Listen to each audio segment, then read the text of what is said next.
Hey guys, welcome to my channel, and today we're going to take a look at another horrible case with you. We'll explore what happened in 2004 in Scott County, Kentucky, USA in this video. Chris Lyons went in search of his younger sister Ashley, who was 18 years old, after she stopped returning his calls. Less than 1,000 people call Stamping Ground where the Lyons family resided home. Although it looked like a nice spot to raise a family, the events of January 7, 2004 permanently altered the Lyons family's course in life. On July 21, 1985, Ashley Renee Lyons was born. She was a Scott County native and the youngest of her parents' 3 children. She graduated from Scott County High School in 2003, where she was very involved in the FFA program, and she was a member of Cedar Grove Baptist Church. Future Farmers of America is represented by the letters FFA. Through agricultural education, FFA is a vibrant youth organization that transforms lives and equips members for success in the workplace, personal development, and premier leadership. Chris, Ashley's brother, was just a year older. They owned a modest auto repair business. They grew up fixing everything with an engine, even cars. Ashley enjoyed fast cars in particular. Ashley's best buddy, Bobby Gibson, however, was aware that Ashley had other interests outside cars. Roger Macbeth was the object of her affection. Although they remained close friends, the infatuated youngsters broke up soon after the prom. Ashley continued to believe that Roger was the greatest despite their breakup. When she graduated from high school, she was ecstatic because she thought a better life was ahead of her. Nevertheless, young people's lives don't always go as planned. Ashley discovered that Roger was the father of her unborn child. She told her relatives about it. Her entire family was behind her, anticipating the birth of the child. But January 7, 2004 was a life-altering day for many. Although the day began flawlessly, it ended terribly. Ashley learned she was expecting a son at her doctor's checkup. Sharing this news with her mother, Carol, made her joyful. She even decided on a name and intended to give her son the name Landon. Ashley was eager to tell everyone about this wonderful news. She showered and did her hair and makeup after giving her mother the ultrasound image. Ashley announced her trip to Lexington to her mother, Carol, and brother, Chris. Based on the map, Lexington is roughly 20 miles away from Stamping Ground, and it would have taken Ashley 35 to 40 minutes to get there. She mentioned that she was going to a restaurant there to meet Roger and his folks. Ashley was going to present the ultrasound image to them. That night was chilly, and snow was predicted for later. Carol, Ashley's mother, offered to use her car, but Ashley declined, stating that she would return before the snow started and that she wouldn't be gone for long. Sadly, that night altered the Lyons family's life forever. Carol recalled that day and stated that her daughter's final words to her were, "I love you, Mom. I'll be back soon." They heard their home phone ring after supper. When Chris responded, he heard Roger's voice inquiring as to Ashley's whereabouts. "She's already gone," Chris said. Roger informed Ashley that he would not be able to meet. He claimed to have called her, but she didn't pick up. Chris thought Ashley had gone to the restaurant and left her phone in the car. No one was able to contact Ashley during the course of time. She didn't pick up when her mother called her multiple times. Ashley still wasn't home at 8 p.m., but she indicated she wouldn't be gone for long when she left. Carol informed Roger's mother over the phone at around 9 o'clock in the evening that Ashley had not come home from their rendezvous at the restaurant. Carol was taken aback by Roger's mother's response and became even more concerned. She claimed that because the meeting had to be rescheduled, they did not see Ashley that day. Carol was appalled to hear this. Where was her daughter if she wasn't at the restaurant? Carol sensed something was wrong. Ashley wasn't picking up her phone after all. As she sought to determine Ashley's whereabouts and whether she was okay, a lot of ideas were racing through her head. Chris and his father decided they couldn't wait about 10 o'clock, so they went in search of Ashley. They were aware of the restaurant where Ashley was to meet Roger and his parents. They didn't see Ashley's car when they got there. After several hours of searching, they were unable to locate Ashley. Chris knew Ashley enjoyed Scott County Park, so he made the decision to check it out eventually. She frequently went there with Roger when they were dating, and she fed the ducks there all the time. Scott County Park is roughly 10 miles away from Stamping Ground according to the map. Chris and his father were traveling through the park when they noticed an automobile that looked like Ashley's. The lights were on and the automobile was moving. As they approached, they saw that it was in fact Ashley's vehicle. It's difficult to imagine what was going through their minds at the time. The driver's side window was down as Chris rushed to the vehicle.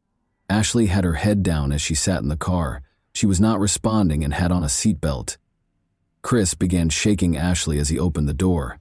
Chris thought she was simply sleeping, but then he noticed blood on his hand. He dialed 911 right away.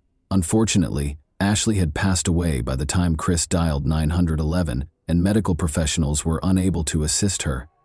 Ashley's mother soon received the most devastating news she had ever heard. She was shocked that Ashley was no longer there. The investigators arrived at the crime scene while Ashley's family was in the throes of grief. Ashley's body was left in the car until the detectives looked over the scene for any evidence, because she had already passed away before the ambulance came, and it was clear that a crime had caused her death.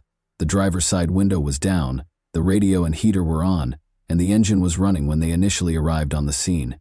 Ashley's cause of death was promptly ascertained.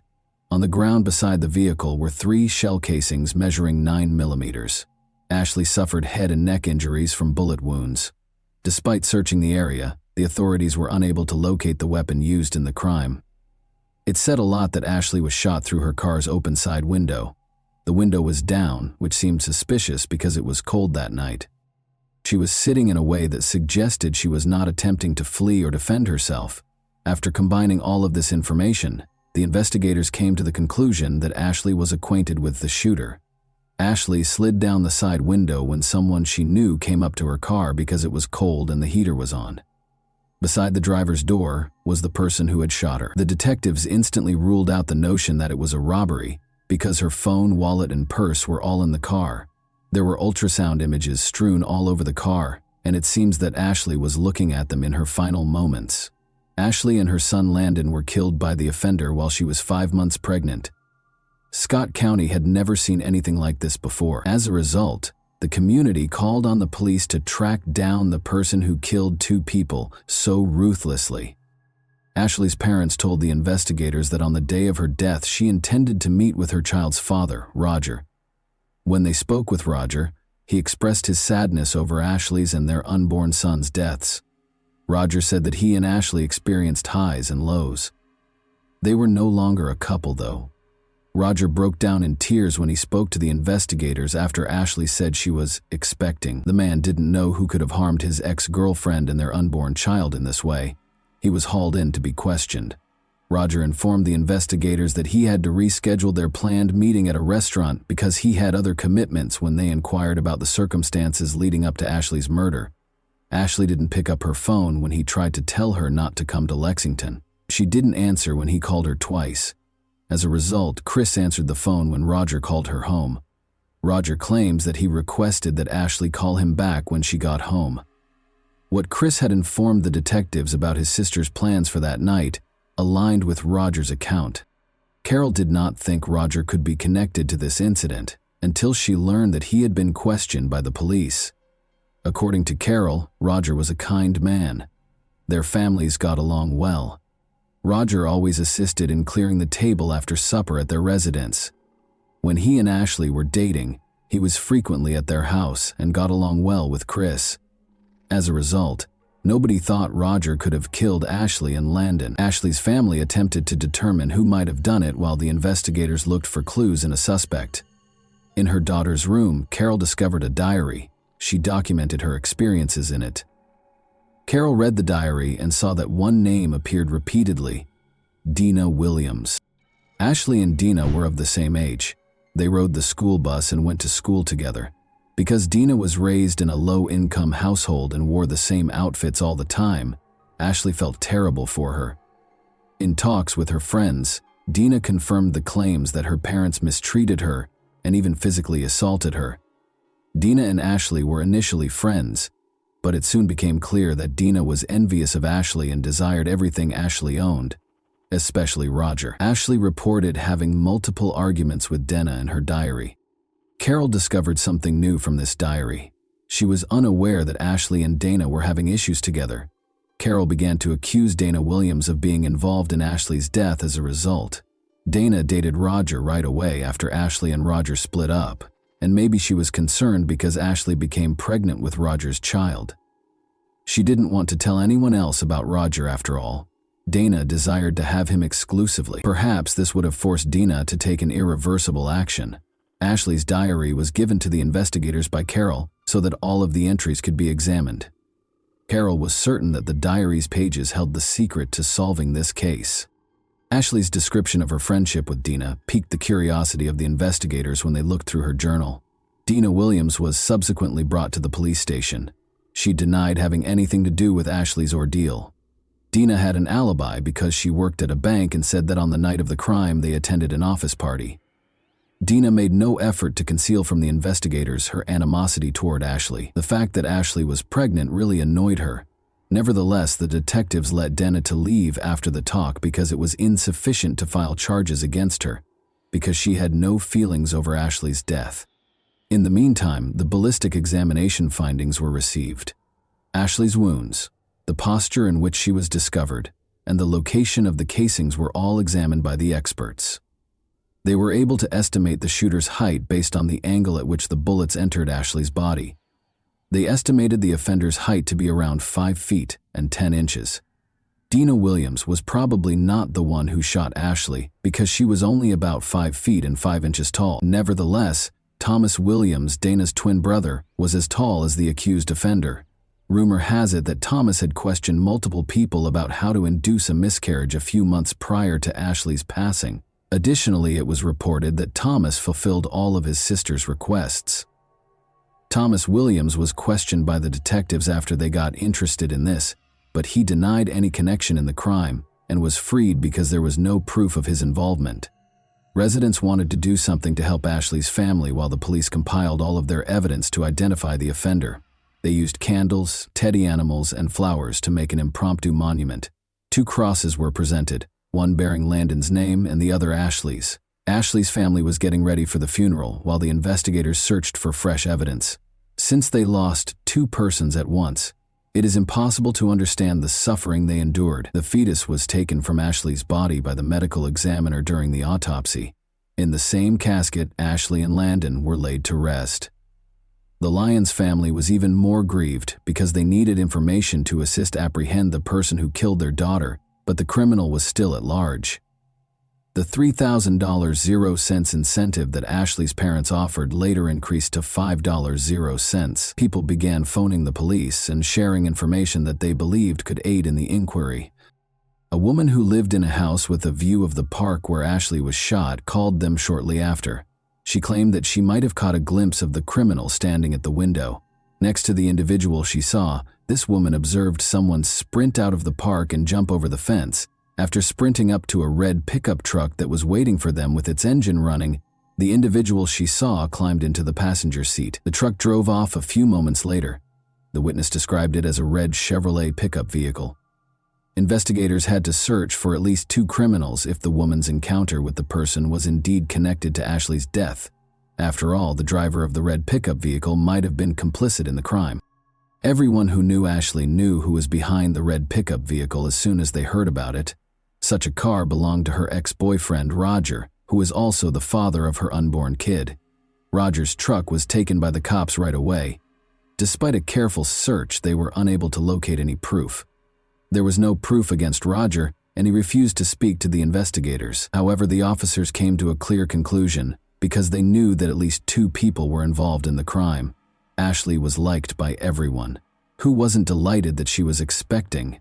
If Ashley vanished, who would be pleased? Dana Williams was the only person, aside from Roger, who could hope for this to happen. The rationale behind the investigators' decision to speak with Dana and her brother Thomas again. Thomas was the first person they questioned. Thomas initially denied everything to the police, but after finding out that an eyewitness had seen Roger's pickup truck at the crime scene, he started talking more. In response to the question of who shot Ashley Lyons, he said without hesitation that it was Roger McBeath. In the end, Thomas Williams agreed to cooperate with the inquiry in order to receive a less sentence. He admitted that he had handed the revolver to Roger, who then shot Ashley. Additionally, Thomas informed the detectives that Roger dropped the weapon into Elkhorn Creek after killing Ashley. Although the 6-hour dive search was successful, it took a long time for the police to locate the crime weapon. The police discovered a gun, which the ballistics analysis verified was the weapon used in the crime. Ashley didn't match the perpetrator's height. Therefore, the investigators understood that Dina wasn't the one who shot her.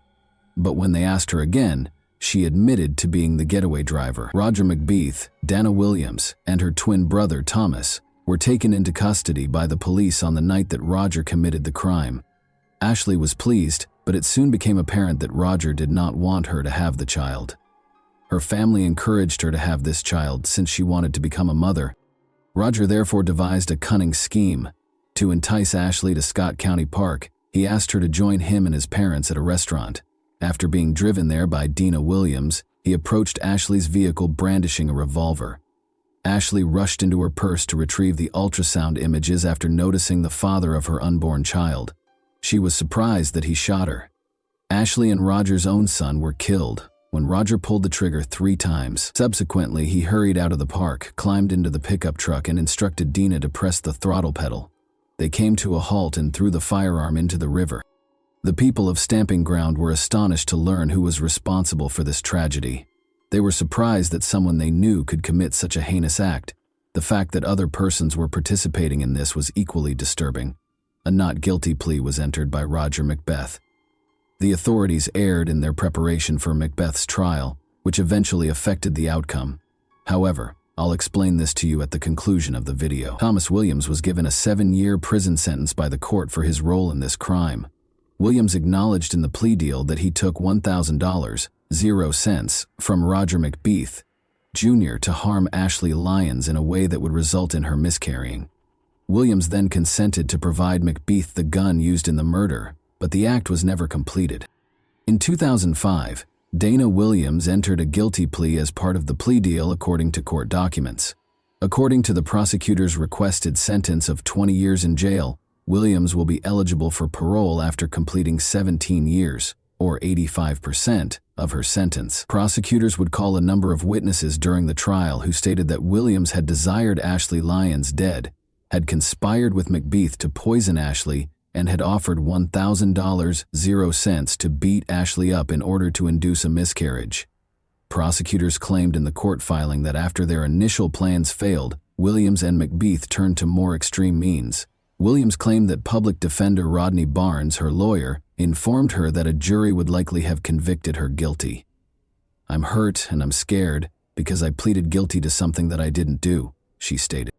Williams admitted that she drove McBeath around the Colony community when they first met and then came to pick him up, but she also admitted that she took him to the park the night of Ashley's murder so he could see the ultrasound images of the couple's unborn son. During her trip, she heard 3 gunshots, but she was unaware of their nature at the moment. At McBeath's trial, the jury listened to a recording of Roger calling Ashley Lyons on his phone and telling her that he loved her and was sorry he had missed their meeting at the park. Williams said that Roger had involved me in the plan without me knowing. Williams claims that McBeath never informed her that Ashley Lyons had died when they were leaving the park, and she refrained from reporting the incident to the police out of concern that McBeath would act abusively toward her. When Williams added, "I was scared to death of that boy. He even threatened to kill me." Williams expressed her sorrow for the Lyons family and her grief for everything that transpired. Williams said, "I am so sorry," while sobbing. However, McBeath's parents, Roger Sr. and Rita, said that Williams was lying and described her as a chronic liar who frequently acted in the heat of the moment. "I wish I could go back and change this." According to the pair, Williams accepted the plea offer in order to take the easy route out because he was envious of Ashley. "She was obsessed with my son," Rita McBeath claimed. Roger McBeath Sr. claimed his son was shocked when they received the news of Ashley Lyons' death, but Williams remained unmoved. "She was the one who had the motive," he said. "It didn't bother her," in reference to Williams. "It didn't bother her a bit." Dina Williams was given a 20-year prison sentence by the court in August 2005. In 2021, she was granted parole. Williams claimed in the written motion that she was too young and susceptible to being influenced by her ex-boyfriend McBeath. Williams added that she was unaware of McBeath and Lyons' relationship. Williams added that she had already completed about 70% of her sentence for her involvement in the crime, and that she was not the primary perpetrator. In the court document, Williams stated that she had taken classes on anger management, resident legal aid training, landscaping, horticulture, and being a certified Braille transcriber, among other programs while inside. Roger entered a not guilty plea to the murder allegation after being taken into custody. Although the jury found him guilty, he was able to get his conviction reversed by the Kentucky Supreme Court because the defense was not permitted to examine the jail informant, who had overreached himself by questioning McBeath about the shooting while he was in custody. Police ordered jail informant John Romano to refrain from questioning Roger McBeath about the alleged crime. The informant was given permission to speak with McBeath about common topics like movies and sports. Without using leading questions, the detectives anticipated McBeath would begin discussing the crime on his own. In 2009, the Kentucky Supreme Court reversed the verdict, ruling that prosecutors had utilized unlawfully obtained evidence. Roger was retried and entered a guilty plea to tampering with physical evidence and involvement in murder. After that, the court sentenced him to 42 years in prison with a 16-year parole eligibility period. Alongside his prior sentence, the court also sentenced him to 5 years in prison for involvement in evidence tampering. In December 2023, McBeath's parole hearing was held. "She was my high school sweetheart. She was the mother of my child. She was someone I loved," stated McBeath. After declining his parole eligibility, McBeath told the parole board he was not interested in parole. "I'm not here to convince y'all to grant me parole. I know I don't deserve it," McBeath said. "But I do want to use this time to say that I'm truly sorry for what I did. I want to tell Ashley's family that I'm truly sorry for what I did, and there's not a day that goes by that I don't think about it." He is still incarcerated as a result. The Angel Garden at Scott County Park, where Ashley Lyons passed away, now features ceramic angel statues in her honor. Following Ashley's passing, Carol and her husband Buford Lyons assisted in enacting a state and federal statute against fetal homicide. A pregnant woman who is abused is charged with 2 offenses under the bill, one against the lady and one against her unborn child. And that wraps up today's chilling story. If you enjoyed this video, don't forget to like and subscribe so you never miss a new upload. Also, let me know in the comments what part of this story shocked you the most. Thank you for watching, and I'll see you in the next video.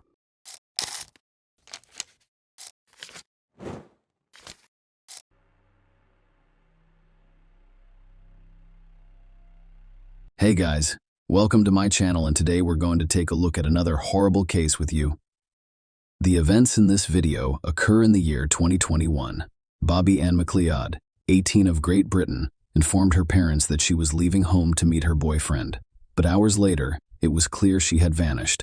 Her family contacted the police, and the following day, a massive search began, culminating in the gruesome discovery. Bobby, Ann, her parents, Donna and Adrienne, and brother Lee lived in Plymouth.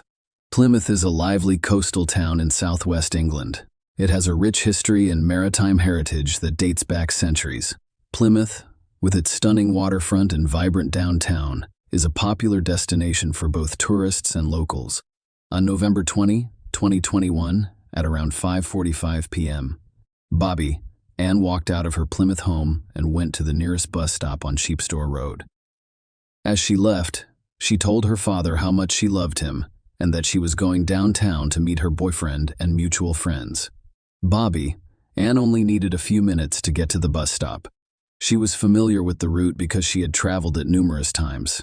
It had been an hour and a half since Bobby, Ann, left the house. Her mother, Donna, texted her to see if she was okay. If she had arrived at her destination without receiving an answer, a concerned Donna attempted to contact her daughter, but Bobby, Ann, was also not answering her phone, and that was completely useless. It took another hour or so before Bobby, Ann's boyfriend, called her parents to see if their daughter was home. He was concerned because Bobby Ann had not shown up for her date, and all of his phone calls had been unsuccessful. Bobby, Ann's parents, became concerned when they called all of their daughter's known friends and discovered that no one knew where she was. They immediately contacted the police and reported her missing. It was already past 9 p.m. The next day is November 21. Police initiated a search of the area, which included McLeod's family and volunteers. Leaflets featuring Bobby Ann were distributed throughout the city. Her disappearance was covered on social media and in the mainstream media. Her brother, Lee McLeod, posted on his social media page, "I'm begging every single person in Plymouth to help me search everywhere, searching for everything. Please, everyone. If you hear or see anything, please let me know. Police quickly discovered that Bobby, Ann, had not boarded any of the buses scheduled for downtown. However, while interviewing people, the officers discovered that a local resident had driven by the bus stop the previous evening and seen Bobby Ann there. The implication was that she had definitely arrived at the bus stop, but had not boarded for some reason. The evidence that she was at the bus stop was quickly corroborated. The bus stop area was cordoned off after they discovered wireless headphones in the walkway behind it that were identified as Bobby's. Police officers were literally on their knees, searching the entire area for potential evidence. Evidence was also searched along the girl's route from home to the bus stop, as well as all nearby streets. Given that Bobby, Ann, was at the bus stop but never boarded the bus, that her headphones were discovered near the bus stop, and a number of other details that police did not reveal, authorities began to suspect that the girl had been abducted. The police encouraged anyone with information relevant to the investigation to come forward. A large number of officers participated in the search, doing everything they could to locate Bobby Ann as soon as possible. Investigators attempted to track down the location of her cell phone, which revealed that it was within city limits, but they were unable to determine exactly where all calls to Bobby and Ann's number were routed to voicemail. The police confiscated the girl's phone that same day. It was given to the police by the bus driver who was on the route where Bobby Ann went missing. As it turned out, a local resident arrived at the same bus stop at 7:15 p.m. the previous evening and discovered the phone and an AirPod case there. At 7:23 p.m., a bus arrived, and the man handed the items he discovered to the driver, assuming the owner would look for them.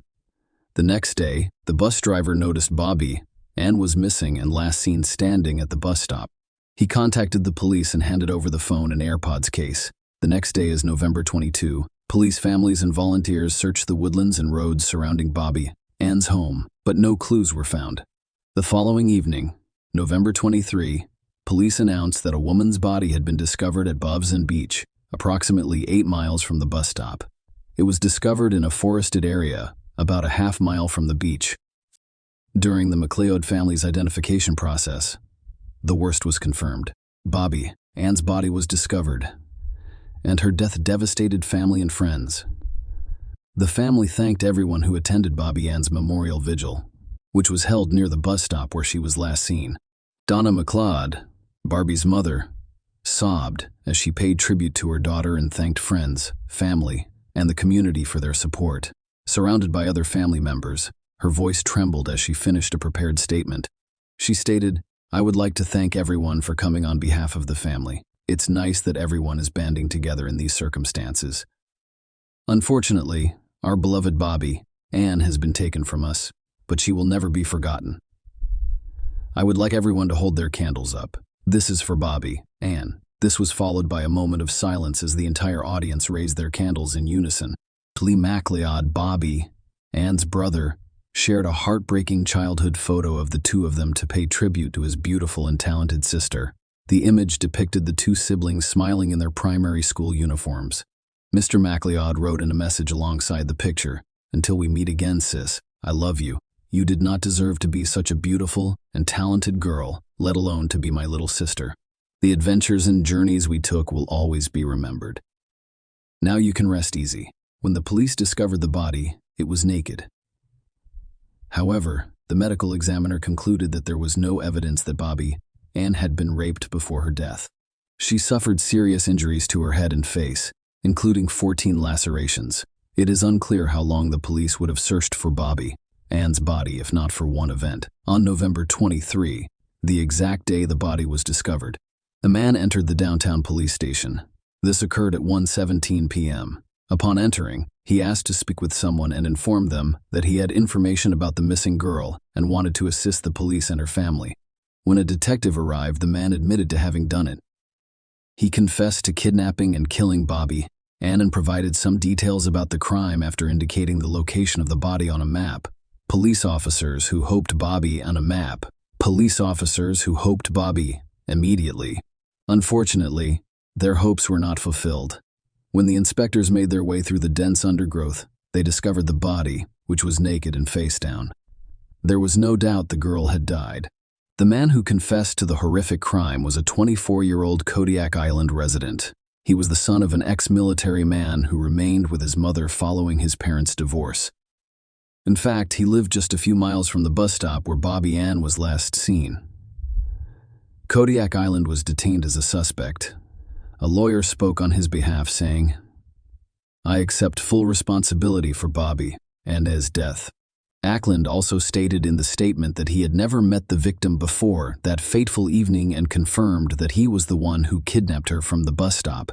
Police seized his car, phone, computer, and several other items from anyone familiar with Kodiak Island.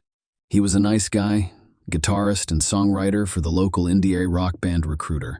No one knew Ackland was interested in serial killers from all over the world, in addition to music. His personal idols included Joseph D'Angelo Jr., Andre Gicatilo, Ivan Milat, Fred West, and Tommy Sells. Ted Bundy, however, was number one in Ackland's personal ranking, with an unknown number of victims but at least 30. Ackland focused on Ted Bundy and his atrocities. Investigators discovered 3,216 images on Ackland's phone, many of which were disturbing, dark, and reminiscent of horror films.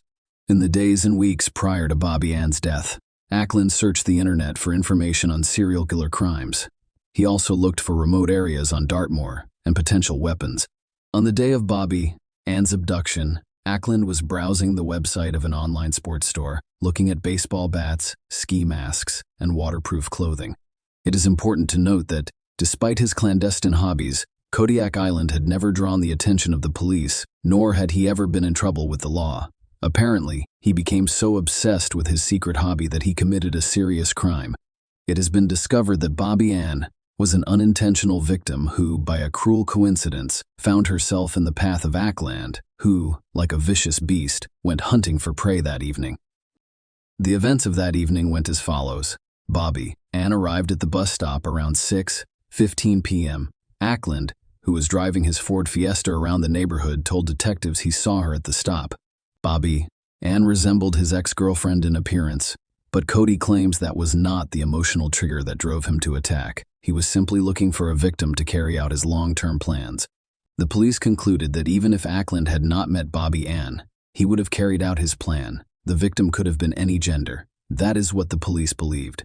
When Ackland saw Bobby Ann, he stopped his car on the road behind the bus stop. After watching her for a few minutes and ensuring that no one else was present, Ackland took his pre-purchased hammer, crept up to Bobby Ann, and struck her twice in the head. Then I assumed she was dead. Ackland returned to his car and prepared to leave the scene.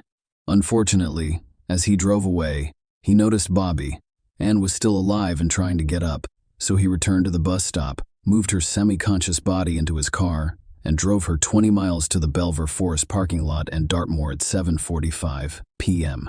He came to a halt in this parking lot, which is nestled in the heart of a forest. He intended to leave the body there but discovered Bobby Ann was still alive and conscious. Unfortunately, Ackland did not think twice. He did not seek help or transport Bobby Ann to the hospital. Instead, he helped her get out of the car. Miss McLeod told him I was scared and he responded, "So am I. I've never done this before." Struck her 12 times on the head in an attempt to destroy evidence. Ackland burned Bobby's purse. After pounding Bobby Ann McLeod with a claw hammer a dozen times, Cody Ackland was amazed that the 18-year-old could still make noise. Later, when he told the police, he thought, "Wow, hats off to you." He had one final chance to save Bobby Ann's life. However, once again, Ackland declined. Instead, he claimed he had put an end to the girl's suffering. He then loaded the body into his car's trunk and drove almost 30 miles to Bovis. He hid his body after taking off his shoes, clothes, and jewelry. Around 10 p.m., Ackland arrived home and went to bed. The next day, he drove to Tamerton Foliot, north of Plymouth, and threw the hammer into the Tamar, as well as a carrier bag containing his and her blood-stained clothing, into nearby allotments on Coombe Lane. The hammer was never found, despite a thorough police search. On the same day, November 21, Ackland went to a pizza place with friends, attended his band's rehearsal, and spent the majority of the night at the pub. Everyone who saw Cody that day commented on his unusually upbeat mood. He was enjoying joking and hugging his friends, which was unusual for him. The next day, November 22, Ackland continued to have fun by buying popcorn and going to the movies. While he watched the movie, The police, family, and volunteers searched for Bobby Ann, and Ackland used his phone to keep up with the latest news. On November 23, Cody was at his non-music job. According to the English papers, he worked for a car service company. After leaving for lunch, Ackland sent a message to a chat room where members of the music group recruited a word he'd written: "I love you both." At the same time, he texted his mother telling her how much he loved her, and then went to the police station to confess to the crime. Ackland's bandmates issued a statement on Facebook, stating that they would disband the group immediately as a show of respect to the late teenager. It also stated that the remaining members of recruiter Josh Ross, Josh, and Mike are all shocked and in complete disbelief at the tragic events of the last few days. Our thoughts and prayers are with Bobby Ann McLeod's family and friends, who must be devastated by her passing. As a mark of respect, we have decided not to continue as a band and will disband with immediate effect. We will not make any additional comments at this time. In addition to Ackland's confession, the police had a plethora of physical evidence, including Bobby Ann's DNA discovered in his car and sneakers recovered from his home. As for motive, Detective Mike West, who led the investigation, stated that Ackland refused to elaborate on his motive and avoided answering the question of why he killed Bobby Ann. At the same time, the detective did not rule out the possibility that, after reflecting on his actions, Ackland might become more forthcoming and provide more information in the future. He would later tell a psychiatrist that the feelings of depression he had experienced prior to murdering Miss McLeod had vanished, and he was no longer filled with resentment, as if this violent act was a manifestation of these feelings. The trial took place in May 2022. Ray Tolley, Ackland's attorney, stated that psychiatrists determined his client was not suffering from mental illness, but rather had struggled during childhood. Ackland was diagnosed with ADHD, dyslexia, depression, and anxiety, and by the age of 19, he had suffered from depression for 7 years. Mr. Tolley stated that Ackland had received little comfort from his home or school life, and that his father and other male role models had not offered much succor or support.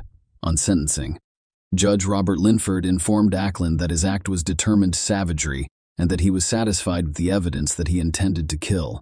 This poor person endured a long and terrible ordeal. She had her entire life ahead of her, until you brutally and savagely ended it, he said. You were clearly planning murder, and you committed murder. Cody Ackland, 24, has been sentenced to life in prison. He will serve 31 years in prison before becoming eligible for parole. Share your opinion with us in the comments and subscribe to the channel for more.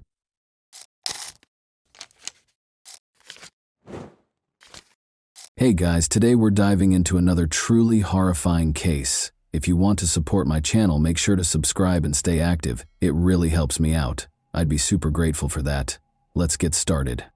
A young woman's lifeless body was found in the state of Morelos on the side of an abandoned road. When they discovered her, the onlookers called the police right away.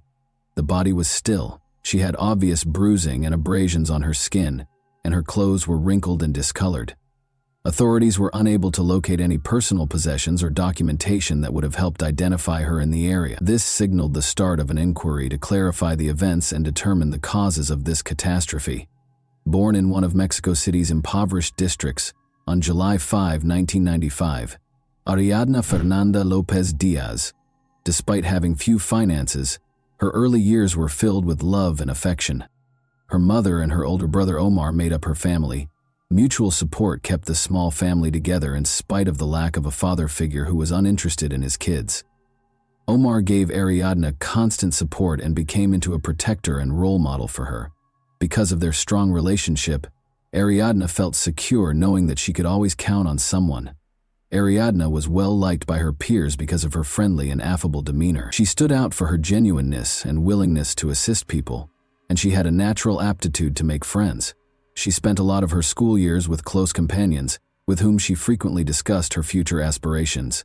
But in 2018, when Ariadna was only 23, her mother was afflicted with cancer, leaving her youth tainted by a devastating loss. The family eventually had to confront the inevitable as the sickness advanced quickly. For both Ariadna and Omar, losing her mother was a heartbreaking blow. In addition to deepening their relationship, this catastrophe made Ariadna grow up fast and accept responsibility for her own life. She made sure her mother's presence was always with her by getting her name permanently inked as an homage to her mother. Ariadne had met a young man and quickly started seeing him before to the death of her mother. Ariadne soon found out she was expecting a kid, as their romance progressed swiftly. The young couple quickly recognized their paths were separating though, since the arrival of her kid did not provide the stability she had hoped for. Following their separation, they continued to have a cordial relationship while sharing custody of their son. Having a child presented new difficulties. In order to support herself and her son, Ariadne had to juggle the responsibilities of parenthood with her job search. Getting a job at a well-known bar in Mexico City was the first step on this adventure. This place, which was frequented by wealthy customers, had high standards for its employees. Ariadne developed her capacity to communicate with a diverse range of people here. She thrived in her position in spite of the problems, overcoming them with her charm and tenacious work ethic. Her life was drastically altered by the pandemic. Despite losing her job because the company where she worked closed, Ariadne resisted giving up. Instead, she opened her own beauty salon during this time to fulfill a lifelong dream. This endeavor came to represent her will and ambition to create a life free from other influences. Using her vast network and skills, she was able to start a business that gave her a reliable source of income. A new connection came into her life at this period. She clicked with a man she met right away. She found security and happiness in her relationship. Between her spouse, her job, and her son, Ariadne managed her time well. Despite having a busy schedule, she managed to find joy in every new chance. By the time Ariadne was 27, her life had taken on the appearance of a finished puzzle, with each obstacle and accomplishment adding to a picture of tenacity and accomplishment. She had experienced loss, started over, taken care of her son's future, and become independent. But what appeared to be the beginning of a happy chapter was actually the beginning of a tragedy. Vanessa was introduced to Ariadne by mutual connections. Ariadne and her pals went to an event where they first interacted. Ariadne was immediately drawn to Vanessa because she was youthful, lively, and captivating. Vanessa was able to establish a connection with people quite fast. Those who knew her well, however, felt conflicted about her. Her acts frequently shocked people with their unpredictable nature, and beneath her seeming openness were jagged edges. A common figure in Vanessa's social circle was the middle-aged businessman Rautel. Rumors surrounded his reputation. Prominent for his wealth, power, and extravagant way of living, he was frequently spotted with young women who wanted to be a part of his world. Rumors of his ties to influential people and even criminal organizations helped to elevate his stature, but no one in his inner circle could verify these claims. Although Rautel shied away from discussing his background and business operations directly, his manner evoked both admiration and discomfort. Despite her intelligence and independence, Ariadne was not immediately aware of the differences between her new acquaintances and her regular group of friends. Eager to make an impression, Vanessa frequently spoke about her relationships with Rautel and other powerful individuals. She portrayed him as having the ability to resolve any issue. Ariadne gradually started to spend more time with them. Vanessa made an effort to earn Ariadne's trust and appeared to be truly enthralled with her. After hearing about Ariadne from Vanessa, Rautel became interested in her right away. His attentiveness and conversational skills surprised her at their first meeting. His charm and confidence were irresistible, and Ariadne was no exception to his appeal. However, a more nuanced personality lay beneath this appeal. Rautel's manipulative tendencies were observed by anyone who interacted with him. However, Ariadne thought he was a decent and kind man. Vanessa remained essential in reinforcing the bond between Rautel and Ariadne. She created an environment of openness and trust by often inviting Ariadne to events where Rautel was present. But as time went on, strange information emerged. For example, Ariadne was cautioned by some of her friends to exercise caution when interacting with these individuals. Some were aware of Vanessa's erratic behavior and Rautel's dubious reputation. They suggested that these interactions might have unspoken dangers. Ariadne saw no threat in her new social group, even in spite of the warnings. She viewed her friendship with Vanessa as a chance to escape from her everyday obligations and discover a world that had previously been unattainable. Rautel, however, made an effort to gain her favor by being kind and generous. She found his invitations to parties and dinners intriguing and innocuous. As we know, Ariadne was seeing a young man. Nevertheless, based on the information at hand, she continued to cultivate acquaintances and occasionally accepted invitations to social gatherings. Her boyfriend didn't show displeasure with her social contacts and was a trustworthy individual.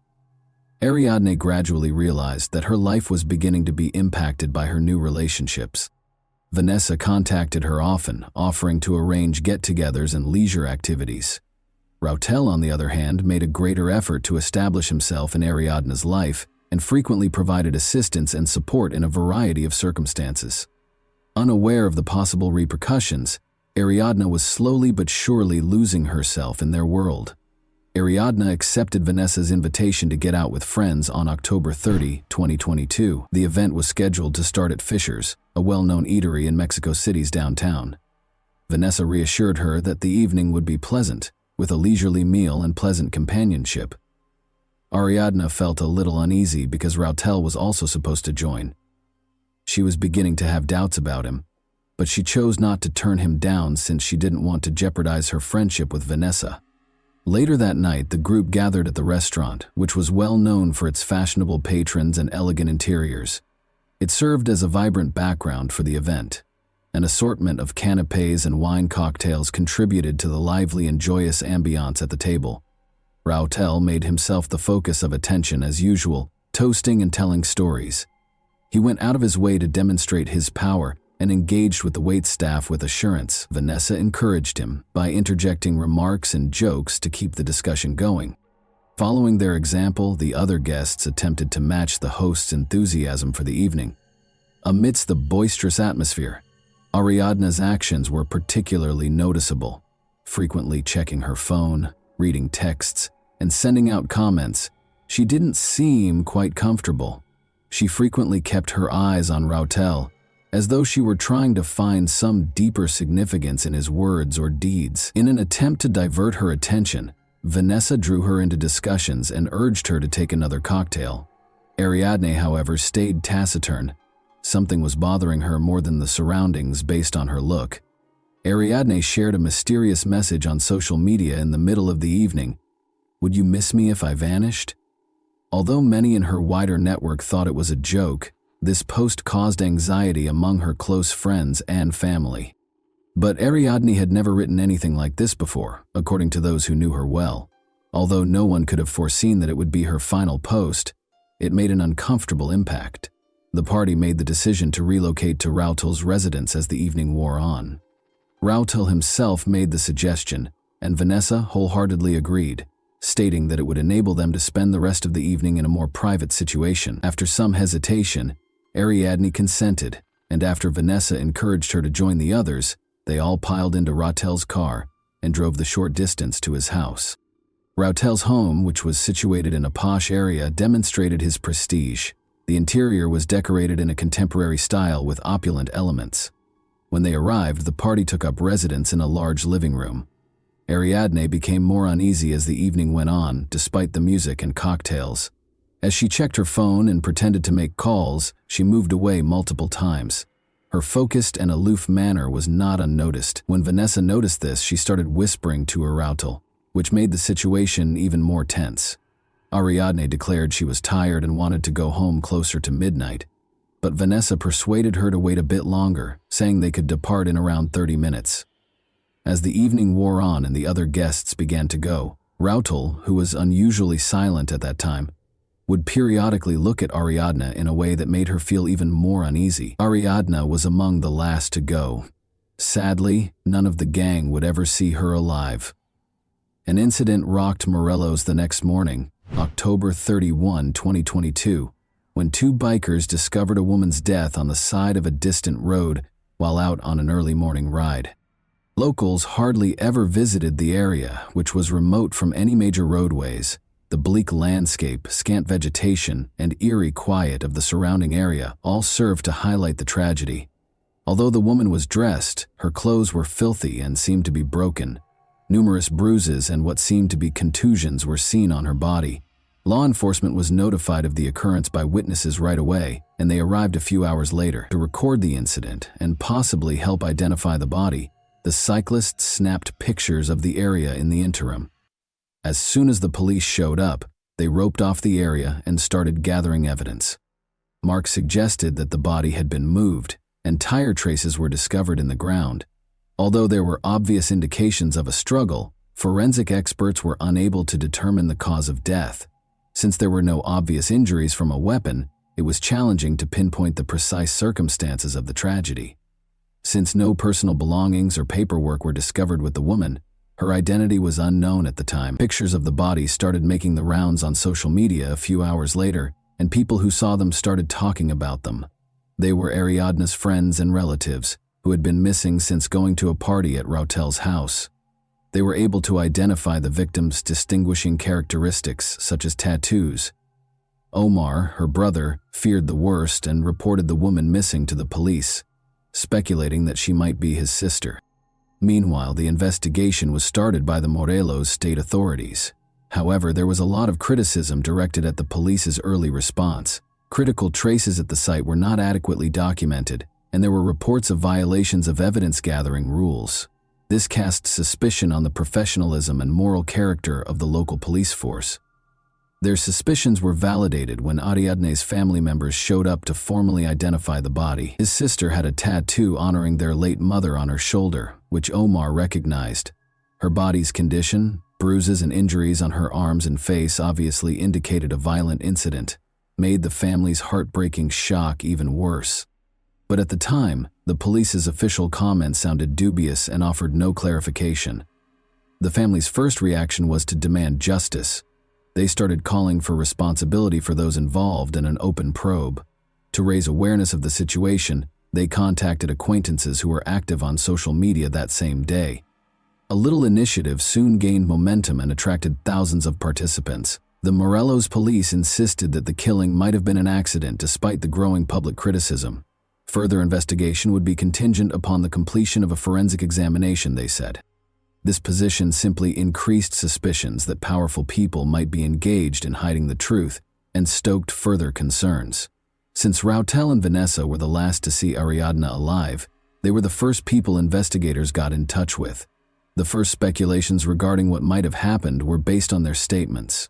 According to Rautel's original story, Ariadna called a cab to leave his residence after the party. She didn't exhibit any signs of serious distress, but she did seem a little upset, he said. He claims that once he led her to the door, she departed. Vanessa backed up his account by saying that Ariadna had actually gone in a taxi and hadn't stated where she was going. But their versions' contradictions soon sparked doubts. The absence of any proof proving a cab ride was the first warning sign. Raufel and Vanessa were unable to produce the driver's contact details or any evidence to support their claims. Investigators eventually found that none of the drivers recalled picking up Ariadna, despite the fact that multiple taxi calls had been recorded in the vicinity of Rautel's home that evening. The behavior of Vanessa was the second problem. Depending on what was questioned, her story changed. At first, she maintained that Ariadna had gone out on her own. She went on to say that they had argued at the party, which might have angered Ariadna. Additionally, in reference to the mysterious social media post Ariadna had written earlier that evening, Ariadna's friends informed police that Vanessa had messaged them in an attempt to imply that Ariadna might have hurt herself. Even though Ariadna's family and close friends initially thought the post, which was published just hours before she vanished, was a joke, investigators started to worry it might be a reflection of her actual emotional condition that evening. Vanessa's increasingly unpredictable behavior was another concerning element. She was attempting to minimize the problem and omit specifics in her texts to Ariadne's pals. She acknowledged in one text that she was scared of being implicated, but she didn't say why. Investigators' suspicions that Vanessa might be hiding important information were further heightened by these indicators. The investigation's preliminary conclusions were equivocal about the precise circumstances surrounding Ariadna's demise, but later investigations by law enforcement and outside specialists turned up important evidence. These conclusions were supported by security footage, text messages found on the suspect's phones, and 2 autopsies. According to the first forensic report in the state of Morelos, Ariadne's death was due to asphyxiation from bronchial aspiration. According to the examiner, she may have died as a result of food and drink getting into her airways. However, Ariadna's family quickly questioned this judgment. Despite the official conclusions, they drew attention to the many bruises and injuries on her body that were not sufficiently addressed in the report. Under pressure from the family and the public, her family insisted on a second exam. For additional examination, Ariadne's body was moved to a separate forensic facility in Mexico City. The first conclusions were entirely at odds with the findings of the second autopsy. Numerous injuries, including head trauma, bruises, and signs of physical force on her arms and legs, were discovered by experts, indicating that she may have tried to defend herself. These results demonstrated that alcohol was not the only factor in her death, or that it was not an accident. Authorities reclassified the case as a criminal conduct when her death was deemed to be the consequence of violent acts.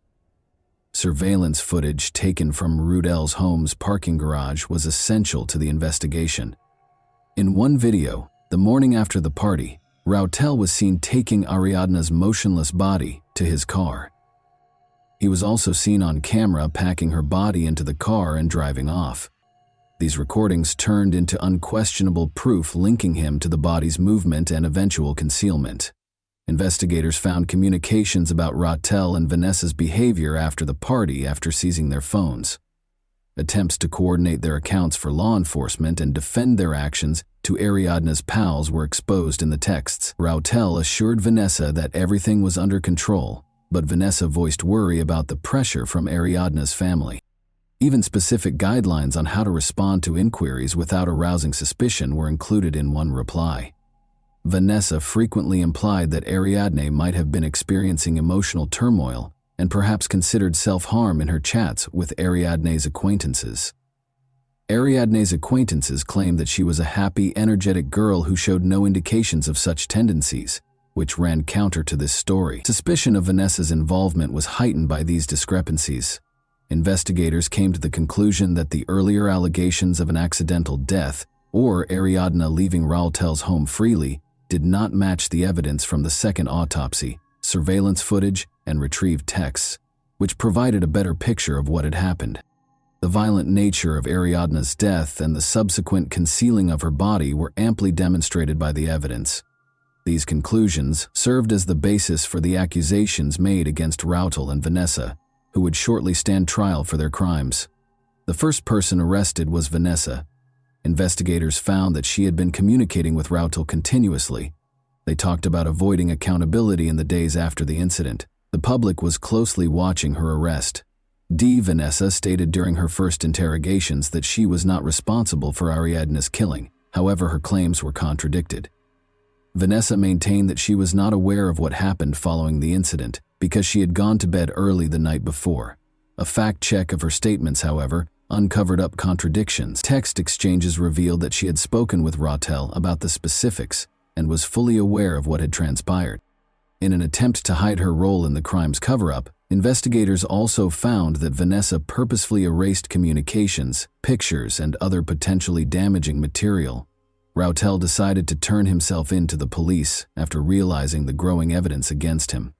He declared his innocence while accompanied by his attorneys, claiming that he did not hurt Ariadne but rather panicked and tried to conceal her body out of concern for the repercussions.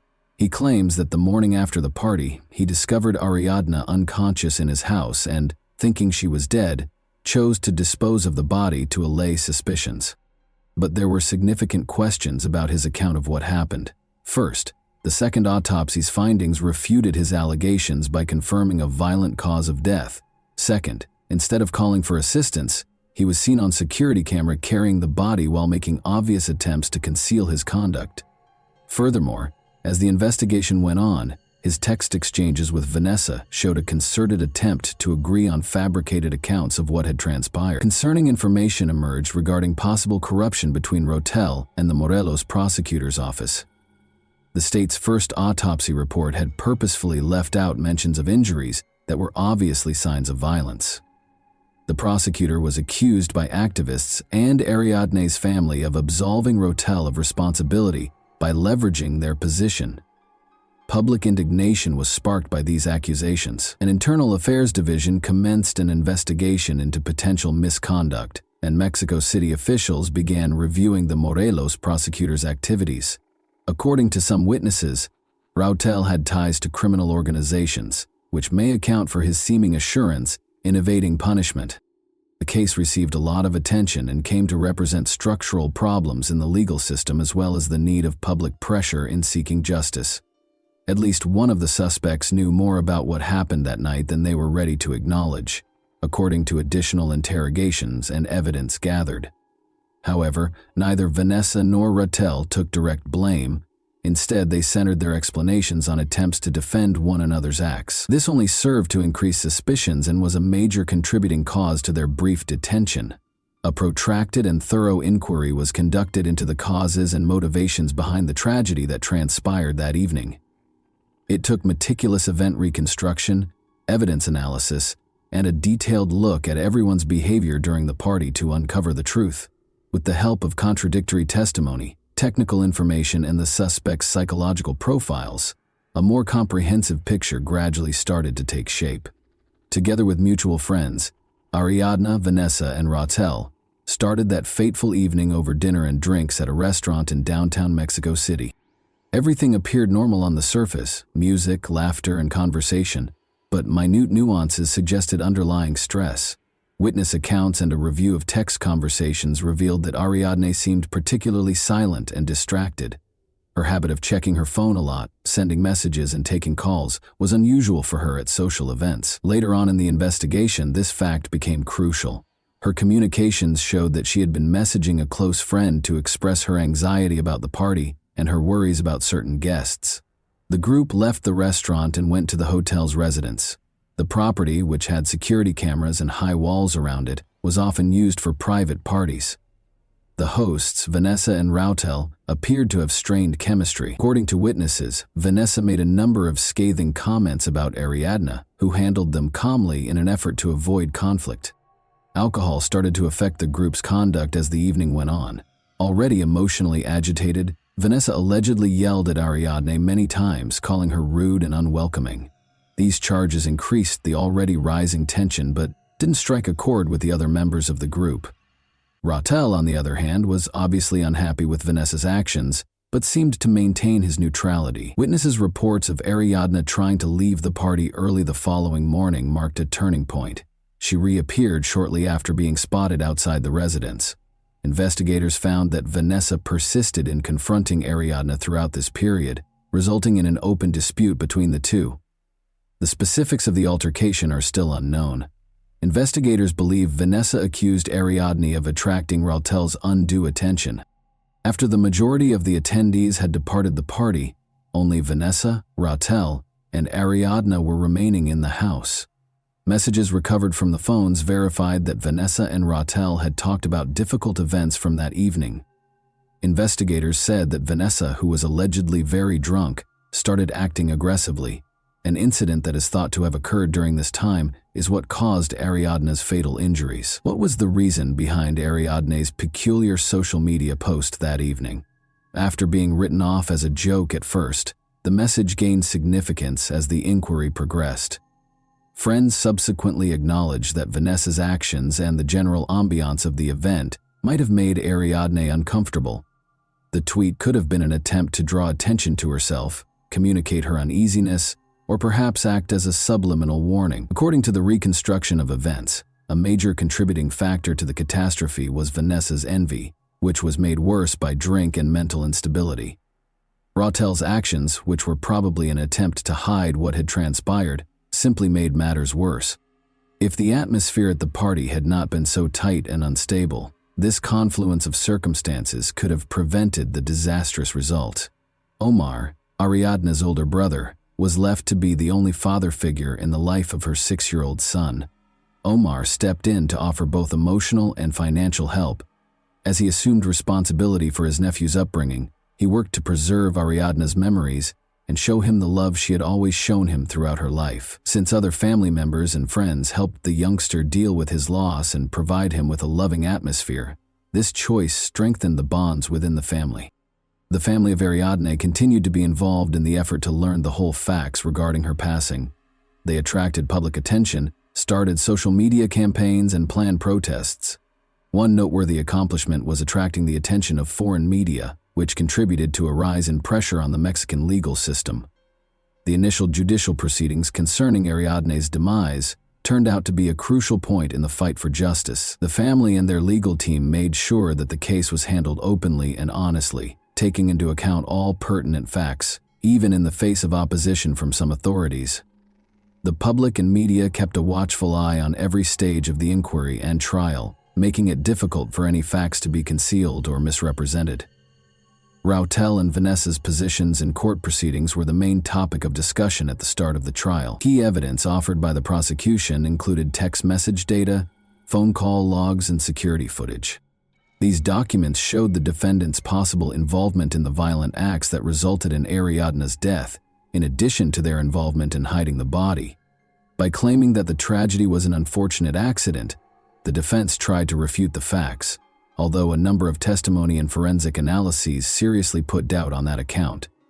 Determining the motivations behind the crime was one of the trial's main goals. According to witnesses who knew Vanessa well, she was impulsive and prone to aggressive conduct, which was frequently made worse by drink. However, Rautel's portrayal as having a dubious past and purported connections to criminal organizations raised further questions over his role in that night's events. However, the defendants denied any involvement in Ariadne's demise. Suspicions were heightened by the fact that their claims contradicted the evidence. The investigation and judicial proceedings in Ariadne's case are still ongoing, so a verdict has not yet been rendered. Prosecutors have charged her with femicide, a felony including gender-based violence that is thought to be an aggravating factor under Mexican law, based on the evidence they have acquired. Both suspects may spend up to 70 years behind bars if found guilty.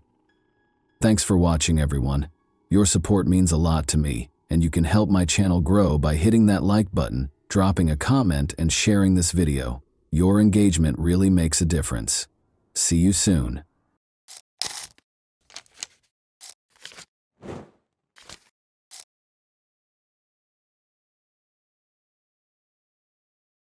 On a Sunday afternoon in 2000, a tragic event occurred in a peaceful seaside community. A distress call to 911 signaled the start of a story that would captivate a community. A woman's lifeless body was discovered in her cottage, sparking a chain of events that led to a homicide investigation that revealed the truth. Krista Worthington was born on December 23, 1956, in Boston, Massachusetts, to parents Christopher and Gloria. She began her academic journey at Vassar College in Poughkeepsie, New York. Krista was a well-known fashion writer before beginning her writing career, having contributed to publications such as Women's Wear Daily, Harper's Bazaar, Vogue, and the New York Times. Her expertise included co-authoring several fashion books on clothing, scarves, and accessories. Her work took her to New York City, Paris, and London, where she became a respected figure in the fashion world. Krista relocated to Truro, Massachusetts, in 1997, where her well-known New England family owned multiple properties. This marked a shift from the hectic New York lifestyle to a more peaceful and tranquil environment. In addition to her successful career, Krista was a single mother to her daughter, Eva Worthington. On that fateful Sunday, January 6, 2002, a tragic incident occurred in Truro, Massachusetts, when Tim Arnold made a distressing 911 call from his former girlfriend, Krista Worthington's home. He instructed the operator to send someone to 50 Depot Road. "It's Krista Worthington. I'm not sure what happened to her. I believe she fell down or something. I'm certain she's dead." Tim said he went to the Christmas cottage at 4:30 p.m. on that Sunday to return a borrowed flashlight. Tim lived nearby. When he entered the cottage, he made a terrifying discovery. Krista was lying on the hallway floor just off the kitchen with Ava beside her. Tim informed the police that he believed Krista had fallen or been in an accident. Police arrived at the scene and discovered Christina's lifeless body. However, it became clear that her death was not an accident. Krista was discovered naked from the waist down, her legs spread apart, and her body covered in blood, particularly around her torso. Her face was covered in bruises, and she had been stabbed once in the left lung. Investigators searched the cottage and discovered a disturbing scene. The back door from the driveway into the kitchen was open, and signs of forced entry were visible. With damage to the door and deadbolt, there appeared to be a struggle outside the cottage.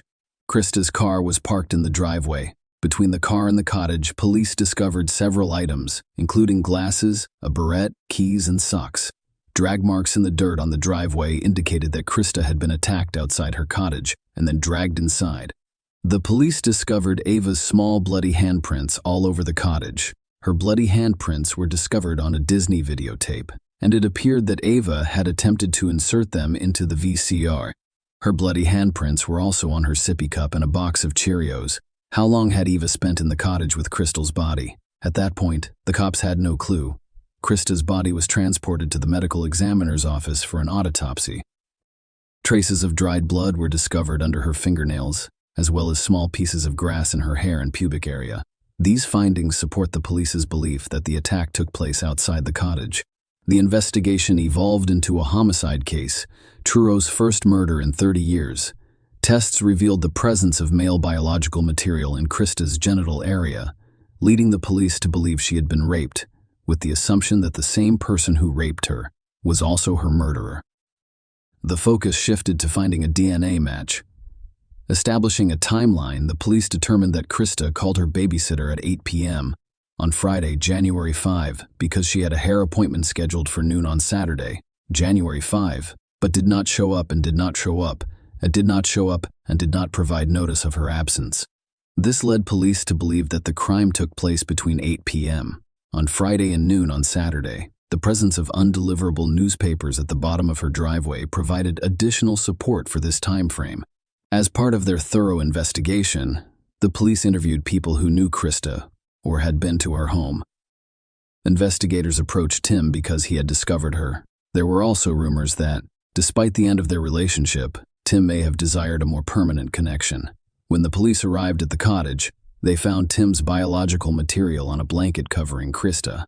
Despite his denial of any involvement, the police eventually ruled him out as a suspect. Given Tim's previous romantic relationship with Krista and his time at her cottage, the discovery of his biological material on the blanket was not surprising. Furthermore, forensic analysis revealed that Tim's biological material did not correspond to the biological material discovered on Crystal's body.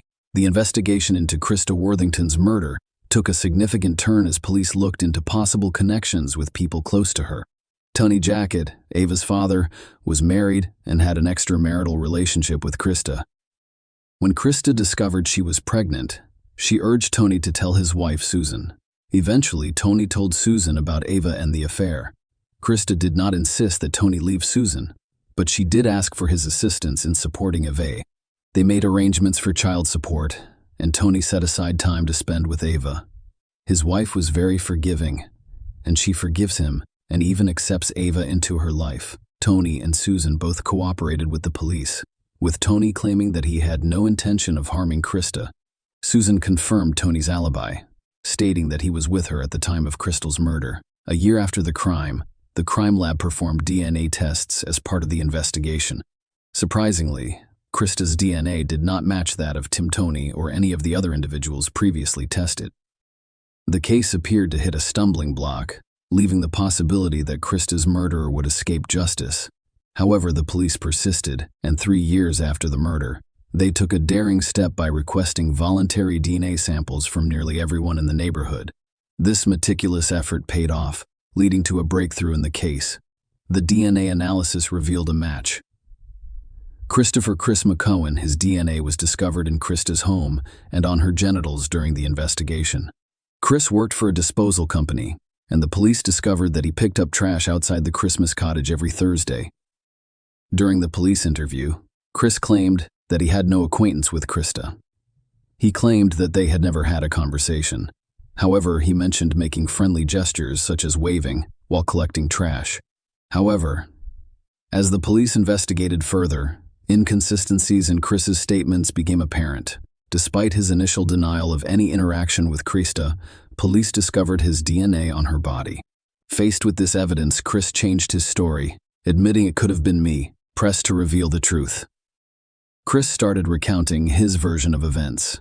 According to his revised account, he was heavily intoxicated on Friday night, January, while drinking in the juice bar parking lot with a friend named Jeremy Fraser. Chris claimed to be drunk at the time. He claimed that Jeremy then drove him to the dentist to see the mother of his child, where he stayed for about 40 to 60 minutes before returning to the juice bar. Under continued questioning, Chris eventually admitted to having consensual intimacy with Krista on the night of January. When questioned by the police about how he got to the Christmas cottage, Chris stated that Jeremy drove him there and accompanied him inside. Chris told the police that he and Krista had sexual intercourse in the hallway near the kitchen, where her body was later discovered. He also mentioned the possibility of having sexual relations in the living room at some point. Chris said everything was fine afterward, and he even gave Krista his phone number. However, the situation escalated when Krista became enraged when she saw Jeremy rummaging through her belongings and began screaming at them as they attempted to flee. Chris gave varying accounts of what happened after leaving the cottage with the police. Chris originally claimed that after leaving the cottage, Krista followed them outside and confronted Jeremy in the driveway. Jeremy allegedly responded by punching her repeatedly. When Krista fled into the cottage, Jeremy pursued her and continued the assault with repeated punches. Chris claimed to have been in Jeremy's car at the time of the attack. When Jeremy returned to the car, Chris claimed he told him that Krista was calling the police from inside her cottage. According to Chris, Jeremy then rushed back to the cottage and kicked in the front door. Chris told the police that Jeremy spent about 10 minutes inside, while Chris remained in the car, completely unaware of what was going on. However, when the police expressed doubts, Chris changed his story. He acknowledged that he was not in Jeremy's car during the initial assault. Instead, he actively participated in the altercation.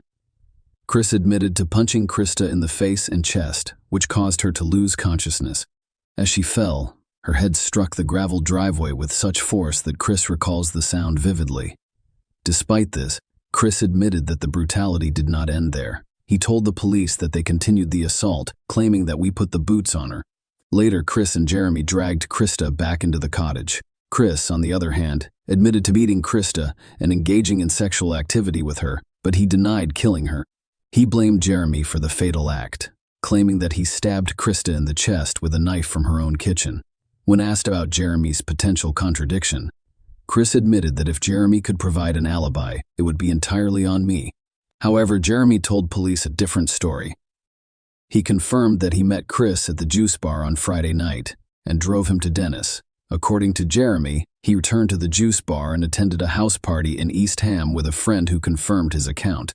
Jeremy claimed that Chris was also at the party, but he arrived separately in a different vehicle. He said he stayed at a friend's house that night, and his friend confirmed it. Furthermore, Jeremy's DNA was not found on the Christmas body, so the police leaned toward believing Jeremy's version of events. Chris faced several serious charges, including first-degree murder, aggravated rape, and aggravated burglary. Chris, according to the prosecution, raped, brutally attacked, and stabbed Krista on his own. The court was presented with compelling evidence, including DNA analysis that proved Chris's sexual relationship with Krista. The prosecution emphasized Chris's statements to the police as crucial to their case. According to the prosecution, Chris had been drinking heavily with friends on the Friday night in question, and at some point during the night, he allegedly went to Krista Cottage at 1 because he wanted to have sexual intercourse. The prosecution claimed Chris and Krista were not in a relationship and had never been together before. They claimed that Chris, knowing Krista lived in the cottage with her 2-year-old daughter, went to her house and raped, assaulted, and inflicted a throat wound, resulting in death. The medical examiner testified that Chris's death was caused by a stab wound to the chest. The medical examiner also informed the jury that Krista had contusions in her nose and chest, as well as abrasions on her face, hands, arms, and legs. She also suffered internal hemorrhaging in her skull, which is consistent with a blunt impact. These details provided a bleak picture of a brutal assault. The defense argued that Chris was an innocent man, urging the jury to disregard any statements he made to police because of his low intelligence and vulnerability. Chris's attorneys contended that, due to his limited cognitive abilities, he did not understand the situation following his arrest. They emphasize his use of illegal substances, implying that this made him vulnerable to police manipulation. Chris's attorney, Bob George, emphasized his client's race, class, and intellectual limitations, portraying him as a prime target for law enforcement. Bob argued that the statement should be interpreted as a false confession, accusing the investigation of ignoring certain leads and failing to identify some footprints and palm prints. The defense contested the concept of rape, arguing that any sexual activity could have been consensual. Bob suggested that Chris and Krista may have had a consensual relationship, with the DNA evidence indicating only voluntary sexual contact during Chris' trash collection. Chris did not testify at the trial. The jury convicted Chris of first-degree murder, aggravated rape, and aggravated burglary. Before being sentenced, he addressed the court, expressing sympathy for the victim's family while maintaining his innocence. Despite his plea, Chris received 3 consecutive life sentences with no possibility of parole. Share your opinion with us in the comments and subscribe to the channel for more.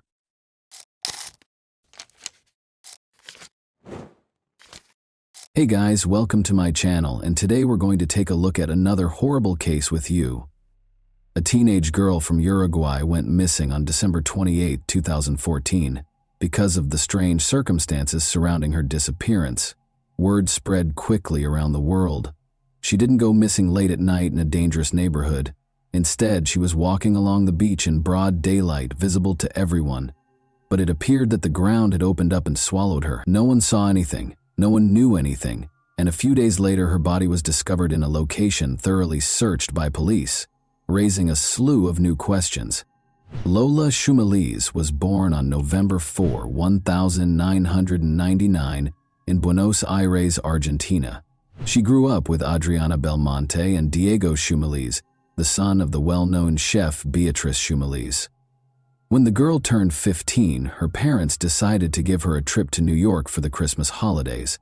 However, before that they sent their daughter to Rocha, Uruguay, to relax with her godmother's family for a few days. On December 27, Lola arrived in Uruguay, where she was greeted by her godmother, Claudia Fernandez. Claudia's photo captured the girl in a good mood. Claudia, her husband Hernan Zincunegui, and their 2 children were delighted when Lola arrived. They had intended to spend their few days together sunbathing on Barra de Valisas beach, swimming in the sea, and relaxing. That same evening, Lola, Hernan, and his 14-year-old stepson went to a drum festival in the city center. Hernan and the boy stayed by Lola's side in the crowd, but the boy eventually moved away because he was bored. Nonetheless, after the festival, they all returned home together. The following day, the family went to the beach. Lola requested permission to walk along the beach from her godmother around 3 p.m. She wanted to walk to Aguas Dulces, a spa resort, along a popular trail that would allow her to explore the area's flora and fauna. Claudia had no objections because the route was popular and safe for walks, and the locals were known for being friendly. She informed Lola of the time they would be waiting for her at home and watched her walk away calmly along the beach. Lola was wearing a bikini and denim shorts. She carried a backpack containing a sarong, a book, her ID, a water bottle, and a towel. She didn't have her phone with her because the reception on the beach was poor. The backpack also included a wallet containing 2,000 Uruguayan pesos.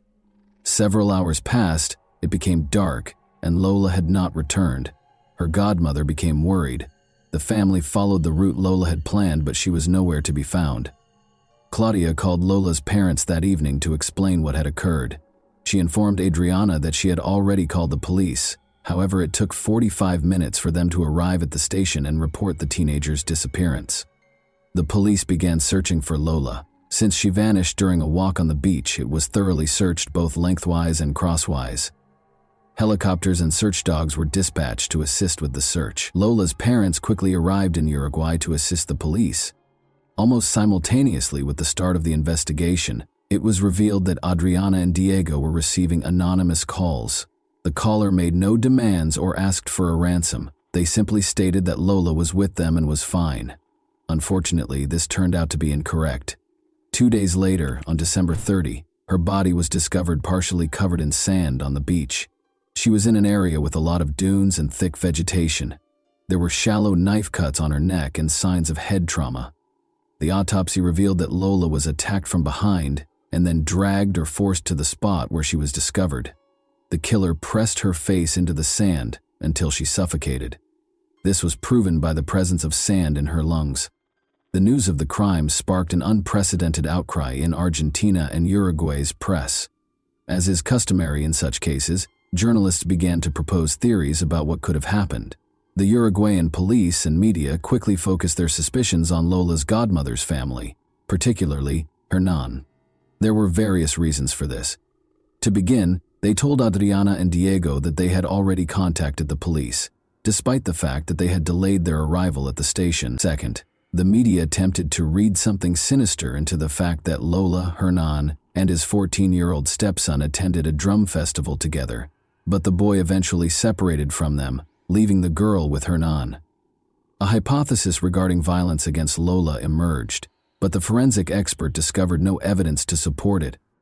However, there were other reasons to suspect them.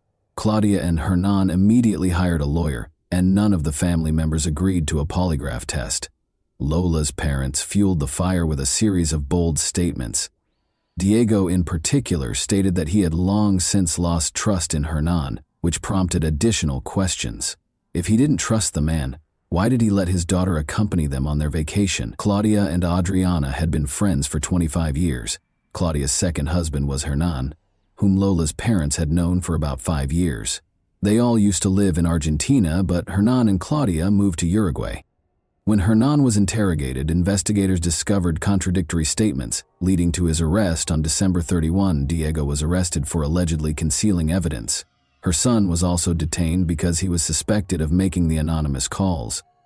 It is not certain who made the calls to Adriana and Diego, but it is clear that they were a failed attempt at a joke. Nonetheless, the police interrogated all 3 family members for several days and found no evidence against them. The investigators stated that they discovered some discrepancies in the testimonies, but they were minor. Hernan claimed they arrived home at 11 p.m., but his son said it was 12. Aside from that, there was nothing the police could charge Hernan, Claudia, or her son with. Therefore, on January 2, 2015, they were all released. The friendship appears to have deteriorated as a result of several public statements. Claudia and her loved ones never spoke to Lola's parents again or called to express their condolences. Adriana thinks their lawyer may have given them such advice. However, she believes that as friends, a simple human gesture would have been to call and express condolences, particularly given their 25-year friendship. Lola's pink backpack was discovered a few days after her death. It was also buried in the sand, about 200 meters from where Lola's body was discovered. This immediately prompted a slew of questions. How did the police not find the body and then the backpack despite searching the entire beach and its surroundings several times? Furthermore, the town's authorities had claimed from the start that the beach was very safe, which was strange because drug dealers operated there, particularly in the area where the body was discovered. Nonetheless, almost all of the girl's belongings were still in the backpack, with the exception of 2,000 pesos stolen from her wallet. Furthermore, there were bloodstains on the towel and the documents. Forensic experts examined the items and discovered Lola's DNA, but it was mixed with male DNA. Because Hernan's suspicions had not been completely dispelled, his DNA was compared to the one dispelled. It was compared to the one discovered. They also checked it against the Uruguayan police database, but there were no matches. Following the discovery of the backpack, one suspect created quite a stir. He was suspected based on witness accounts of his whereabouts on the day of the murder. According to locals, a man nicknamed El Conejo, the Rabbit, was working on a roof near the beach when the girl went for a walk. The man went to lunch in the middle of the day, and his co-workers were aware that he did not have any money with him. However, he came back with food and money. This immediately prompted the question of where he obtained the food, if he did not buy it. But that's not all. Someone claims to have seen him with a pink backpack on the day Lola went missing. According to one newspaper, he confessed to the murder, and other media outlets reported on the development. However, this turned out to be false. The man explained where he got the food, but police suspected he stole it from beachgoers. There was no evidence linking him to Lola's case. He never admitted to anything, and after being released, he filed a lawsuit against newspapers that published unverified information. The investigation had effectively stalled at this point. The primary suspects had already been released, and the investigators had no leads to follow. At first glance, it appeared that the girl knew no one in town, but she had managed to attend a drum festival in the city center and, being sociable and open, freely interacted with strangers. As a result, the police were compelled to investigate this lead. They detained and interrogated approximately 40 people, primarily beach vendors and dealers, but all were eventually released. The situation was aggravated further by the frequent changes in prosecutors and judges. When a new prosecutor was appointed, the case would be reviewed from the beginning. This severely hampered the investigation. But on February 18, 2015, there appeared to be some progress in the case. An anonymous call was made to police. The caller claimed that Angel Moreira, also known as El Cachila or Keisha, was involved in the crime. The man was arrested and interrogated by the police. He worked on the beach parking cars. Angel said he met Lola while she was walking on the beach. He approached her with some souvenir trinkets for sale. They spoke briefly about where the girl came from. When Lola mentioned feeling dizzy, Angel suggested they move to a shady area. He took her to a location with tall bushes and dunes for shade and coolness. The girl fell to her knees. Angel attempted to check her pulse but became scared when unable to hear it and fled. The statement sounded strange, but the police had to release him because there was no evidence. After 4 years, Jorge Basso, the new prosecutor in charge of the case, decided to re-interrogate Angel. The man was arrested following the interrogation on May 22, 2019. This time he was charged with obstruction of justice. His DNA did not match the DNA found on Lola's towel and documents, so the prosecutor concluded that he was covering up for the true perpetrator. According to Basso, Angel's 2015 statements revealed details that only Lola's companions would have known. He knew Lola had fallen to her knees in the sand, and a forensic expert confirmed this. Lola fell, however, not because she felt dizzy, but because she had received shallow knife wounds. Despite Angel's arrest, the Shumela's family waited for an answer to the main question for years, until geneticist Natalia Sandberg became involved in the case. 7 years after the murder, the case took an important turn. The investigator's method of discovering the suspect is reminiscent of a detective novel plot. Natalia Sandberg had the idea to trace the genetic DNA of an unknown man discovered on Lola's towel and documents. There were no matches in the paternal line, but an examination of the maternal line revealed a minor match with a prisoner serving time for murder. In other words, the man who left blood on Lola's towel is related to the man who is currently serving a sentence. The third crime, which involved Marines who died in the naval complex on Faro de Montevideo, was the tip of the iceberg that led investigators to Lola Shumeli's true killer. The murders happened on Sunday morning, May 31, 2020, and the three people, Juan Manuel Escobar, Alex Galinia, and Alan Rodriguez, were found with gunshot wounds to the head. Jonathan Brand Gundy was identified as the killer by police. Jonathan was born in Rocha. When the police discovered his mother and tested her DNA, it was clear that they were looking for another son of the woman, Jonathan's half-brother.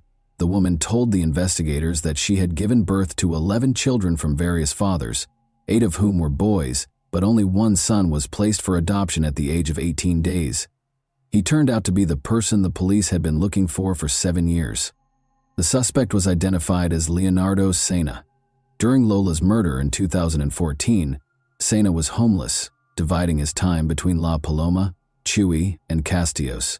He lived in these places, working odd jobs. He recently settled in Chuy, where he lives with a girlfriend and works in a bakery. Between 2003 and 2009, the man had a history of police records for aggression, theft, and violence. Despite his involvement with the law, his DNA was not stored in the database because it was created after 2012. As a result, on May 18, 2022, the police issued a search warrant for his home. They expected the man to refuse to provide his DNA, and they were correct. However, forensic experts looked at the man's toothbrush and comb. To the surprise and delight of the forensic experts, the DNA match was 99.9%, indicating that it was his DNA. The suspect was arrested at the Brazilian border on May 19th. During the interrogation, Leonardo claimed he had no involvement in the crime. Regarding the DNA found on the identification card and the girl's towel, he stated that he found a pink backpack on the beach. When he looked inside, he saw a wallet containing 2,000 pesos and stole it. Concerning the blood, he stated that he had cut himself with a bottle shard at work a few hours prior, and when he reached into the backpack, the bandage came off and the cuts began bleeding. So he wiped his hand on Lola's towel. However, there were several inconsistencies in his account. For starters, his blood was mixed with the girl's blood rather than simply found on her belongings. This would not have happened if he had simply found the backpack and removed the wallet. Second, according to his own words, someone other than Leonardo took Lola's backpack on the 28th, the day of the murder, after Leonardo stole the money and mysteriously buried it 4 kilometers away from where it was found, without taking anything from it. Even the suspect couldn't deny the absurdity of the story.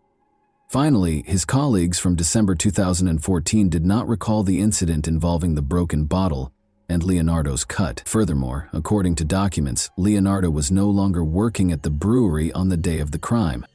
According to police, Lola was stopped by Leonardo and Angel while walking on the beach on December 28, 2014. They dragged her through dunes and bushes. Lola attempted to flee, but the kidnappers struck her on the head several times and stabbed her in the neck, knocking her to her knees. However, Lola's wounds were not fatal and she resisted. She most likely screamed loudly to get the attention of other vacationers or beach vendors. In an attempt to silence Lola, they pressed her face into the sand. They pushed for too long, causing Lola to suffocate. The police believe the crime was motivated by violence, but the assailants were unable to carry out their intended act and ended up killing her because they did not anticipate such fierce resistance from the teenage girl. This hypothesis is supported by the fact that Leonardo was previously tried in a case similar to Lola's. That happened in 2009. When Leonardo was 26 years old, the victim was a 15-year-old girl, just like Lola. Leonardo pursued her for a few blocks before attacking her with a knife. He dragged the victim into a remote wooded area where he assaulted her. Uruguayan police believe that at least 2 people were involved in the attack on Lola. As a result, they charged Leonardo with aggravated murder and Angel with harboring a criminal. Jorge Basso sought a 10-year prison sentence for Angel and 15 for 30 years for Leonardo. A judge granted Angel conditional early release under oath in June 2021, after he had been in prison since 2019. Despite psychiatric and psychological evaluations describing Angel as aggressive and impulsive, the judge found no grounds to accuse him of harboring a criminal. Harboring involves assisting a criminal after the crime has been committed. Angel should have faced charges as an accomplice in this case. The judge determined that Angel Morera's actions did not constitute harboring. The prosecutor filed an appeal against the judge's decision, arguing that Angel was present before, during, and after the crime.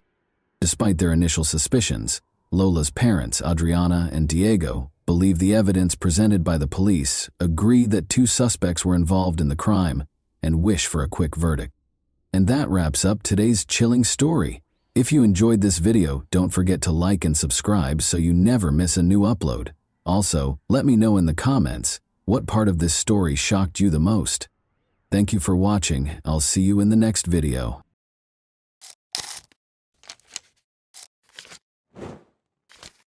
Hey guys, welcome to my channel, and today we're going to take a look at another horrible case with you. This apparently calm woman was 23-year-old Omaima Aray Nelson, who had recently learned of the death of her 56-year-old husband, William Edwin Nelson, also called Bill. She didn't seem to be able to take it all in. But everyone was in for something much darker than they had anticipated. She chose to go far beyond what a human could imagine on Thanksgiving Day, November 28, 1991, when the day if only she had stopped at killing her husband. Investigators would soon discover a much darker truth than anyone had dared to think. In the back of everyone's mind at the time was the fact that it was one of the most horrific crime scenes they had ever seen. Did they think they would find another Jeffrey Dahmer? An unsettling investigation into a murder that would forever haunt Orange County began on December 1, 1991, when a desperate call to U.S. emergency services was placed. According to Omaima Nelson's friend Jose Escovel, his friend killed her husband after he allegedly mistreated her, and he was now offering him $75,000 to assist with the body's disposal. The police sprang into action, eager to learn the truth about this heinous accusation. Officers discovered suspicious trash bags in Omaima's red 1975 Corvette when they found her driving her husband Bill's car. After Thanksgiving weekend, Bill Nelson, as he was known, had not shown up for work and had been reported missing. As Omaima silently watched, they pulled over and went through the things she had in her car. They discovered something disturbing in the car, which they later discovered to be human flesh. Omaima was taken into custody right away for questioning after this startling discovery, and she appeared to be completely cooperative. She denied right away all of the information that Mr. Esquivel had given to the police. She admitted to officers that she hadn't lived with him for very long and that she didn't know how to contact him. Although she appeared helpful, her responses to questions were a little odd. Following that, the investigation took police to their Costa Mesa, California apartment, where they discovered a scene that would go down in true crime history as infamous. Bill was there when they walked into the apartment, but not in the way they had expected. They appeared to be entering a slaughterhouse. Beneath stacks of cardboard boxes were suitcases containing Bill's remains. On the floor, the police found a broken table lamp, a heavy clothing iron covered in blood and human hair, and human flesh and organs wrapped in bags. Officers discovered Bill's bedroom in complete chaos as they carried out their somber search. The mattress was covered in blood, and the bedpost was splintered and torn off. The freezer held the most startling discovery: Bill's head, wrapped in tinfoil, with stab wounds visible and evidence of deep frying.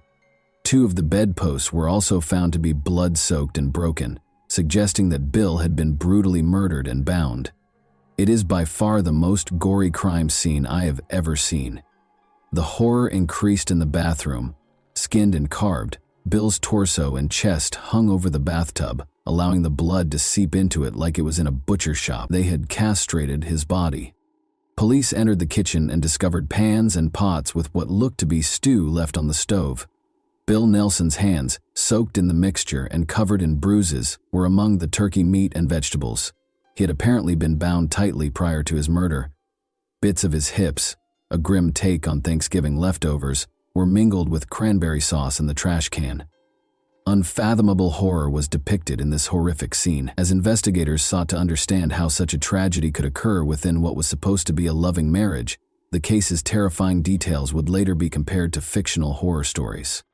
The condition of Bill's dismembered body prevented the police from determining the cause of death right away. Although the officers were positive it was Bill, they dug deep into Omaima's past to be absolutely certain and to solve the mystery of this heartbreaking murder. They were about to make one of the most unsettling discoveries of their professional lives. In 1968, Omaima Ari Nelson was born in a small, destitute farming village in southern Egypt, close to the Sudanese border. She was one of 16 children born into a traditional Arabic family, and her early years were difficult and traumatic. From an early age, she experienced physical and sexual abuse at the hands of her violent and irascible father. At the age of 7, she was subjected to the horrifying custom of female circumcision, which further exacerbated the wounds from her early years. She was in excruciating pain all the time after this procedure, which turned intimacy into a terrifying experience. As she grew older, her mother made the painful choice to leave her father and relocate to Cairo, the city of the dead, an Egyptian city notorious for its houses erected around cemeteries. Omaima had to deal with more difficulties in this depressing setting. In addition to impairing her capacity to build close relationships, the suffering she went through left her feeling extremely vulnerable and afraid. Notwithstanding all of the difficulties, Omaima developed into a young woman of remarkable beauty and vitality. By 1986, when Omaima turned 18, her life had taken yet another unexpected turn. Roger Stainbrook, an American oil worker on contract in Egypt, was introduced to her. She fell in love with him because she was drawn to him in the prospect of starting over. Despite her initial reluctance, her mother ultimately agreed to the cross-cultural relationship, perhaps out of concern that no Egyptian man would take her in. Omaima accompanied him to Texas, USA, in search of freedom and better prospects. There, however, she would only face yet another difficult chapter. Their marriage ended soon after the fissures in their relationship became apparent. Omaima, still a teenager, was left stranded and alone in a foreign city, with no one to turn to and only a rudimentary understanding of English. Omaima took on odd jobs like waitressing and nannying because she was desperate to make ends meet. But these weren't enough. At one point, she attacked 2 security guards who caught her stealing in a department store, and she even ended up getting briefly arrested for robbing a pharmacy. She also worked as a model part-time before realizing that her beauty could help her survive. She played a dangerous game to survive by luring men in and captivating them with her attractive appearance, only to rob them when they were most exposed. Omaima would place men in precarious situations, restrain them, use force, and take their belongings.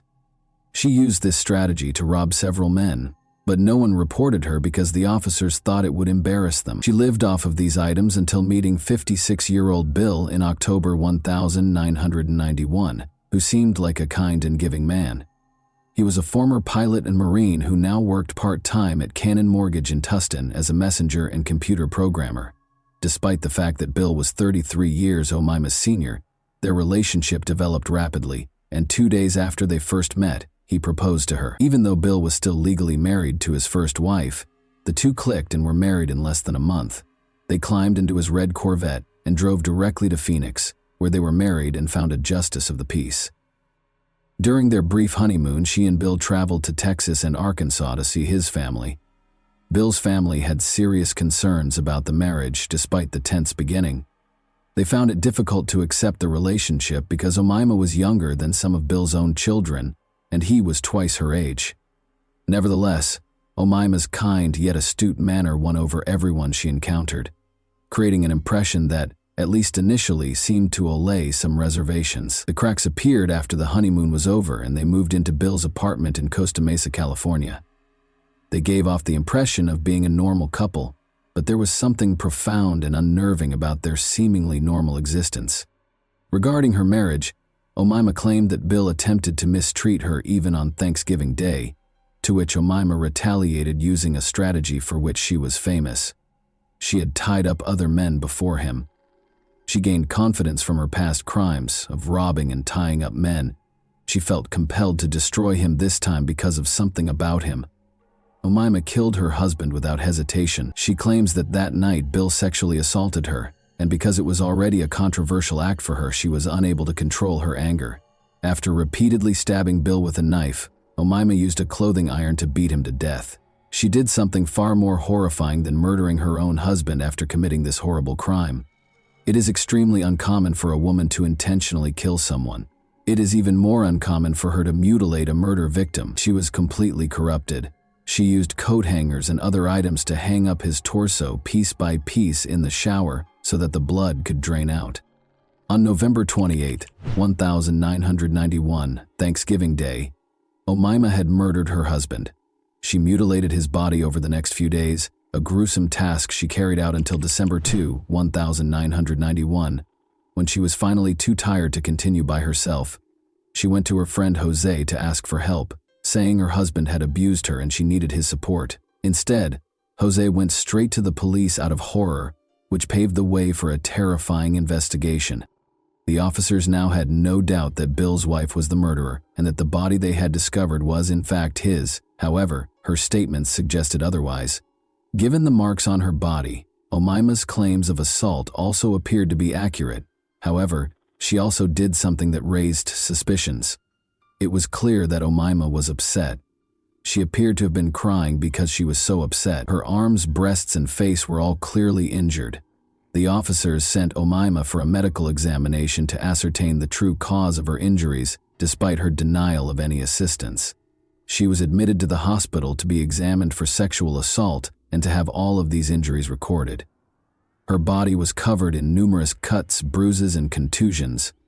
In order to find out about any oddities they might have observed, the investigators also got in touch with Bill's stepdaughter. As it happened, he did get in touch with her prior to his own wife killing him. Detectives looked to Bill's neighbors as the investigation progressed, in the hopes that someone might have seen something out of the ordinary. They did remember hearing a strange noise that night, a noise that had seemed normal at the time, but had taken on a terrifying new meaning in the context of what had happened. Cutting a body into several pieces and packaging them all to make them appear non-human requires a lot of work. Thanksgiving was supposed to be a time for celebration, but for Bill Nelson, it turned into a day of horror when his young bride brutally murdered him.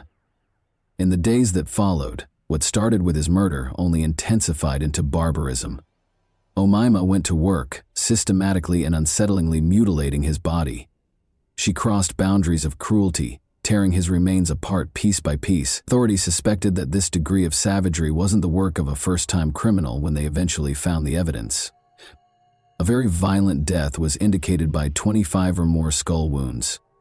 In actuality, the body was dissected in a fairly professional manner, with such accuracy that the coroner's office was quite alarmed. Was this something she had done before? The investigators would be haunted for years by what transpired next. The medical examiners discovered something terrible when they weighed all of the remains discovered in Omaima's apartment and contrasted them with Bill's records. Almost 180 pounds of his body were missing. The officers realized what might have happened in light of the sobering findings already made. The weight that was missing indicated that Omaima had disposed of a significant amount of his body, and the implications were unimaginable. On the same day that her friend reported her, Omaima was taken into custody by the police and questioned. Even though these discoveries about Bill were unsettling, nobody could have foreseen the terrible truth that was concealed in a secret room. Omaima immediately tried to change the case's entire focus when they inquired about the murder, leading the investigation in an unanticipated and unsettling direction. She denied killing her husband when the officers questioned her about Bill's murder and her motivation for doing so. Officers were stunned by Omaima's response when they confronted her about the human flesh they found in the vehicle she was operating. They realized they were dealing with something much darker than they had expected, when the full extent of her cruelty and detachment became horrifyingly evident. In fact, Bill had run afoul of the law while working as a pilot to smuggle electronics and drugs into Mexico from a Texas airport. He had been apprehended and sentenced to 4 years in prison. Here, however, that was not the case. Omaima revealed the possible motivation behind her murder of her husband when the officers called her in for a second round of interrogation. She claimed that after they were married, Bill began to act violently, abusing her both physically and sexually during their brief marriage. She denied killing him, though. Omaima eventually confessed to killing her husband after being pressed further, but she left them with yet another unsolved mystery. The officers were starting to realize that Omaima was mentally ill, perhaps as a result of her traumatic past. Then she made a statement that confirmed the suspicion even more. The officers could tell from her demand that Omaima either had real mental health problems or was feigning them in order to get her sentence lowered. The fact that this was not the first time she had done this further confirmed their suspicion that she was merely making up her psychotic condition to get out of paying the penalty. When her medical report was received, these conjectures took on even more tangible form. Between Omaima and Bill, it was evident from the report who was the aggressor and who was the victim. Her hands, legs, and feet all had cuts that were typical of someone who had mutilated a human body. Additionally, the report disclosed that Omaima was not coerced into having sex. Everyone was horrified by her psychiatrist's startling assertion, which made them all question their loved ones. Omaima was accused of killing Bill for money, first-degree murder, cannibalism, and evidence of premeditation. Nothing short of a media circus was the trial that ensued. The public's morbid fascination was captivated by the graphic details of the crime. On December 1st, 1992, nearly a year after Bill Nelson was killed, the trial got underway. She even stated in court that the hallucinations were what caused her to do this and that it was her mind playing tricks on her. She stated that she was unable to remember anything about the murder, including the exact moment it occurred. But a different story about her was told by Robert Hansen, her ex-boyfriend, whom she had also contacted on the day of the murder. In addition, Omaima's psychologist provided testimony supporting her mental health. She described how her delusions were getting worse. The defense never claimed that Omaima was not the murderer. Rather, they emphasized that she committed the crime as a result of her abuse at the hands of Bill and her hallucinations.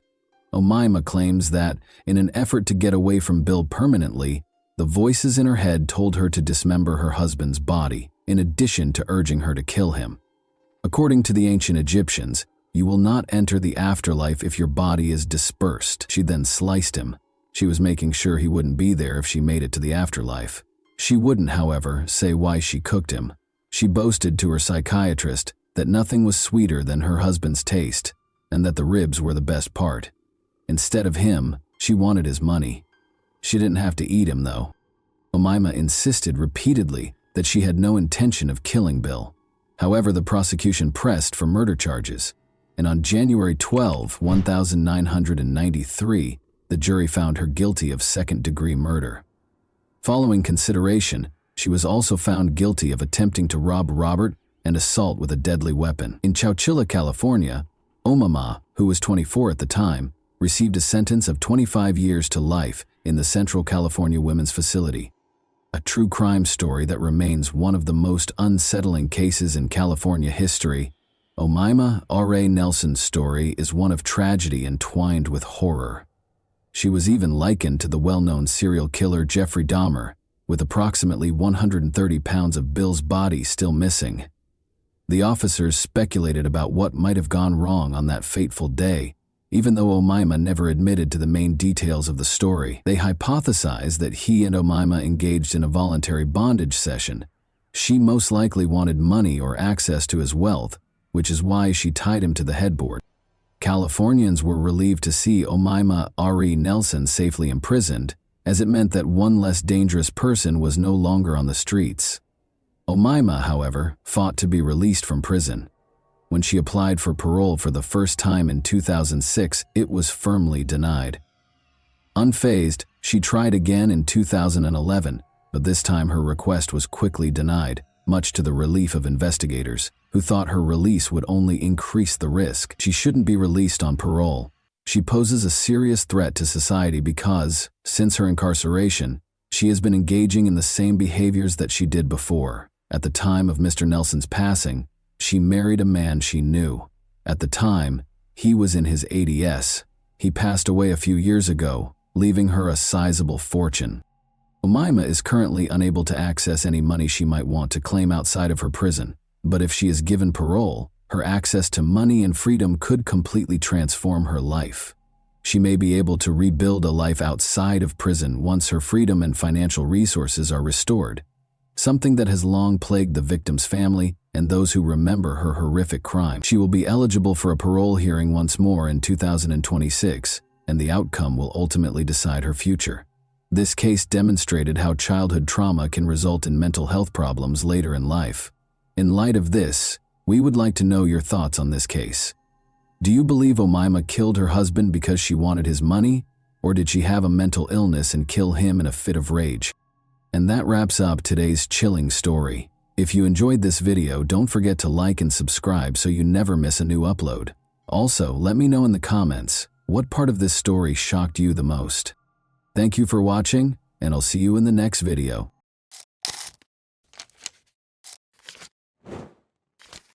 Hey guys, welcome to my channel, and today we're going to take a look at another horrible case with you.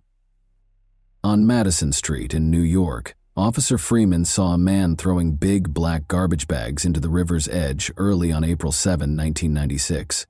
The man froze as Freeman came closer. The officer noticed the two cars next to the man, their trunks stuffed with trash bags. He searched and found something startling. Bloody tools and blood-soaked clothing were found in the bags, along with a dismembered body that had been cut into 66 pieces in the most gory way imaginable. The man who disposed of the bags introduced himself as Vladimir Zelinin, 48. The police quickly learned that the person inside the bags was Yakov Gluzman, a 48-year-old billionaire and well-known cancer researcher who had tragically been duped by Vladimir.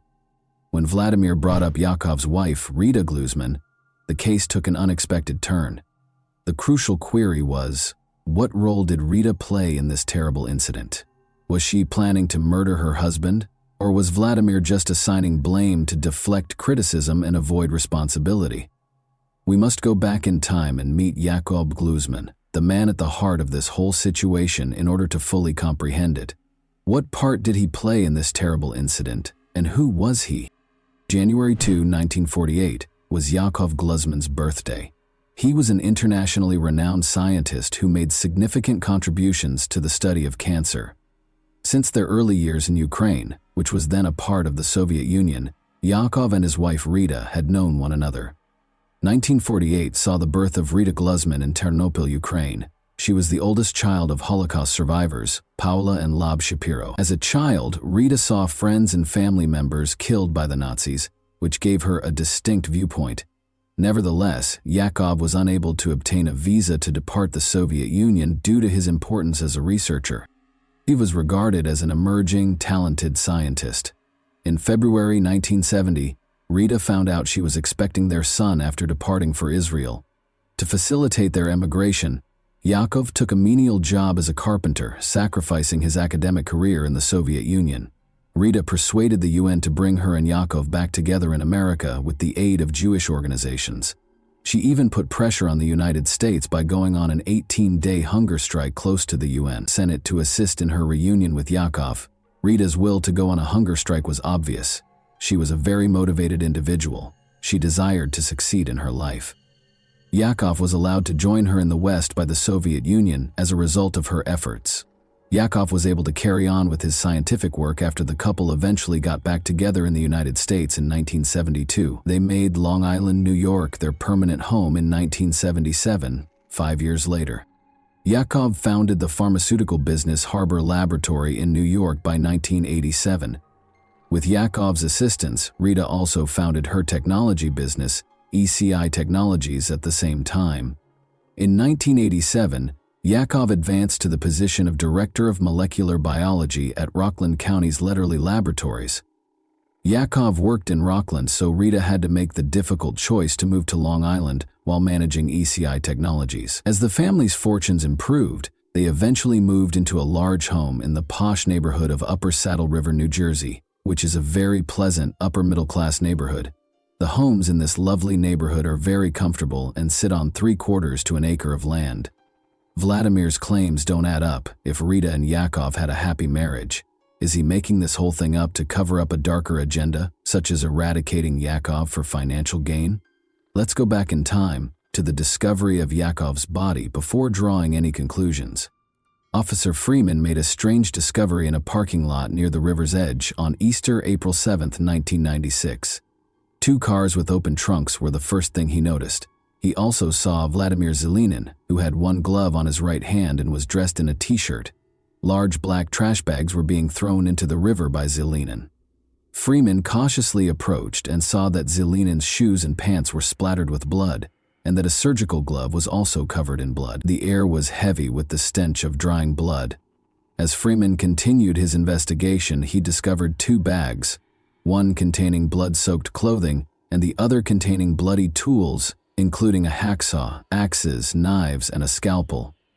Unbelievably, 8 additional bags containing Jakob Glusman's tragically dismembered remains were found in the trunks of the 2 cars. His nose and lips were even removed, as part of the horrific act of chopping his body into 66 pieces. Vladimir Zelinin, wearing blood-stained trousers, stood beside Officer Freeman. Zelinin, who was Russian, could hardly speak English. He shockingly disclosed that Vladimir's cousin, Rita Glusman, had been instrumental in his immigration to the United States just 11 months earlier. As Vladimir admitted that Rita was the one who coerced him into carrying out the unimaginable deed of killing Yaakov, the terrifying realization came to light. Rita had already left with her passport when Bergen County authorities showed up at her house the next day. Prosecutors were concerned that she may have escaped abroad, but Rita was allegedly on her way to Long Island while Zelinin was being held in Bergen County. It was clear that she knew the police would be looking for her. She made a quick stop in Nyack along the way, stealing a set of New York license plates from a parked car to hide her car's New Jersey tags. There was little question that Rita had planned the murder and was now evading the authorities, despite the fact that investigators in both jurisdictions had not formally named her as a suspect in her husband's death. They made it clear in a public alert that they wanted to talk to her. After her husband passed away, Rita disappeared for 6 days. On April 12, 1996, the police finally located her in Cold Spring Harbor, Long Island. Rita was caught breaking into a guest cabin by a cleaning lady during a routine cleaning round at the Hawk's Nest cabin. Her husband had worked for a company that owned this cabin. The woman had quickly called the police because she thought Rita was a thief. Rita attempted to flee by scurrying out a rear window onto the lab grounds after being confronted. She was eventually located and taken into custody by the local police. Notably, authorities discovered a variety of travel brochures, including some from Switzerland and Australia, inside her car, which also had a stolen license plate. When Rita Glusman was arrested, the police were taken aback to see her. She was no longer the woman who wore expensive clothing. Her clothes, makeup, hair color, and even airline information had all changed. The police became increasingly suspicious because she had completely changed her appearance. However, there was one issue that prevented the police from charging her with her husband's murder under New York law. When flaws started to show in their marriage's apparently flawless exterior, the investigation took a different turn. The couple's hidden tensions surfaced during their move from Long Island to New Jersey. It turned out that moving to New Jersey, even though it was a mutual decision, put Rita under financial strain, particularly for her business, ECI Technologies. Yakov's income was crucial to the company's survival because it was not doing as well as it once did. However, there was one contradiction. Despite Rita's claims that the move left them impoverished, she was spotted driving a BMW, wearing mink coats and leading a fairly opulent lifestyle. On the other hand, Yakov used to wear regular jeans and drive a 1983 Nissan. According to his friends, he was more of an ordinary guy who wore khakis everywhere he went. The American dream appealed to Rita. She desired high living and spas. Yakov Gluzman left the home in New Jersey in the summer of 1995 and rented a second-floor apartment in Pearl River, just a few blocks from his place of employment. Yakov had begun dating a woman he had met in 1994 while traveling to Israel to visit his family. By September of that year, the rift between Rita and Yakov had become irreversible. While Rita's technology company was in danger of going bankrupt, Yakov was making progress in his career as a cancer researcher. In a phone call with his father in the fall of 1994, Yakov acknowledged that his marriage to Rita, which had lasted 25 years, was failing. Yakov Gluzman filed for divorce. The ECI Technologies company became a focal point during their divorce proceedings. Yakov insisted on thoroughly examining the company's finances before accepting any terms, while Rita desired sole ownership. Rita was devastated to hear this. Yakov claimed marital cruelty as the cause of the divorce when he filed for it. Tragic events occurred 4 months later, in 1996, when the couple's already shaky relationship was further strained when their 25-year-old son died while serving in the Israeli army. Yakov wanted to leave Rita because she was so furious. How could he have the audacity to abandon her, who was so invested in his transformation in the United States? Rita noticed that she was becoming desperate, and some people noticed that her behavior was becoming unpredictable. She found it difficult to control her cravings for luxury, even after Yakov gave her $90,000 when he moved out a year earlier in 1995. She was suddenly in America, where she could eat as much as she pleased. For her, it represented success. Rita Gluzman engaged a private investigator to look for any negative information about Yakov in an effort to stop the divorce. She went to unlawful measures such as wiretapping Yakov's phone and even threatening to spread the AIDS virus to his girlfriend. She wanted to discredit this woman in Israel by putting cocaine on her, among other things. She had attempted to hire a lot of people. Her husband was being followed by others. She had extortion attempts against her husband's family. Rita Gluzman started planning his murder after these plans failed to stop the divorce. She experienced yet another setback when she was arrested on shoplifting charges after being caught stealing small items from a New Jersey pharmacy. Her business kept failing, and as accusations were made by both parties, the divorce process grew more acrimonious. Rita was prepared to involve her cousin Zelinin and had already made a firm decision. Despite being straightforward, her plan was extremely cruel. Rita got a key to her ex-husband's apartment in the months before Easter. During one of their arguments, she persuaded him to give it to her and had a copy made. She was aware of her ex-husband's routine, which included him spending Saturday nights at the lab and typically coming home at 11:30 p.m. Knowing this, Rita made sure they had everything they would require, including a knife, a scalpel, a hacksaw, and a variety of cleaning supplies. Rita and Zelinin drove from Bergen County in a late-model Ford Taurus registered to her company on the evening of April 6, 1996, just hours before Yakov was scheduled to return home. They parked near Yakov's apartment in a poorly lit spot and waited in silence in the living room. It was 11:30 p.m. when Yakov parked his Nissan Maxima and went inside his apartment. At that moment, Zelinin struck first with an axe. When Yakov entered his apartment with an axe and a hatchet, she and Vladimir were waiting for him and jumped on him, attacking him. Rita Gluzman then approached and started striking her husband with the axe, according to Zelinin. It was then that Zelinin's hand was injured. He was unable to see exactly where he struck Yakov because of the darkness, but the scientist fell to the ground. Rita then attacked her husband with ferocity and violent force. Her axe once slipped and struck Zelenin's right hand, causing it to bleed continuously. Rita insisted that they would examine Zelenin's wound later because they were pressed for time. She took a knife out of the bag and stabbed her ex-husband in the chest to make sure he was dead. His bloody body was dragged into the bathroom, where it was dismembered. Rita was adamant that no part of the man was big enough to be recognized. To make it impossible for anyone who might find the body to identify him, they even cut off his nose and lips, in addition to cutting off his fingertips to prevent fingerprint identification. Rita went into a cleaning frenzy, trying to get rid of any sign of the crime, while Zelenin kept butchering the body. Around 3 a.m, Kathy Armstrong, a neighbor who lived 1 floor below Yakov, was the only one who heard a thumping and banging sound. April 7, 1996. She was unaware that the remains of Yakov were being disposed of, his bloody clothes and body parts packed into 9 plastic garbage bags. Another bag was filled with the equipment needed for the gory task. After that, the bags were placed in the 2 cars' trunks. After returning to East Rutherford, Zelenin would dispose of Gluzman's remains in the Passaic River and then, before dawn, dispose of the car. But there was a hitch. They were not on time. Zelenin unintentionally set off the car's theft alarm while loading it. If anyone in the apartment complex heard the alarm, they didn't bother to look into it because it was only a short cry in the night. Rita, however, became frightened, leapt into the Taurus and told Zelenin to run. After circling the neighborhood for a while, they cautiously made their way back to the apartment complex, checked to make sure everything was okay, and went back to their solemn task. And it took longer than Rita had expected to dismember Yakov and clean his apartment. The necessity to treat Zelenin's hand wound, which resulted from Rita's violent behavior against her husband, further threw off this schedule. Zelenin and Rita stopped at a CVS pharmacy in the town of Fairlawn on their way south.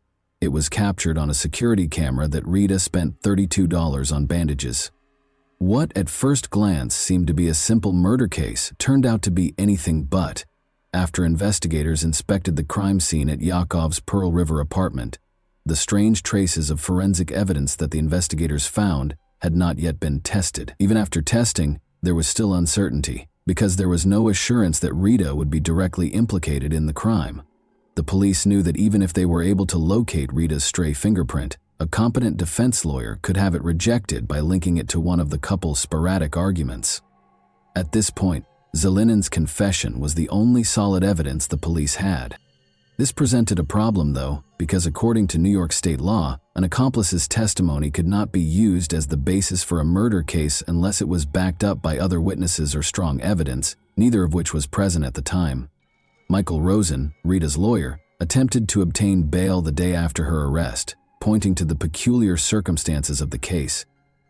Rosen filed a felony examination after the judge denied bail despite the possibility of murder charges. For Rita to be detained without bail, prosecutors had 48 hours to demonstrate that she was dangerous and that there was a chance she would run away again.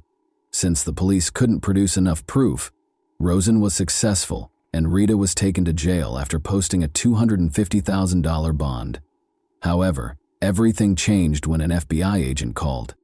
Unexpectedly, Rosen was ordered to bring Rita to the United States, White Plains Federal Court Building. Rosen found this surprising and didn't understand why the federal government was becoming involved. The reason became evident as Rosen and Rita arrived. Local authorities had worked with federal prosecutors to devise a novel strategy to charge Rita for her role in her husband's death, while Michael Rosen had been preoccupied with getting her bail. Federal prosecutors invoked the Violence Against Women Act, a 1994 domestic violence statute, in a brief 4-page complaint. It was a daring step. This law permitted federal intervention in cases of domestic violence committed by someone who crosses state lines, a tactic that had never before been employed against a woman. But it gave the police the power they needed to bring Rita to justice. It was noteworthy because it gave them permission to use Zelenin's testimony. In court, Zelenin described the events leading up to the incident and how they dismembered Yakov. Vladimir Zelenin claimed that Rita Gluzman was behind a wall a few feet away and that he was concealed behind the door as it opened. Zelenin struck Yakov's head with an axe for the first time as soon as he entered the room. With a knife in hand, Rita hacked and stabbed Mr. Glusman until she nearly cut Zelenin's fingers off his right hand. According to Zelenin, he began by chopping off the arm at the shoulder, followed by the left leg below the knee and the right leg below the knee. Then, he claimed, he severed his head. Witness reports from Yakov's neighbors who saw a couple packing bags into a car at 3 in the morning were among the other pieces of evidence the police brought in. April 7, 1996, Rita was recognized by a pharmacy employee as the agitated woman buying bandages and antiseptic at 4 in the morning. The same morning. In addition, Rita's controlling personality was acknowledged by a private investigator she hired to spy on her husband and his lover. More than a year and a half after Yakov's passing, on April 3, 1997, Rita faced the U.S. Judge Barrington Parker, District Court. Despite her denials, the jury found her guilty of killing Yakov, dismembering him and dumping him in the river after being persuaded by Zelenin's testimony. She was given a life sentence in prison by the judge. In the Soviet Union, the woman who had once been celebrated as a symbol of freedom for a whole class was now imprisoned. Vladimir Zelenin was later given a 22-and-a-half-year prison sentence in May 1997. Rita Glusman was released from prison on compassionate grounds in 2020 because of her deteriorating health, which included early Parkinson's disease and multiple strokes. Although Yakov's brother wrote a letter opposing Rita's release, expressing horror and fear, the judge took into consideration Rita's request for a second chance to avoid dying in prison. Rita went back home after the judge allowed her release despite reservations.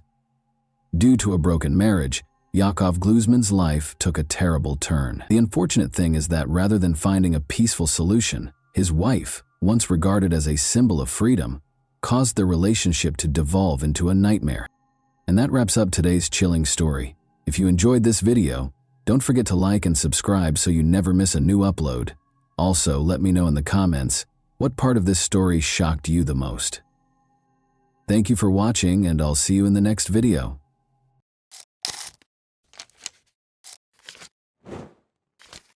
Hey guys, welcome to my channel, and today we're going to take a look at another horrible case with you. On February 27, 2017, the 1-year-old Valerie Arrow was found dead in her home. The scene that unfolded before the eyes of the police was shocking in its cruelty. Valerie lay on the bed wearing a bathrobe, her wrists bound with a shoelace, and a scarf in her mouth as a gag. It was soaked in blood that had flowed from her throat. The room's floor was covered with the torn underwear of the girl, ripped in half. One obvious injury on her body was a strangulation mark on her neck. The police had even more to ponder after the autopsy. The toxicological analysis revealed that Valerie had been under the influence of multiple substances, and 2 scarves were discovered deep in her throat. They were so numerous that they might have killed her on their own. In addition, Valerie's backpack was discovered in the trash a few days prior by a building worker where the girl resided. Her papers, an ashtray, cigarette butts, a glass, shoes, apartment keys, and a blood-stained bedside lamp were all found inside. After compiling this data, the investigators came to the conclusion that the girl had committed suicide on her own volition. The matter was resolved. Naturally, Valerie's family was not pleased with this conclusion and made vain attempts to convince the police to look into the case as a murder. A girl named Law Martin's wallet and documents were discovered by hikers on the Fenway Trail 11 months later. The same day, they found the dead body of a 19-year-old girl in Bon Roppers Roquette in a canal about 20 kilometers away. She had taken off her socks and was completely nude. Law, who had been absent for 2 days, was there. According to the autopsy, the girl was strangled to death, but before she passed away, she had been sexually assaulted both vaginally and anally, using what appeared to be a baseball bat. The forensic specialist also discovered a torn spleen, which suggests a very powerful abdominal blow, like a kick. Despite starting an investigation, the police were unable to find any solid leads. Furthermore, nobody ever thought to link the 2 cases together, of course. After 7 years, the morning of February 11, 1997, arrived. In Toulouse, firefighters broke into a 4th-floor apartment in a multi-story building at 9 in the morning. They found a 29-year-old woman named Martin Matten's charred and lifeless body inside. Martin was on the bed, face down. There was a magazine from an automatic pistol on the floor and a ripped and blood-stained bra in the bathroom. Blood was all over the carpet and the bathtub, and a light bulb that had been unscrewed was lying on the floor. The firefighters came to the conclusion that there were two fires, two obvious attempts at intentional arson in the living room by the armchair and in the bedroom. After weighing all of the available evidence, the investigating police inspector came to the conclusion that Martin's death was caused by a choice she made. Emily Espies, then 21 years old, went into a Toulouse bar 10 days later, on February 26, 1997. She wanted to grab a drink with her friends in the afternoon. She met Patrice, a nice and attractive man in the bar. Because he gave Emily and her friends illegal drugs, he had his own method of luring girls. The rest of the day and the next morning were spent with Patrice and Emily. The young man asked Emily to accompany him to a concert that he was planning to attend that evening. He invited her and she accepted. They did, however, meet up with Patrice's friend Eve, whom he had been living with for a while prior to the concert. The young people in the group shared a meal and some beverages. After that, Patrice and Emily headed to the concert in Patrice's car, arriving at around 1:30 a.m. While Patrice spent more time drinking beer at the bar, Emily danced a lot. Emily asked her new acquaintance to drive her home at around 2 in the morning because she was exhausted from not sleeping for 2 days. The tired girl fell asleep right away, before she had even had a chance to sit in the car. She was lying on the back seat of the car when she woke up, even though it felt like only a moment had gone by. Emily opened her eyes and was shocked to see that she was being choked by Patrice, a buffer with protruding eyes. He was no longer the nice guy she'd spent the entire day with. How someone could spend a whole day with such a nice guy and then, in just 1 minute, transform into a monster who was now strangling her was beyond Emily's comprehension. Emily made an effort to resist. She tried to rip Patrice's hair, screamed and scratched him. Emily passed out after he repeatedly hit her face and told her to stop talking. She woke up without her underwear a few minutes later. She must have been violated by his attempt. Given the likelihood of her death, Emily made the decision to either pretend to be dead or speak to him. In an attempt to defuse the situation and maintain her composure, she decided to speak with Patrice. She reiterated that she understood everything, that excessive drinking causes such things, that everything was okay, and that she would keep it a secret. Patrice asked her to please him after stopping the car. Emily declined. He then accompanied her to the back seat, proceeded to undress her, and again violated her. Emily tried to maintain her composure. She kept conversing with him, downplaying the damage he had done to her. Patrice suddenly started crying and expressed regret for his actions. "You have 10 years of my life in your hands," he told Emily. He must have been sincere, because Emily didn't think he was such a great actor. She felt hope once more. Emily soothed her tormentor and attacker. Her only concern was to survive this nightmare, so she spoke softly to him. She asked him to drive her home after she was able to calm Patrice down. When he refused, they went to Patrice's friend Eve's place.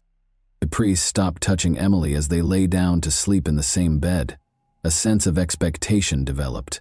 Despite going through hell, Emily is still alive. Even though the assailant was only a few centimeters away from her, she felt a little safer because she knew Eve was in the adjacent room. For several hours, the girl was able to sleep until she heard his girlfriend Eve awaken. They were in the kitchen when Emily got up. When Eve and his girlfriend Nora noticed Emily's facial bruises, they were appalled. She told them that a guy at the concert had attacked her. His face was hidden by a hood so she couldn't see it.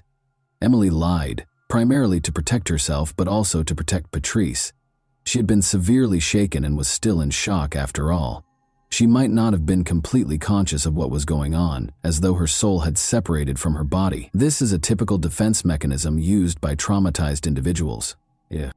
Since Eve knew that his ex-girlfriend had thrown him out following a heated argument and didn't fully trust him, she discreetly pulled her aside and inquired as to whether Patrice had anything to do with it, even though she was staying with him.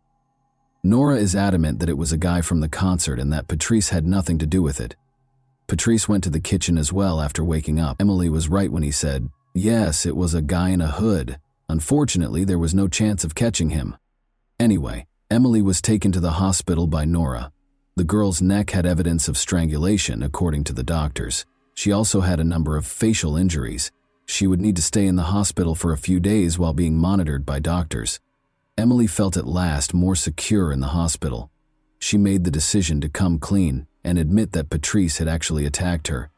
But he had already vanished because he thought Emily might confess everything. Now that one of Patrice's victims was alive, the police began looking for him. He would spend 3 months evading capture. Patrice, now known as Frank, met Marie Norman at a country festival on June 14, $1,997.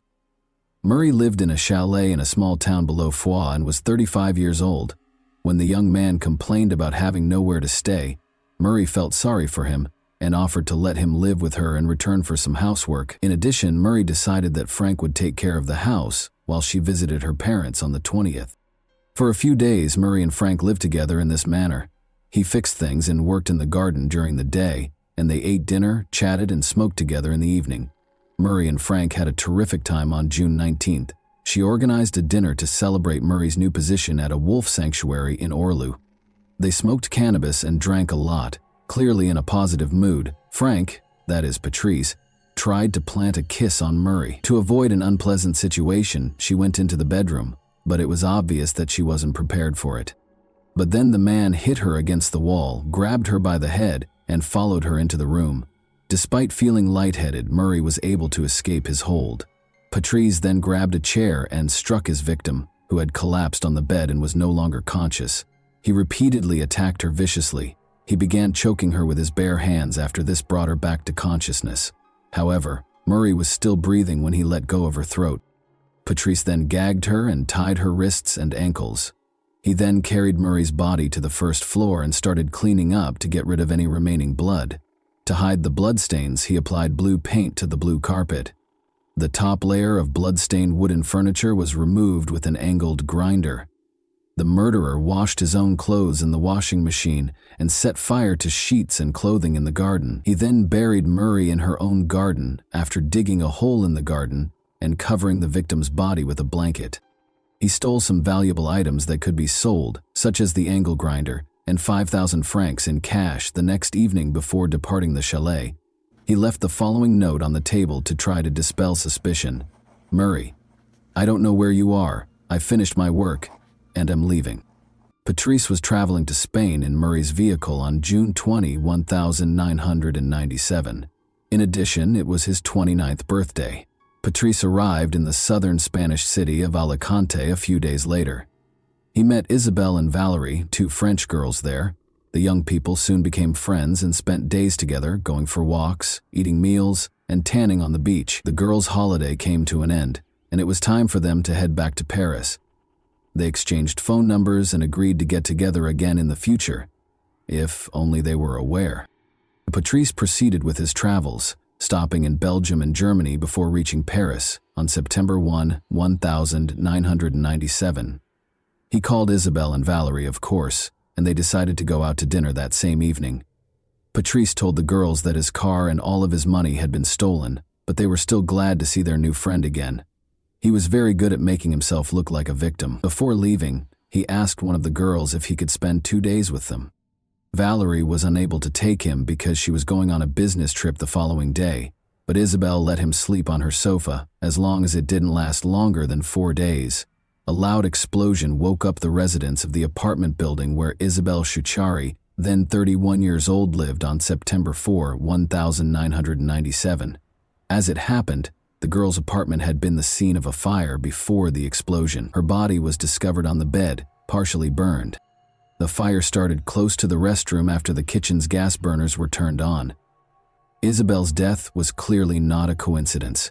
3 glasses, a bottle of pink wine, and champagne were on the table, and the front door was left open. The killer's extreme cruelty was demonstrated by the wounds on the victim's body. Blood was dripping from her mouth, nose, and anus, and there was blood in the toilet. Isabelle's body, however, showed no signs of semen. Rather, a carrot that was stained with blood was discovered close to the mattress. It would be confirmed by the autopsy that the girl was tortured by the perpetrator. In addition, she had been badly beaten. Her face was primarily struck, but other parts of her body were also hit. The cause of death was asphyxia. Because of the testimony of Emily Espy, who survived Patrice Allegre's attack at the end of February, Investigators were immediately alerted to the fact that Isabel had provided shelter to a man named Patrice. This was because the police had been looking for a particular Patrice for a while. Then, Mireille Norman's relatives, who were expecting her as a guest, started to worry after she vanished. But her body wasn't discovered until 3 weeks later, when it was bound and buried in the garden. However, even though he gave a false name, many witnesses had seen his face and recognized him from the investigators' photos. So after the body was found, gendarmes' suspicions were strongly connected to Patrice. He was already being actively sought when he returned to Paris in early September. His search warrant made the rounds of France. The police reached out to his friends and family and offered a reward for helping to apprehend him. Patrice then got in touch with a friend and asked him if he could spend the night in Paris. At that point, the investigators saw a chance to capture him. They requested that this man give Patrice a call back and point him in the direction of a prime capture site in Châtenay-Malabry. At 5:10 p.m. on September 5, 1997, Patrice went inside the house where the police were already concealed. He didn't fight being arrested. He even appeared relieved to be arrested, as if he were sick of hiding, according to some witnesses. Unexpectedly, the public paid little attention to the serial killer's arrest. Since the investigators were initially unable to connect the various cases, it could be that the media failed to report that a serial killer was on the loose. However, it was also because the car accident and Princess Diana's death in Paris on August 31, 1997, took center stage in the news. Consequently, there was little media coverage of Patrice's arrest. It didn't garner much media attention. Patrice voluntarily cooperated when he was being questioned. He gave a detailed account of his crimes and admitted to them. He described them in the present tense as though reliving them, but with a totally detached expression, which made it terrifying. Patrice was taken into custody in connection with the assault on Emily S.B. and the killings of Isabelle Chichari and Mireille Norman. But he used a different name when Patrice mentioned Mireille Norman, the girl who let him stay in her chalet in return for helping out in the garden. The investigators wondered why he had given her the name Martine. They gradually came to understand that he was mistakenly thinking she was another of his victims. Investigators offered Patrice champagne, oysters, foie gras, and more outdoor walks in exchange for disclosing information about his other victims, because they knew he had a penchant for luxuries. In fact, Patrice later admitted to the murders of Valérie Thériault, Martine Mathias, and Laure Martine, only after the pieces of the puzzle began to fit together as evidence that the detectives were already aware of. As is already well known, investigators came to the conclusion that Valérie Thériault and Martin Mathias had committed suicide, but as it happened, Patrice knew each of the women personally. He was co-workers with Valérie Thériault, who was a waiter at the same Toulouse cafe. She recognized Laure Martine, who lived with him in the same area of Toulouse, and got into his car. She was Patrice's neighbor, Martin Mathias. They shared apartments across from one another. To put it another way, investigators were unaware of numerous hints that suggested Patrice Allegre was a potential suspect for a long time. For a serial killer, that was unusual. Even if they were only acquainted for a few days, as was the case with Emily, Patrice knew each of his victims by name. However, his approach was always the same. We hang out, spend time together, make friends, and then the attack happens. Investigators and later psychiatrists observed that Patrice found it much more difficult to explain the murders when they discussed them, even though he readily confessed to the killings and helped the investigation during interrogations. Every time, he described the incident as follows. He attempted to kiss the victim, but she refused, so he got angry and strangled her. The man claimed that he did everything by himself, but in certain instances he assaulted the victims with objects. This suggests that his account of the killings and assaults is not accurate. Does he have a bad memory of what happened, or is it a lie? It's difficult to say, but it calls into question his confession anyhow. Let's take Martin Mathias's case as an example. Patrice remembers that in early February 1997, he met her at McDonald's. After he asked to sit at her table, they struck up a conversation and discovered that boxing was a common interest. Patrice had previously trained under French boxing champion Martin Mathias. Patrice claims that Martin invited him to join her for a drink a few days later and agreed to meet with him again, and this meeting was when everything went wrong. This version isn't entirely supported by the autopsy, though. Despite not drinking, toxicological analysis showed that she had alcohol and chloroform in her system. Additionally, the intimate area of her body bore the scars of an electric shock. As you may remember, the electrical wiring in the apartment was altered, and a light bulb was unscrewed. This raises the possibility that Patrice stalked the girl because he lived across the street, even though the girl did not invite him to her home. Then, because Martin Matthias was stronger than him in normal conditions, he rendered her incapable of moving. It is crucial to recognize that there are differences between the killer's account and the available evidence, even though there are no facts that can be used to prove this. Furthermore, this suggests that he is not making an effort to be totally truthful with the inquiry. He also talked excitedly and in detail about his early years. On June 20, Patrice was born in Toulouse. At the age of 17, his mother, Michelle, a hairdresser, became pregnant with him. Roland, his father, was a police officer and 4 years her senior. He was always an unwanted child, and Patrice knew it. The second son, a desired child, was born to Michelle and Roland 7 years later. One could not say that Patrice had a happy childhood. His father would physically abuse his mother, and his parents would frequently quarrel. When Patrice attempted to step in, he was beaten instead. Being a police officer, Roland neglected his son and was frequently away from home. In contrast, Patrice's mother didn't seem to care much for him. But when Patrice was young, she collapsed into an alcoholic coma in front of him in her beauty salon because she was an alcoholic. She also consistently cheated on her husband and was unfaithful to him. Patrice was able to observe some of her private interactions and the post-fight reconciliations between Michelle and Roland. He would frequently try to sleep in his room by covering his head with a pillow to block out the sounds of his mother's groans coming from the room next door. Another time, when Patrice, then 6, was sitting in the back seat and watching everything, she got pleasure from one of her friends in the car. Patrice idolized his mother and hated his father in spite of everything. He would stand up for her and was offended when others made disparaging remarks about her. He had to repeat a year multiple times because he struggled to learn in school. Because his mother permitted it, he would skip classes. He started stealing, selling drugs, and committing crimes during this time. But each time he was taken into custody, his father would save him. For instance, Roland once compensated the victims of Patrice's thefts with 300 francs. His actions may have stemmed from a traumatic incident that happened to him when he was 13 years old. 2 boys kidnapped him after he fled his home. He was abused in a car and drugged with strong illegal substances before being abandoned on the side of a distant road.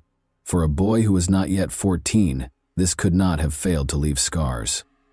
This gives us a chance to learn more about him, but it doesn't excuse what he did later. He began abusing drugs and drinking excessively when he was 14 years old. The issue was that under the influence of drugs, Patrice, who was characterized as charming when sober, underwent a radical transformation. He became so genuinely aggressive that his friends, who were aware of it, were terrified of him. Patrice once became furious when someone made a negative comment about his younger brother while he was intoxicated at a bar. After leaving, he came back to the bar brandishing a weapon, held it to the victim's head, and squeezed the trigger. The gun miraculously failed to discharge, and Patrice was captured. His first and last murder might have been this one. At the age of 17, Patrice Allegre attacked a girl for the first time. Everything was going well when he first met the girl at a party. They went to a park, where the girl pushed Patrice away when he tried to approach her. It should be clear to you by now that rejections made him furious. He apologized, took the girl home, and immediately stopped choking her. But his strategy was already starting to take shape. It's interesting that Patrice never had issues with girls. Rather, the issue was that he had 2 sides. He was charming as long as the girl agreed, but if she didn't, he had to coerce her into giving him what he wanted. Patrice had 2 committed romantic relationships in his life. Cécile was the subject of the first. Their first real love story began in 1986, when Patrice was 18 years old. After 7 years of dating, the young couple had a daughter. But their relationship ended in 1989, just months after he committed his first murder. Their bond was similar to Patrice's parents. Patrice would physically assault Cécile during their heated arguments, but Patrice could control himself to some extent with Cécile. He tried to strangle her, for instance, but stopped when he said, "No, not you, not you." Cecile ended up in the hospital in 1994 with a broken jaw. After she lodged a complaint, Patrice was placed under arrest for a number of weeks. Cecile ultimately made the decision to end her relationship with Patrice in 1995. He met Sylvie the following year, and the two would live together until February 1997, when Sylvie also left Patrice because of his violent behavior. At that exact moment, Patrice attacked Émilie after moving into his friend Yves' home. On February 11, 2002, Patrice's trial got underway in Toulouse. He was charged with 5 murders, 1 attempted murder, and 6 violent crimes.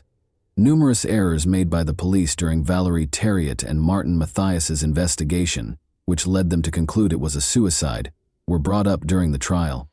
Given that his father was one of them, there were even rumors that the police were shielding Patrice. It was only a conspiracy theory, though. Psychiatrists examined Patrice's case, which was uncommon for criminal cases in France. His divergent views on his father and mother were among the most intriguing features. He vilified his father while exalting his mother. He even told his mother that they ought to murder his father when he was 13 years old. In spite of this, Patrice's father, Roland Allegre, showed up in court, took the witness stand, and looked his son in the eyes while declaring his love for him, in spite of everything he had done. He compared his crimes to those of his father, and Patrice's response was, "Well, I don't love you, I hate you. I should have killed you, as I told Mom, then I wouldn't have caused so much harm." But he never once put the blame for anything on his mother. Psychiatrists think that the trauma from his mother's private adventures had a big impact on him. As a child, he was terrified by his mother's groans, but as an adult, he developed into a powerful man who tormented women by stifling their groans, the very essence of these women. It's interesting to note that he never attacked while his victims were unconscious. Émilie, who was fortunate enough to wake up and speak to him, was the first victim to calm him down and persuade him not to kill her. Émilie regained her human face when she woke up, but it seemed as though he could render girls unconscious and do whatever he wanted with them. He himself stated, "I have a memory lapse. I remember choking her, then she came to and I apologized. It brought me to my senses. I'm ashamed of what I did. I don't know what to say." It's also intriguing why, despite the apparent attraction between the young people, girls abruptly turned him down. The psychologist believes that he unintentionally caused the women to reject him. As is typical of killers who have personally experienced violence as children, he desired control over the victim. It was his strange method of taking charge of the circumstance again. Given that he violated each and every one of his victims, it would appear that the motive is simple to determine. It's not that easy, though. He acknowledged that he did not enjoy the attacks, despite the fact that this explanation seems the most obvious. For someone who occasionally has normal relationships and at other times commits horrible murders, he is more than just a sexual maniac. According to a U.S. psychiatrist who examined him, it was far more important to have control over the situation. Essentially, rather than humiliation leading to violence, violence led to humiliation. He was never able to explain why he killed. He spoke enthusiastically with psychiatrists during the trial, hoping they would answer this question for him. Another crucial query was whether Patrice had any additional victims, particularly during the period between 1990 and 1997. That is quite possible, because some of his known victims were not properly investigated. Even though Patrice says he didn't kill anyone else, is he reliable? At first, he only admitted to 1 violent act and 2 murders. To find out if he might be accountable for any other unsolved crimes, the police assembled a team of experts. They were able to get a clue from Patrice regarding the unresolved murder case of Lynn Gabaldi by promising her champagne and oysters, along with another walk. After looking into 191 unresolved cases since 1984, they were able to locate 2 witnesses who had previously worked as prostitutes in Lynn Gabaldi's case: Crystal Berg, also known to the public as Patricia, and Florencia Caliafi, who was known to the media as Fanny. They all accused Patrice of killing Lynn, but in addition to him, they also accused Marc Barrage, the Toulouse prosecutor, of committing crimes. He allegedly hosted sadomasochistic parties where judges and politicians would have a good time.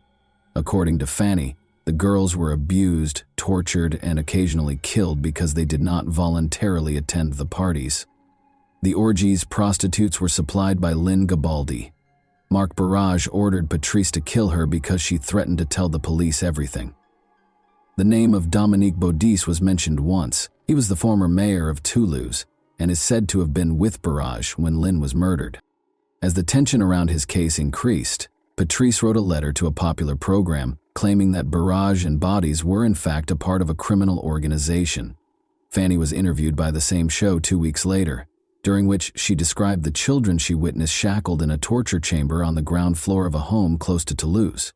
However, Patrice withdrew his confession to the murder of Lynn Gabaldi only 15 days later. Later, it came to light that Patrice and Fanny had received generous compensation from the show's producers for their stories. It also turned out that Marc Barrage didn't even know Patrice, and Dominique Baudis couldn't have been at Lynn's murder because he was in Paris. Patrice and Fanny were accused of giving false testimony, and the politicians were exonerated of the charges. For providing false testimony, Fanny and Patrice received sentences of 18 months and 3 years in prison, respectively. In July 2005, Patrice Allegre was given a life sentence on February 21, 2002, with the possibility of release after 22 years. He has already completed the required 22 years of service and is currently 54 years old. He started dating a Canadian psychologist during this period who relocated to France and lived near her prison-dwelling beloved. Patrice must want to see the woman and his daughter when they are not incarcerated. He applied for early release, but he dropped the plan after psychiatrists concluded that he has not been rehabilitated and that he has a very high risk of relapsing despite his best efforts. 9 years after the attack in 2006, Emily, the only survivor of Patrice's assault who testified against her attacker in court, died. Regretfully, she decided to do this herself. That concludes the terrifying tale for today. Please remember to like and subscribe if you liked this video so you don't miss any future uploads. Tell me in the comments what surprised you the most about this story as well. And that wraps up today's chilling story. If you enjoyed this video, don't forget to like and subscribe so you never miss a new upload. Also, let me know in the comments what part of this story shocked you the most. Thank you for watching, and I'll see you in the next video. Bye.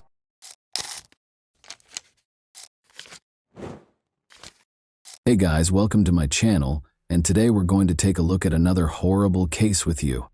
It was a quiet evening in Dallas when Amber Geiger, a seasoned police officer, entered the wrong apartment. What happened next would send shockwaves through the community, the nation, and change the course of two families' lives forever. But was it truly a tragic mistake, or was something darker at play?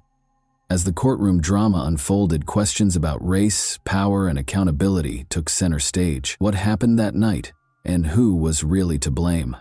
Botham Shem Jean was born on September 29, 1991, in Castries, the capital of the island nation of St. Lucia. His parents, Allison and Bertram Jean, were deeply religious and members of the Seventh-day Adventist Church. Raised in such a faith-driven environment, Botham's upbringing instilled in him strong moral values, including honesty, tolerance, and a desire to help others. These qualities were noted by many who knew him in his lifetime. From a young age, Botham stood out among his peers. His parents raised him with a strong sense of responsibility and a focus on education. In school, he demonstrated exceptional abilities in mathematics and music. At a young age, Botham began singing in the church choir, where his deep and moving voice immediately caught attention. Music became an important part of his life, and the church was a place where he felt supported and confident.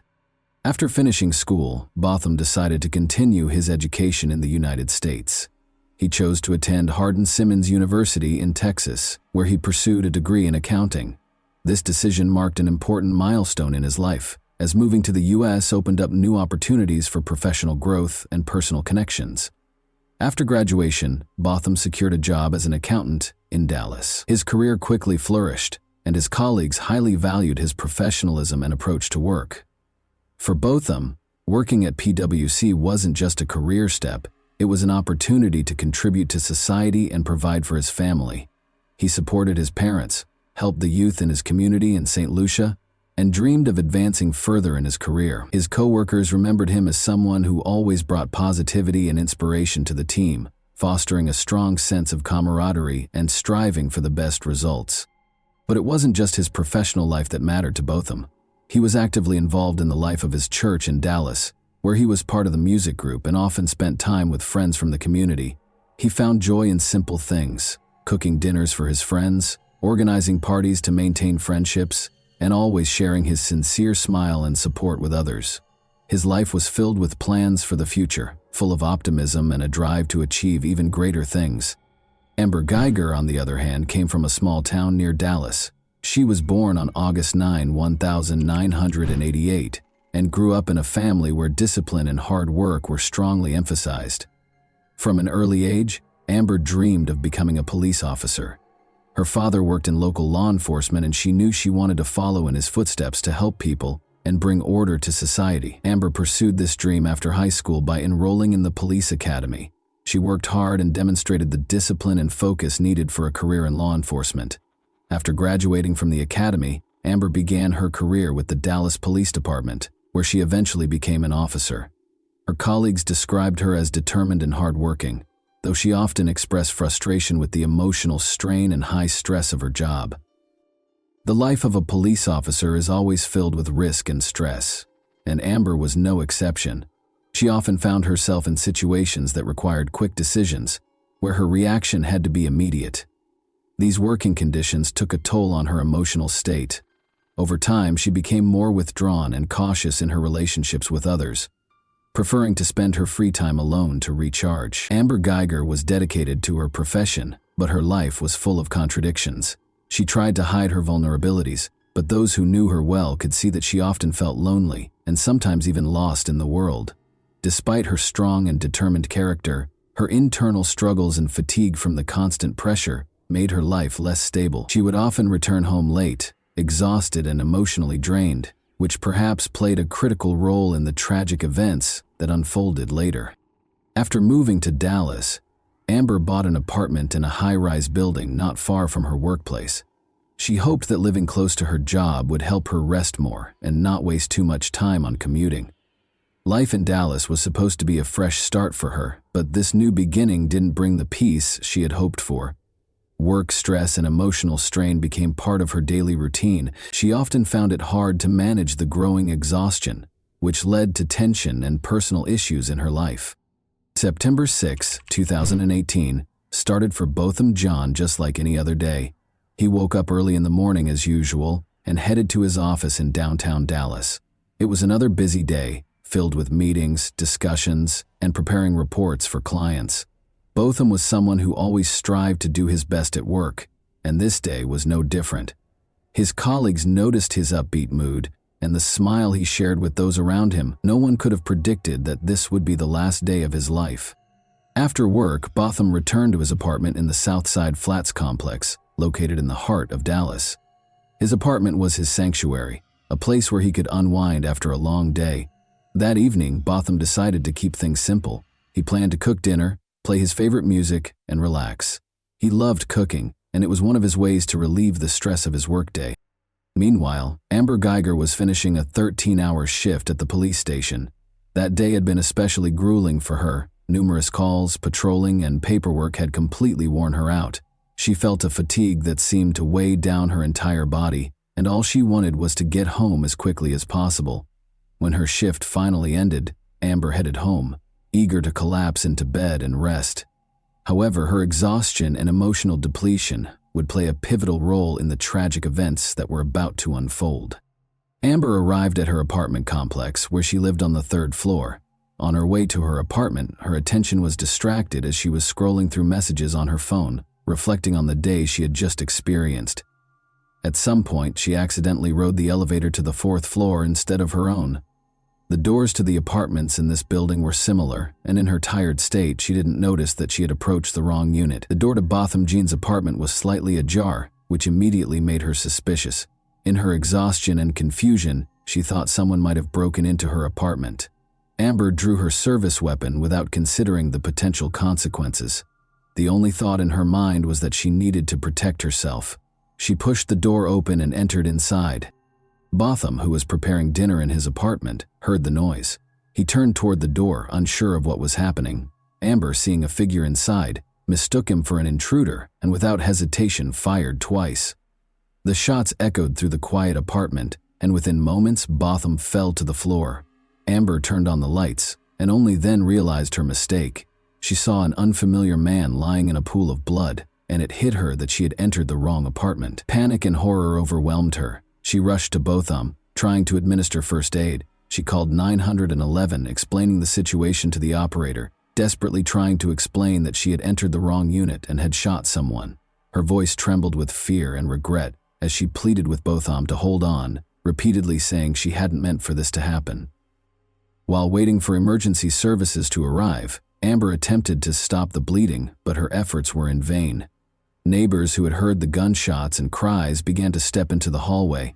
Some of them also called the police, reporting the gunfire in the apartment complex. Paramedics arrived at the scene and tried to save Botham, but his injuries were fatal.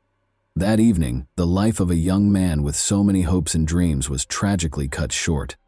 Amber Geiger was detained at the scene. She appeared to be in a state of shock, completely disoriented, repeating that she hadn't meant for this to happen and that it was a mistake. She was taken to the police station for questioning. The police launched an investigation to understand how this tragedy unfolded. There were many questions. Why hadn't Amber realized she was not in her own apartment? Why had she resorted to using her weapon without confirming that there was an actual threat? These questions became central to the investigation and sparked intense public debate. As investigators gathered evidence, the public began to actively discuss the incident. The case sparked a massive outcry, especially in the context of racial issues and concerns about police abuse of power. Botham Jean was black, and many saw his death as yet another example of unjust treatment and bias by law enforcement. People began to ask, did Botham's race play a role in Amber mistaking him for an intruder and shooting him without attempting to assess the situation? Meanwhile, Botham's family was devastated by the events. His mother, Allison Jean, was in St. Lucia when she learned of the tragedy. It was a crushing blow for her. Her son, who had moved to the U.S. to build a better life, was killed in his own apartment. Allison began to demand justice for her son, calling on the public and authorities for a thorough and impartial investigation. She knew Botham as a kind, responsible, and hard-working person who posed no threat to anyone. In the days following the incident, there was a flood of contradictory reports and rumors. The media extensively covered the case, and public opinion was deeply divided. Some believed Amber had made a tragic mistake, while others argued her actions were the result of bias and an inability to properly assess the situation. Protests and rallies began in Dallas and other cities, with people taking to the streets demanding justice for Botham Jean and his family. During the investigation, it was revealed that Amber Geiger had been exhausted after a long shift and may have been disoriented due to her fatigue. Her defense attorneys argued that she acted in a state of stress and fear for her life. However, the prosecution maintained that her actions were inexcusable for a police officer who should be able to control their emotions and make sound decisions, especially in situations involving the use of a weapon. Witnesses who lived in the apartment complex testified that they heard screams and gunshots. Some of them tried to figure out what was happening, but no one expected such a tragic outcome. Investigators collected evidence, reviewed surveillance footage, and analyzed testimonies to reconstruct the full picture of the events that day. They were trying to determine whether this was truly a tragic mistake or if other factors contributed to such a devastating outcome. After Amber Geiger's arrest, the case entered a new phase, a lengthy and complex process of investigation and trial preparation. Amber was charged with manslaughter. During the investigation, her attorneys argued that her actions were a tragic but unintentional mistake caused by extreme exhaustion following a long shift. However, the prosecution maintained that Amber's actions were unacceptable for a trained police officer who was expected to assess situations carefully and avoid unnecessary use of force. One of the key pieces of evidence was footage from the surveillance cameras at the apartment complex where both Botham Jean and Amber Geiger lived. These recordings helped reconstruct the events of that night. The cameras captured Amber arriving at the building and entering. The footage showed her going to the wrong floor and approaching an apartment that belonged to Botham. Investigators pointed out that she failed to exercise due diligence and did not notice she was on the wrong floor. In addition to the video evidence, phone records played a significant role in the case. Shortly before the incident, Amber had been texting with a colleague with whom she had a personal relationship. Prosecutors argued that these messages might have distracted her and contributed to her failing to realize she was entering the wrong apartment. The defense, however, downplayed the importance of the texts, claiming they were unrelated to the incident and could not have influenced her actions. Over the course of several months, investigators continued gathering evidence and interviewing witnesses. Neighbors in the apartment complex provided statements about hearing shouts and gunshots. Some claimed they heard voices before the shots were fired, suggesting there may have been an exchange between Amber and Botham prior to the tragic event. However, witness testimonies varied, making it difficult to piece together a definitive account of what happened. At the same time, forensic examinations were conducted. Experts meticulously analyzed the firearm used in the shooting, as well as the bullet trajectory and other physical evidence, to determine the positions of Amber and Botham at the time of the shooting.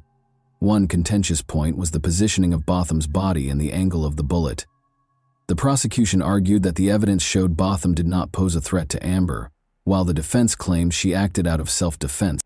In August 2019, a highly publicized trial began, attracting widespread attention from both the public and the media. The courtroom was packed with journalists, family members, and friends of Botham Jean, as well as supporters of both the prosecution and the defense. The case promised to be a difficult one, touching on issues of police competence, personal responsibility, and racial justice. The trial opened with statements from both the prosecution and the defense. Prosecutors argued that Amber Geiger's actions were not just a mistake, but the result of her negligence as a police officer. They emphasized that any officer should exercise heightened caution, especially when it comes to using a firearm. Furthermore, they pointed out that Botham Jean was in his own home and posed no threat to Amber. The defense, on the other hand, built its case around the idea that Amber was acting out of extreme exhaustion and confusion, driven by fear for her own safety. Her attorney sought to portray her as someone who made a tragic mistake without any malicious intent. They also highlighted her previously unblemished record in law enforcement, hoping to elicit sympathy from the jury. Over the course of several weeks, witnesses, experts, and family members of both the defendant and the deceased testified. One of the most emotional moments of the trial came when Botham's mother, Allison Jean, took the stand. She spoke about her son's dreams and plans for the future, describing him as a kind and compassionate person. Her words deeply moved everyone in the courtroom, emphasizing the tremendous loss her family had endured. Also testifying was Botham's brother, Brant Jean, whose statement became one of the most talked about moments of the trial. In his address to the court, he publicly forgave Amber Geiger and even asked for permission to hug her. This gesture sparked a range of reactions. Some saw it as an incredible act of kindness and Christian forgiveness, while others felt that such an action should not overshadow the need for fair justice. Among the evidence presented in court were surveillance footage and an audio recording of Amber's 911 call after the shooting. In the recording, she can be heard in a panic, repeatedly stating that she had entered the wrong apartment and never intended to kill anyone. This call sparked further discussion as it captured her desperation, but also highlighted the lack of any attempt to determine who was in front of her before resorting to using her weapon. The expert testimony focused on analyzing the trajectory of the bullet, the position of Botham Jean's body, and the circumstances surrounding the shooting. Experts for the prosecution argued that the bullet's path suggested Botham was in a relaxed position, likely sitting or standing up from his couch when he was shot. This contradicted the defense's claim that he had been moving toward Amber and posed a threat. However, the defense attempted to discredit these conclusions, stating that the trajectory could not be conclusively determined due to a lack of data. Throughout the trial, the public closely followed the developments of the case. Protests and rallies continued, with activists calling not only for a fair sentence for Amber Geiger, but also for police reform to prevent similar incidents in the future. There were widespread calls for changes to police training, especially regarding decision-making skills in high-stress situations, and for greater accountability for mistakes that lead to tragic outcomes. Amber Geiger also took the stand, describing the events of that night from her perspective. She explained how she had come home after a long shift, feeling tired and disoriented. She claimed that she genuinely believed she was in her own apartment and thought Botham was an intruder who had broken into her home. She cried as she spoke, stating that she never intended to harm anyone and that it was a terrible mistake, one that she would have to live with for the rest of her life. Her testimony was emotional and, in the opinion of some, sincere, though it sparked conflicting reactions among the audience. The question of what the appropriate sentence should be became central in the final stage of the trial. Prosecutors insisted that Amber Geiger should be convicted of manslaughter, arguing that her actions led to the death of an innocent person and that a police officer who cannot assess a situation properly should not remain on the force. The defense, on the other hand, requested a lighter sentence, citing the lack of intent and arguing that Amber already carried a heavy burden of guilt for her mistake. After several days of deliberation, the time finally came for the jury to render their verdict in the case of Amber Geiger. Tension filled the courtroom as all eyes were on the judge and jury, who would decide whether the former police officer was guilty of causing Botham Jean's death. For many, this trial had become a symbol not just of a personal tragedy but also of the deep-rooted issues within American society: racial bias, abuse of power, and a lack of accountability within law enforcement. On October 2, 2019, the jury announced their verdict. Amber Geiger was found guilty of the crime that resulted in Botham Jean's death. This decision came as a surprise to many, particularly since the prosecution had initially sought a conviction for manslaughter. The charge of murder carried more serious consequences and a longer prison sentence. In the courtroom, there were audible expressions of relief and quiet celebrations. This verdict was a significant step toward justice for Botham's family and those who had supported them throughout the long and painful trial. The following day, the judge delivered the sentence. Amber Geiger was sentenced to 10 years in prison. In her statement, the judge acknowledged the complexity and tragedy of the case, emphasizing that both sides had experienced significant loss. Geiger, the judge noted, had made a grave error that cost an innocent person his life.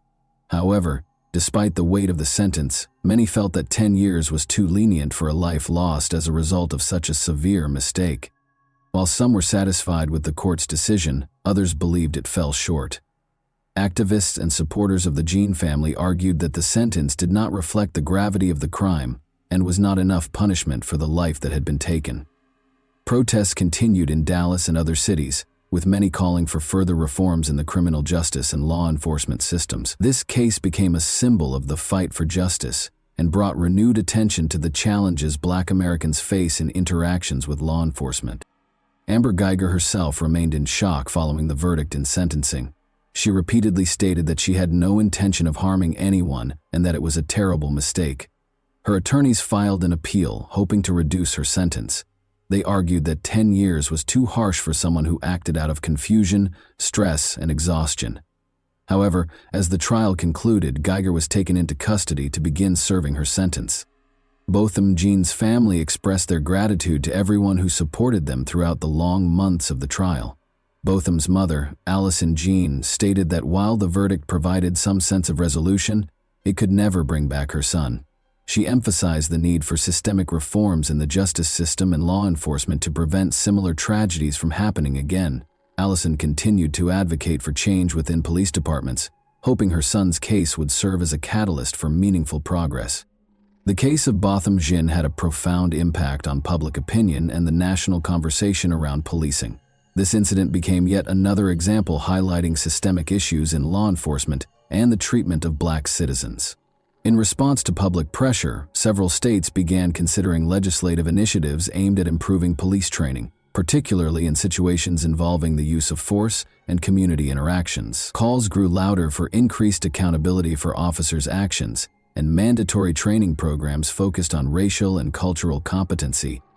Additionally, the Botham Jean case inspired the creation of organizations and funds dedicated to supporting families of victims of police misconduct and advocating for law enforcement reform. These groups provided legal and emotional support while spearheading campaigns to raise awareness about racial discrimination and abuse of power. Allison Jean became an active participant in these initiatives, using her personal story to fight for justice and systemic change. As time passed, Amber Geiger continued to serve her sentence in prison while awaiting the outcome of her appeal. This case not only shattered the lives of two families, but also left a lasting mark on American society. The tragic mistake that led to Botham Jean's death served as a stark reminder of the need for reform and the importance of law enforcement officials making sound and responsible decisions, especially in life-and-death situations. The story of Botham Jean and Amber Geiger remains one of the most discussed and impactful cases in recent U.S. history. It underscores the profound consequences of poor judgment, particularly when exercised by those in positions of power. While justice, according to many, was only partially achieved, the case left unanswered questions and became a symbol of the ongoing fight for equality and accountability in America. And that wraps up today's chilling story. If you enjoyed this video, don't forget to like and subscribe so you never miss a new upload. Also, let me know in the comments what part of this story shocked you the most. Thank you for watching, and I'll see you in the next video.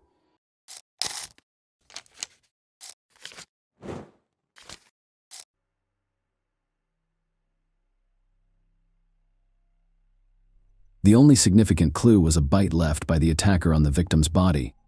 It took the police over 20 years to discover the horrifying truth, but such a turn of events sparked outrage and criticism because no one expected such a result. Sherry Rasmussen was born on February 7, 1957 in the state of Washington. She grew up in a big, friendly family with 2 sisters and loving parents. They later moved to Tucson, Arizona, where Sherry attended the local school.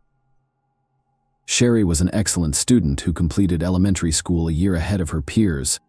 During her summer vacation, she completed the entire 7th grade program by herself. After graduating from high school in 1973, she enrolled at a California college where her older sister was already a first-year student. Sherry decided to pursue a medical education and become a nurse, which required her to complete additional courses at another institution. After graduating from college in 1975, Sherry decided to pursue a master's degree at the University of California, Los Angeles, where she also worked as a nurse to fund her education. She received her master's degree at the age of 23.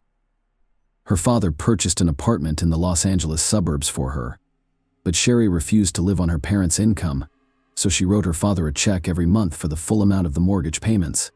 She also got a job at a local hospital, where she led the nursing department that cared for seriously ill patients.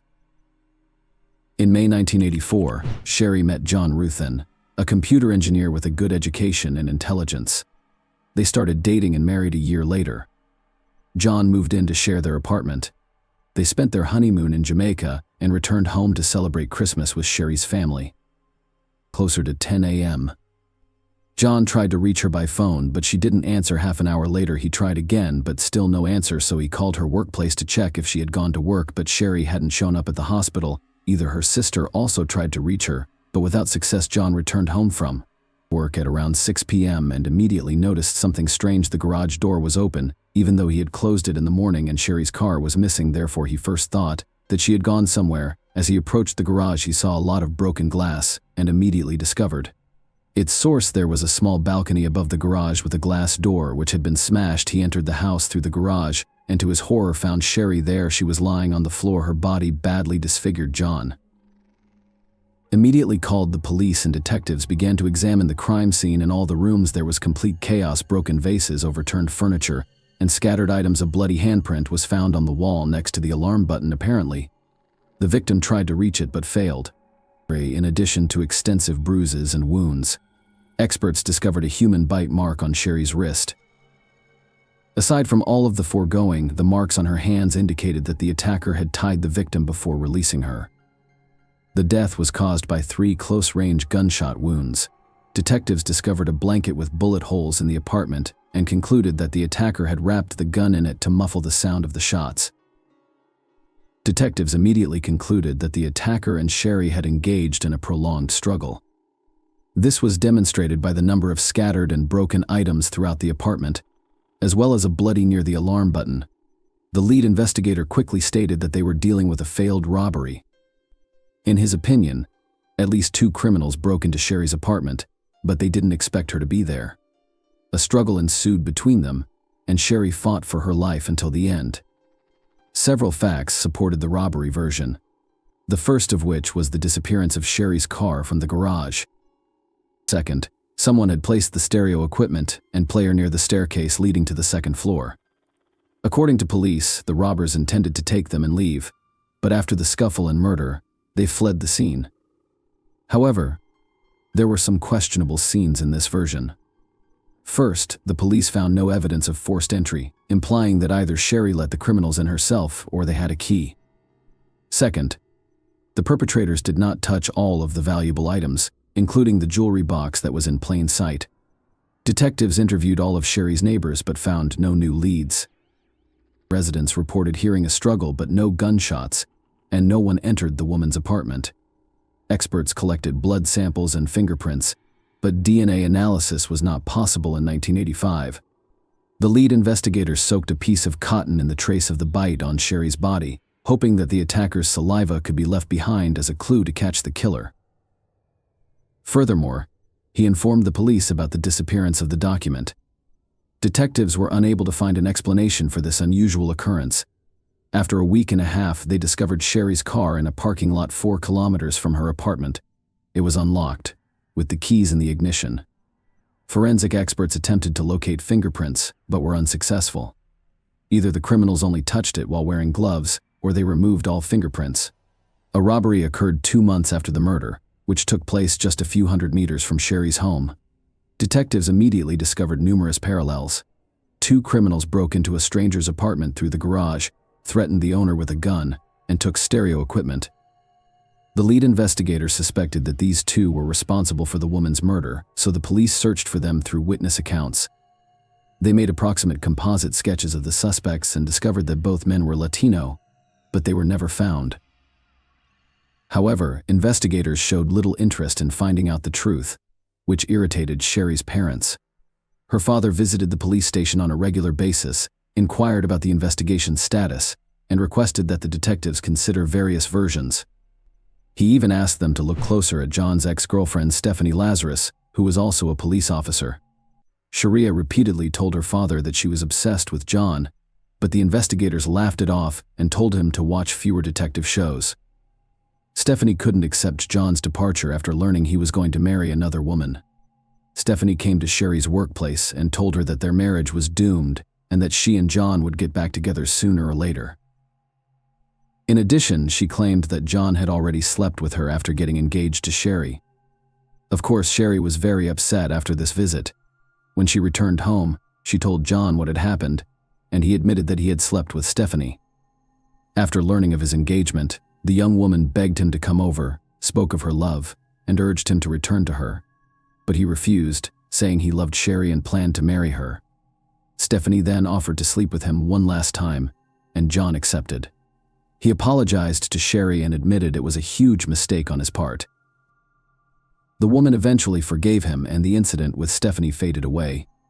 However, Stephanie continued to visit their home without warning under various pretexts. One time, she came with a set of skis and announced that John promised to wax them for her the next time she entered their apartment when the man was not present. Sherry was surprised to see Stephanie in her living room when asked what she was doing. Apparently, the woman used her police badge and the security letter to enter Stephanie's apartment otherwise. A duplicate key was required otherwise. She could not have entered without breaking the log. Sherry also noticed that someone was following her while she and John were sitting in a restaurant, and the woman saw someone staring at them intently. When she looked at this person, he immediately left. Sherry couldn't see his face because it was covered with a hood. Unknown calls also frequently arrived on their home phone, and Sherry suspected it could be Stephanie. The victim's father told detectives about all of these incidents, but they ignored his words because they were certain that the murder was committed by the 2 Mexicans who robbed an apartment near Sherry's house. 3 months after the murder, some documents from Sherry's case disappeared from the police station, including detectives' records of the investigation progress. The police were unable to locate the journals, but there were no significant leads. The case has remained unsolved for years. 7 years later, the lead investigator on the case retired, and the victim's father decided to meet with his replacement, hoping that he would take his job more seriously. Furthermore, it was 1993, and police were already actively using DNA analysis technology to solve crimes. Sherry's father requested a DNA analysis and offered to pay for it, but the detective declined due to the lack of a single suspect to compare the obtained profile to. Meanwhile, John started a new family and reunited with Stephanie. They planned to go to Hawaii together, but something unusual happened before that. The man called the detective and asked if they had any new evidence. Stephanie was a rising star in the police department, earning higher ranks, twice becoming Detective of the Year, and maintaining an impeccable reputation. Despite her marriage to another officer, she continued to sleep with John. In 2001, a separate unit was formed in Los Angeles to work on unsolved murders. They were assigned Sherry's case, along with thousands of similar cases, and the detectives began their investigation, left behind after a bite 2 years later. Detectives took up the case and sent all available evidence to the lab. Due to high demand, they had to wait nearly 2 years for the results, which came in January 2005. The evidence included nail fragments and blood samples from Sherry's apartment. Forensic scientists only needed to study the sample from the bite mark on her body. However, they couldn't find the vial for a day until they discovered it by the wall of a large refrigerator. After studying the sample, experts discovered foreign DNA belonging to an unknown woman. This lasted until February 2009, when a new detective took over Sherry's case and began studying the materials left by previous investigators.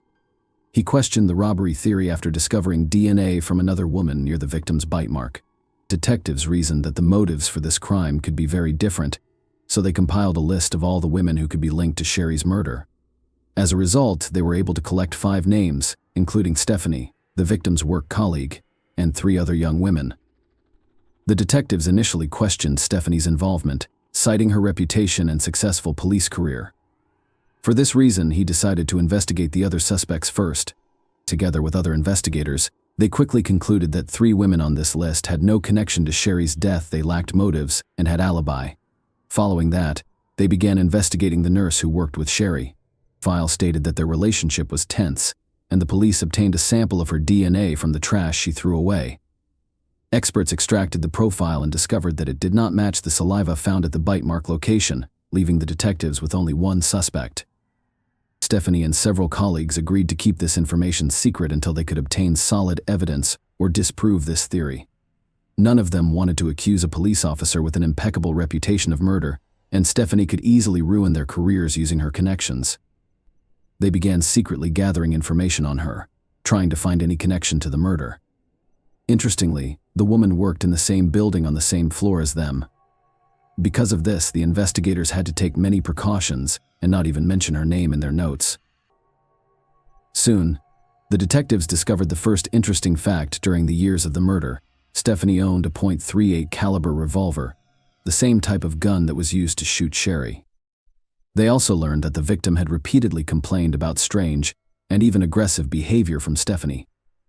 The fact that the police officer came to Sherry's workplace in her uniform and said rude things to her seemed suspicious. Even more suspicion was added by the fact that Stephanie had broken into Sherry's gated community and even into her apartment several times. After analyzing the reports and photos from the crime scene, the detectives concluded that the possible robbery seemed staged. Nothing was taken from the apartment, not even the valuable items that were prominently displayed, but instead only a player and stereo were taken away.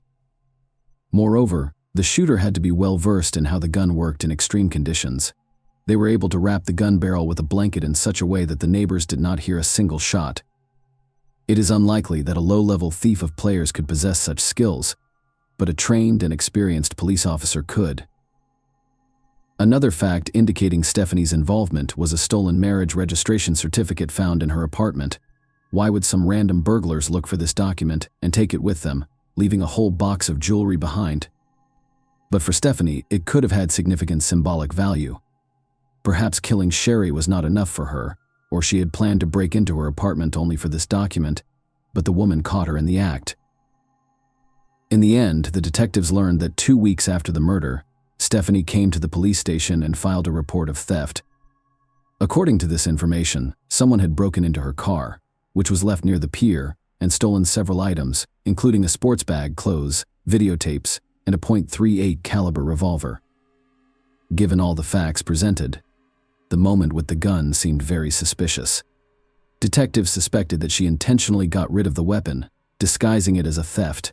Furthermore, she filed a report at a different police station where nobody knew her, which seemed very strange since her colleagues would have taken the case with the utmost responsibility. As a result, the detectives decided to obtain a DNA sample from Stephanie. Several officers undercover followed her for a week until they finally had the opportunity to get it. On May 28, 2009, Stephanie and her stepdaughter stopped at a cafe for a snack.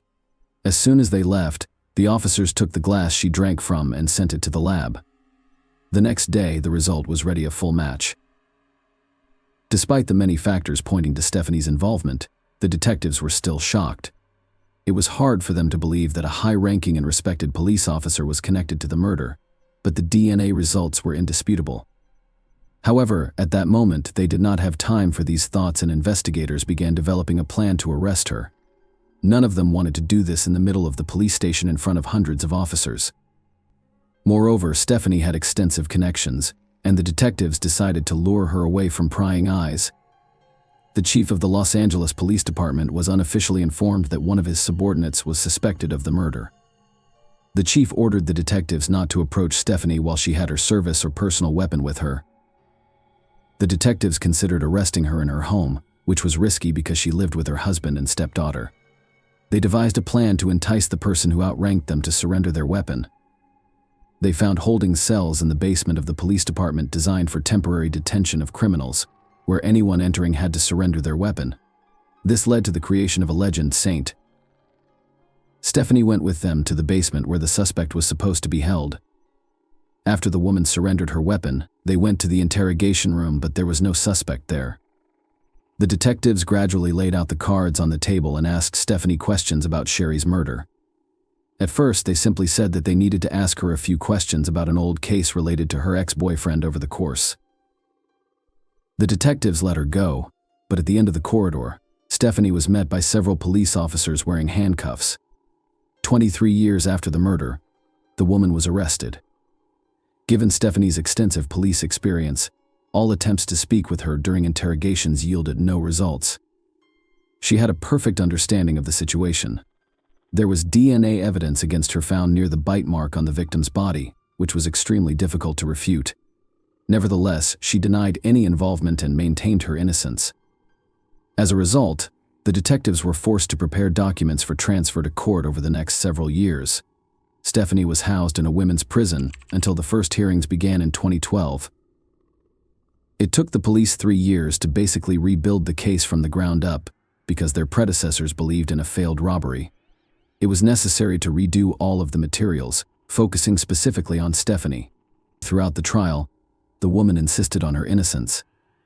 Stephanie's lawyer questioned the DNA test results and argued that there were no suspicions against her during the initial investigation. However, the prosecution believed that Stephanie entered Sherry's apartment and shot her once. Sherry resisted and a struggle ensued, eventually leading to Stephanie's death. The trial concluded on March 8, 2012, with Stephanie being found guilty of murder by the jury. She received a sentence of 27 years to life in prison, plus an additional 2 years for using a service weapon. The judge reduced her sentence by 1,000 days, citing her good behavior and time spent in custody awaiting trial. Sherry's parents attempted to sue the detectives who first worked on the case, despite the fact that the victim's father had instructed them to look into Stephanie from the start. They ignored his words. This begs the question, were they purposefully concealing their colleagues' involvement, or did they truly believe she was not involved? In the first case, it would have been a serious crime, whereas in the second case, it would have been simple negligence and disregard for significant facts. The statute of limitations expired in this case, so the court did not prosecute the police officers. Stephanie filed an appeal after the trial, but it was quickly rejected. She still denies her guilt and can only petition for early release in 2039. Sherry's ex-husband John lost interest in investigating her murder and began a new life. Please share your thoughts on this story in the comments section, and thank you for watching.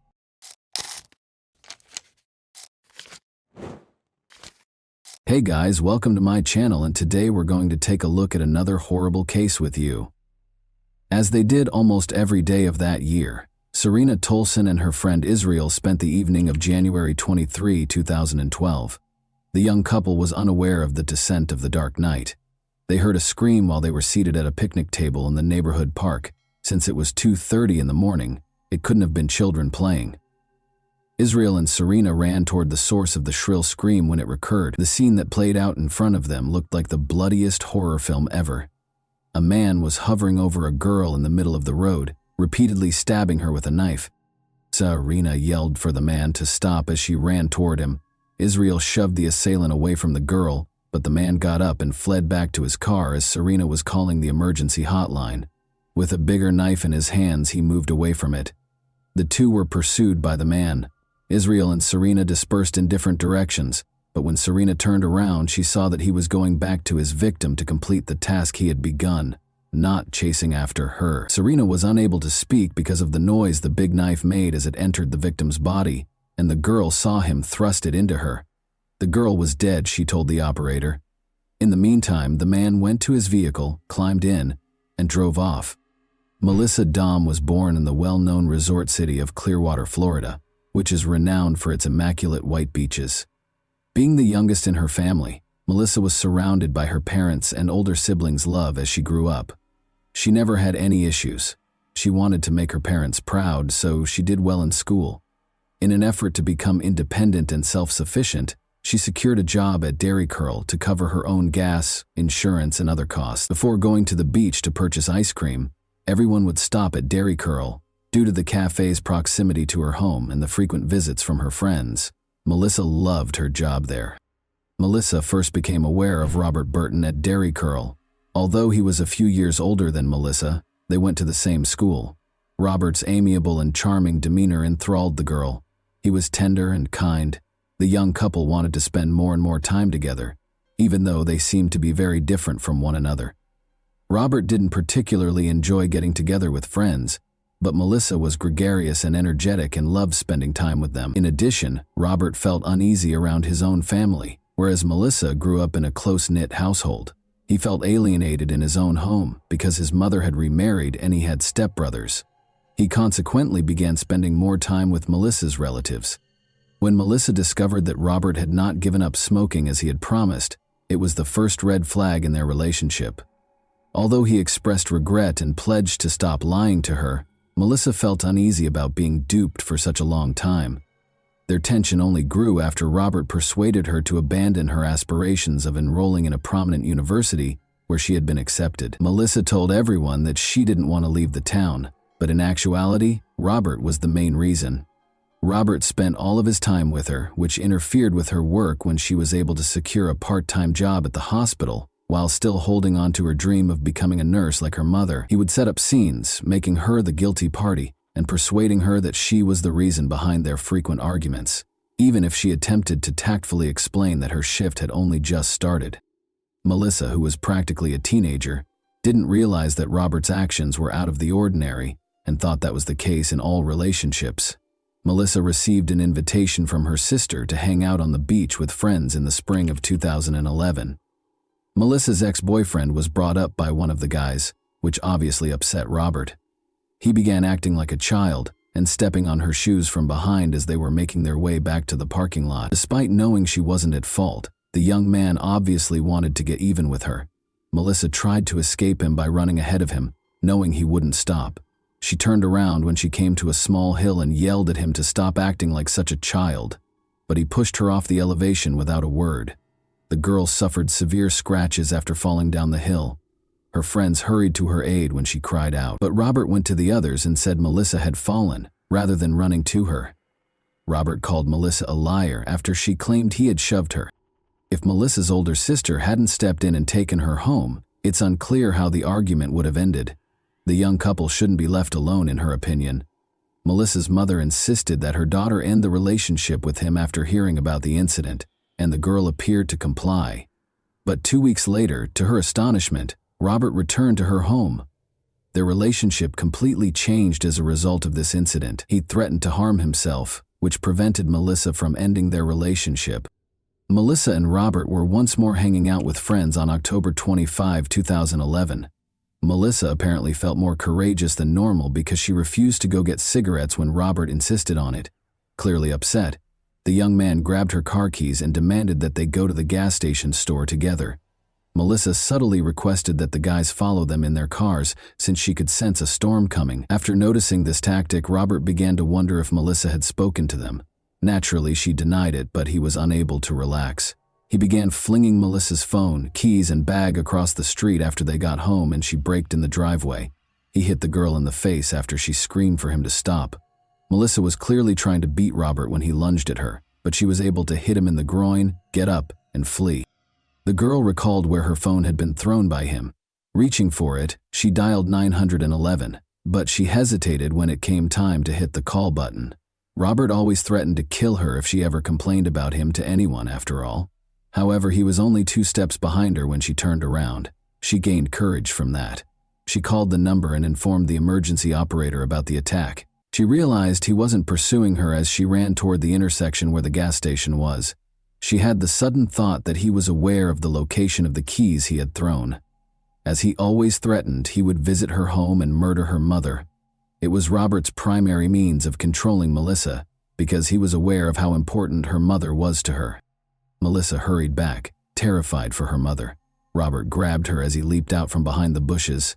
He most likely would have given her a serious beating, but just then a patrol car arrived. Melissa couldn't believe he was holding her responsible for what had happened, so he yelled at her angrily, "So you really want to do this to me? You want me to get arrested?" The girl, still under Robert's influence, started pleading that instead of being arrested, he be sent to anger management classes or something. Regardless of what she said, the officers informed her that everyone had seen the incident and that he would be arrested.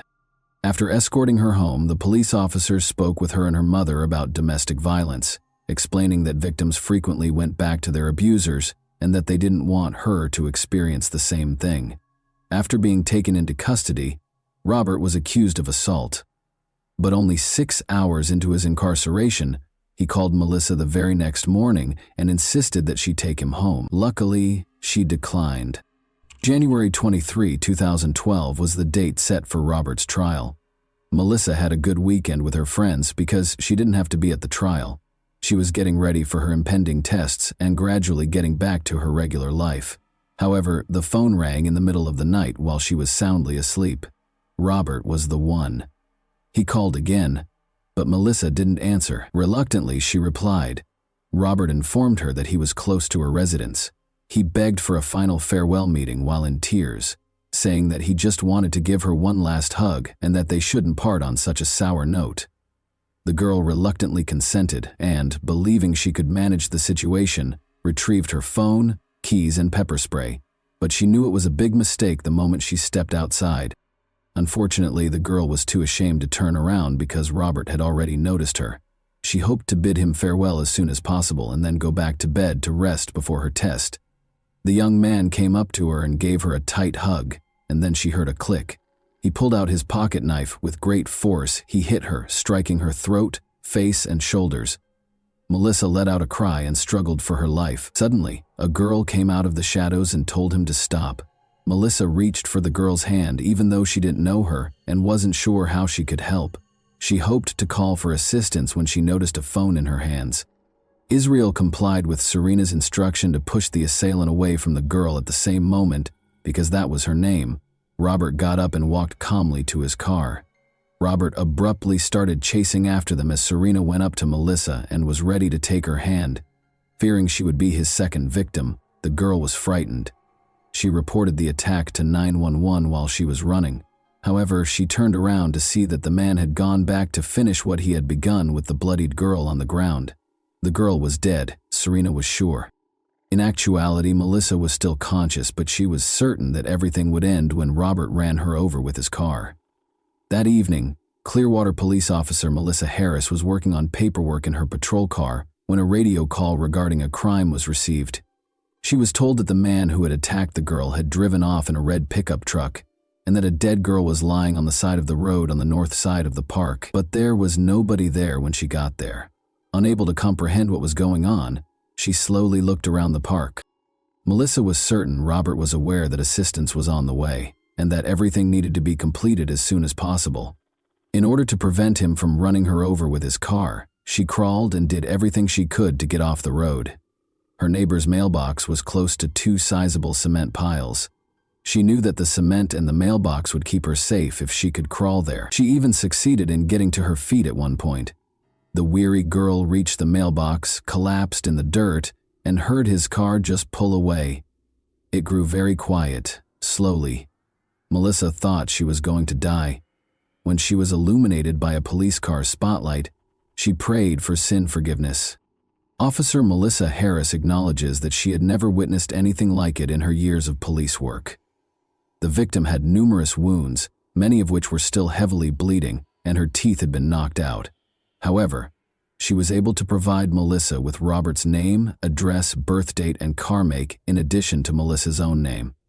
To dispel any uncertainty regarding the identity of the offender, she even spelled out his last name. The girl whispered that she could now go after giving all the information. But the oncoming medics stopped her from closing her eyes because they knew she might not wake up again if she did. Melissa's mother woke up as they struggled to treat her most serious injuries. The woman was asked to accompany the police officer, who had already arrived at their house after the girl had been attacked, because her daughter had also been attacked. She was positive that Melissa was sleeping upstairs because the police had misidentified the door. She realized, however, that the officer was pressing her along in order to get her to see Melissa before it was too late. Every second that went by made Melissa's condition worse. She was clearly in need of helicopter transportation. Cameron, a firefighter who also showed up on the scene, recommended landing on the football field. He marked the landing area with signal cones after jumping over the fence. Melissa was placed on a stretcher in a matter of minutes. Nobody thought she would live, and her condition was critical. Cameron, however, felt somehow certain that he would see her again as he watched the helicopter take off. Melissa came dangerously close to death multiple times on the operating table. Her body just didn't have enough blood, and her heart had a hard time pumping it. As a result, while transfusing blood on one hand, the doctors attempted to halt the bleeding on the other. 3 hours later, she was still breathing and squeezing the surgeon's hand feebly. It was only at that point that the weary medical staff decided to take a break and let the patient and themselves rest. The police radio announced that Robert had been spotted in the city in the morning. Presumably to wash away Melissa's blood, he made a stop at a store and purchased a large amount of water. He then went to Walmart to buy sleeping pills and had a meal at McDonald's. His vehicle was then discovered wrecked in a store. The young man was discovered unconscious behind the wheel. The vehicle caught fire after the wheel carved a hole in the ground from the prolonged operation. After being brought to the hospital, the man was shocked to learn that his victim had lived. At first, Robert maintained his innocence by saying he wasn't himself. He suddenly admitted his guilt, though, after the psychiatric evaluation determined that he was not insane and the court date was set. He received a life sentence without the chance of release. Melissa was hospitalized for 3 weeks. She had to retrain herself to walk, talk, eat, and even close her eyes. Melissa was asked to speak at a violence victim center after she recovered completely. Even though she was extremely anxious, she couldn't help but notice that 2 young firefighters were sitting in the front row, paying close attention to her every move. As it happened, Chief Cameron had called to let them know Melissa would be speaking close by and suggested they surprise her. The fact that Melissa was the same girl he had assisted in rescuing in the helicopter astounded Cameron. After introducing himself, Cameron invited Melissa and her mother to their fire station for a celebratory lunch. The youths were essentially inseparable after that day. Cameron restored Melissa's love for life, even though she was certain she would never date again. Later, when she was asked to ceremoniously open a baseball game, Cameron ran up to her and asked, "Will you marry me?" Melissa naturally said yes, and the two fell in love, and were married in 2017.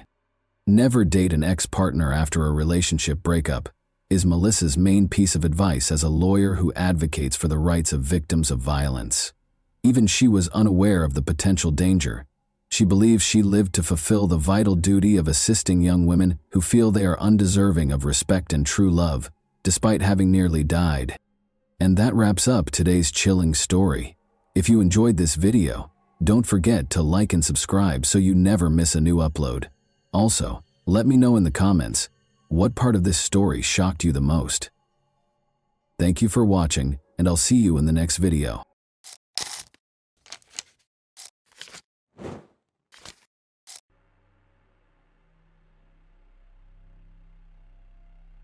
Hey guys, welcome to my channel, and today we're going to take a look at another horrible case with you. This story occurred in 2002. During her summer vacation in Kansas, 19-year-old Alexandra Kemp, also known as Allie Kemp, worked at an outdoor swimming pool. Her brother also worked there, but on different shifts. When he arrived at work one day and was unable to locate his sister, he contacted his father. The guy couldn't believe Allie was closer than he thought. Alexandra Elizabeth Kemp was born on October 11, 1982, in Lawood, Kansas, which is on the border with Missouri. She was the eldest of 3 children and her parents' only daughter. Alexandra graduated from high school with honors and attended Kansas State University. She had big life plans, including taking a trip in 2002. After finishing her first year of university, she returned to Leawood for her summer vacation. There was an outdoor swimming pool close to her parents' house. Her younger brother, Tyler, works there. Alexandra, too, decided to work part-time over the summer to supplement her income. It was not a busy place. The pool was primarily intended for the neighborhood's residents. By the way, this pool is still operational as of June 18, 2002. Alexandra was at work. The day was cloudy, so there were fewer visitors than usual. Tyler arrived at the pool around 5 p.m. to start his shift, but his sister was not present. Her phone and purse were on the table, where she usually sat. Confused, Tyler called his parents and informed them that Alexandra had disappeared. Their father, Roger Kemp, rushed to the scene. The first thing he did was look in the pool. Roger exhaled with relief as the pool was empty. Roger then went to a small pump room near the pool, which contained various water purification equipment, a ladder, and other items. Once inside, the man looked around but saw nothing suspicious. But then he noticed a leg sticking out from beneath the tarp. Running up and lifting the tarp, Roger saw his daughter brutally beaten. She was naked from the waist down, with numerous bruises on her face and body. The man immediately dialed 911. While speaking with the operator, he cried and begged Alexandra not to abandon him. When the ambulance arrived, Roger was administering CPR to his daughter. They transported the girl to the hospital. Unfortunately, despite their best efforts, Alexandra did not survive. She was pronounced dead immediately after arriving at the hospital. Alexandra died from strangulation, despite having suffered numerous severe injuries. Although her body was partially naked, experts discovered no evidence of someone forcing her into intimacy before her death. The police cordoned off the pool while they awaited the results of an analysis of the DNA samples taken from Alexandra's body, hoping to find clues that would help them identify the perpetrator. There were obvious signs of a struggle in the room where Roger discovered Alexandra's body. Her flip-flops were in 2 different locations. The police also discovered an open antiseptic gel with a cap inside. A few days later, while police were desperately searching for the perpetrator, Alexandra's family and hundreds of caring people said their goodbyes at a funeral ceremony. The first suspect was Phil Howes, whom Alexandra had been dating since high school. Phil also worked as the pool administrator. Alexandra died while working the morning shift, and Alexandra arrived at noon. Her shift was scheduled to last 5 hours. Phil used to stay after work to spend more time with his girlfriend Alexandra, but this time he left immediately after his shift because they had planned an evening date. As previously stated, Alexandra's brother arrived at work to find her already under a tarp in the pump room. However, Phil had a solid alibi, so the police quickly removed him from the suspect list. Speaking with detectives, he stated that Alexandra disliked being alone. Lawnmowers frequently stared at her and attempted to flirt with her. The police interrogated the mowers, but all of the men had an alibi. However, it was not an absolute dead end. Several men reported seeing a strange man sitting in the bushes with a video camera, liking the girls in swimsuits. They saw this man near the pool the day before Alexandra died. Furthermore, someone claimed that he left in an old Ford pickup truck to investigate the activity on the girl's mobile phone. Experts discovered that she communicated with a friend named Laurel on the day she died. They even agreed to meet, and Laurel reported to the police station for questioning. She told investigators that Alexandra invited her to sit with her until her shift ended. The weather that day was not ideal, so no one came to the pool, which made Alexandra feel better. According to Laurel, she arrived at the pool around 2:30 p.m. I parked a few yards from the fence, but Alexandra wasn't present. Laurel began honking, hoping that Alexandra would respond to the sound, but instead of her friend, she saw a man emerge from the pool house. The latter gave her a smile and waved. Laurel was unfamiliar with this man, She assumed it was Alexandra's boss and decided to leave so as not to cause any additional problems for her friend. At the time, she believed Alexandra would be in trouble if the boss discovered she was talking to friends during work hours. But that man was not Alexandra's supervisor or co-worker.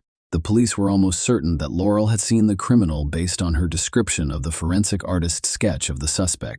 The police were looking for a 30-year-old white man with stocky build, short brown hair, and driving a Ford pickup truck from 1980.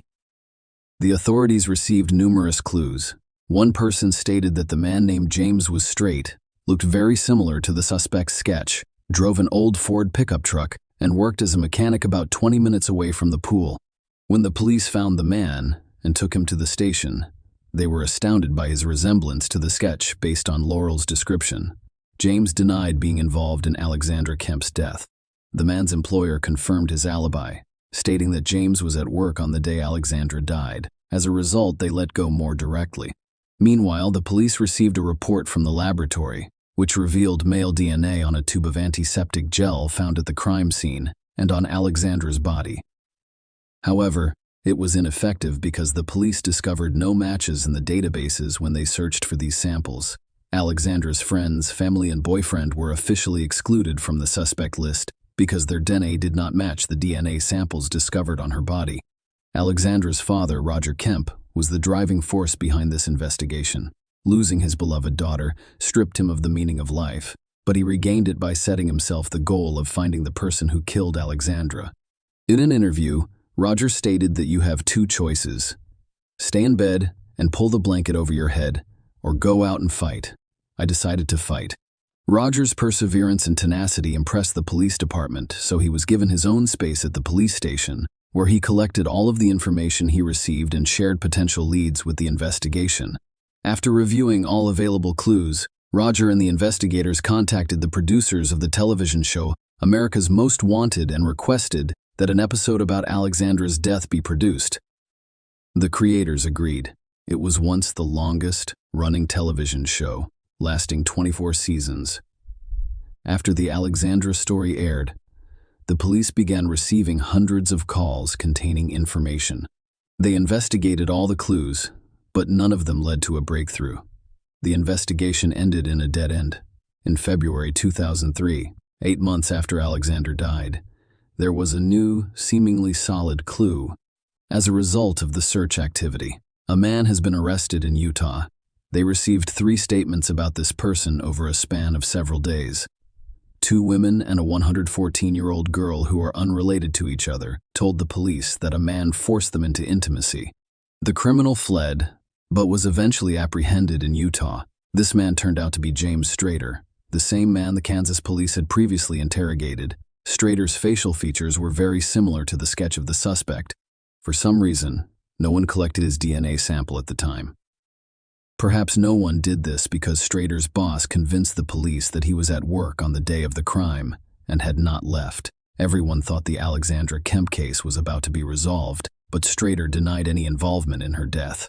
He admitted that he looked very similar to the suspect's portrait, but claimed he had not been by the pool that day. He provided a DNA sample for analysis. However, the outcome disappointed everyone. His DNA did not match that found on Alexandra's body, and the antiseptic gel tube ended up in prison on unrelated charges, and the Alexandra Kemp case investigation was once again stalled. Alexandra died a year ago and the police still have no suspects. Roger Kemp and Phil House, the man Alexandra was dating, continued their fight for justice. Phil, president of the student community, distributed the suspect's portrait via email to students at other universities. He also requested that students at other educational institutions watch an episode of America's Most Wanted featuring Alexandra Kemp. However, despite the best efforts of her relatives and the police, nothing was accomplished. Another year has passed. Roger Kemp refused to give up and continued to fight for justice for his daughter. He contacted America's Most Wanted again, this time requesting that the episode about Alexandra's death be rerun. When the creators asked Roger if there was any new information in the case, he replied, "No such determination of a father who lost his daughter impressed the show's creators. Therefore, the episode was shown again." Following that, the police received a high volume of calls. Roger offered a $25,000 reward for any information that could help identify the person who killed Alexandra. The city of Leawood increased it to $50,000. Roger also published an image of his daughter's sketch of the suspects along with information about the reward in newspapers. One day, he was driving down the highway and noticed the billboards. At that point, Roger realized that a billboard was an excellent way to draw attention. He began calling advertising agencies to see how much it would cost to place the necessary information on one of the billboards. One of the agencies Roger contacted was Lamar Advertising Company. When the company's owner learned that Roger Kemp wanted to rent a billboard, he refused to take his money. Instead, he told him that he could post information for free on multiple billboards. Roger decided to post a sketch of the suspect and information about the reward on billboards near one of the state's busiest highways. The police received hundreds of clues that took time to investigate. At the same time, some clues referred to the same man. Two unrelated individuals reported on Teddy Hoover, the owner of an old Ford pickup truck. The man worked in pool maintenance and resembles the suspect sketch. This many matches could not be a coincidence, so the police began looking for a man named Teddy Hoover. They found out his address in Kansas and went there right away. Hoover opened the door. He was surprised and visibly nervous, but it was not his fault. Many people become nervous when the police knock on their door. They inquired about his whereabouts on June 18, 2002. As expected, the man responded that he couldn't remember because it had been 2 years. Few people will recall where they were on a specific day several years ago. Hoover also denied any involvement in the pool's maintenance, where Alexandra worked. Nonetheless, the detectives asked him to voluntarily provide a sample of his DNA in order to eliminate him from the list of suspects. Hoover responded that he needed to consult a lawyer before proceeding. He stated that he would call the police himself after consulting with a lawyer. About a day later, Hoover's lawyer contacted investigators, stating that his client was concerned about his sample ending up in the database. Teddy allegedly believed in a variety of conspiracy theories. In other words, he believed the police would use it against him. In other cases, the investigators promised not to enter Hoover's DNA into any database and would only compare it to the DNA found on Alexandra Kemp. The lawyer said he'd speak with his client and call back, while waiting for a call. The police searched through the materials for the 100th time and discovered a piece of paper with a familiar name in one of the folders.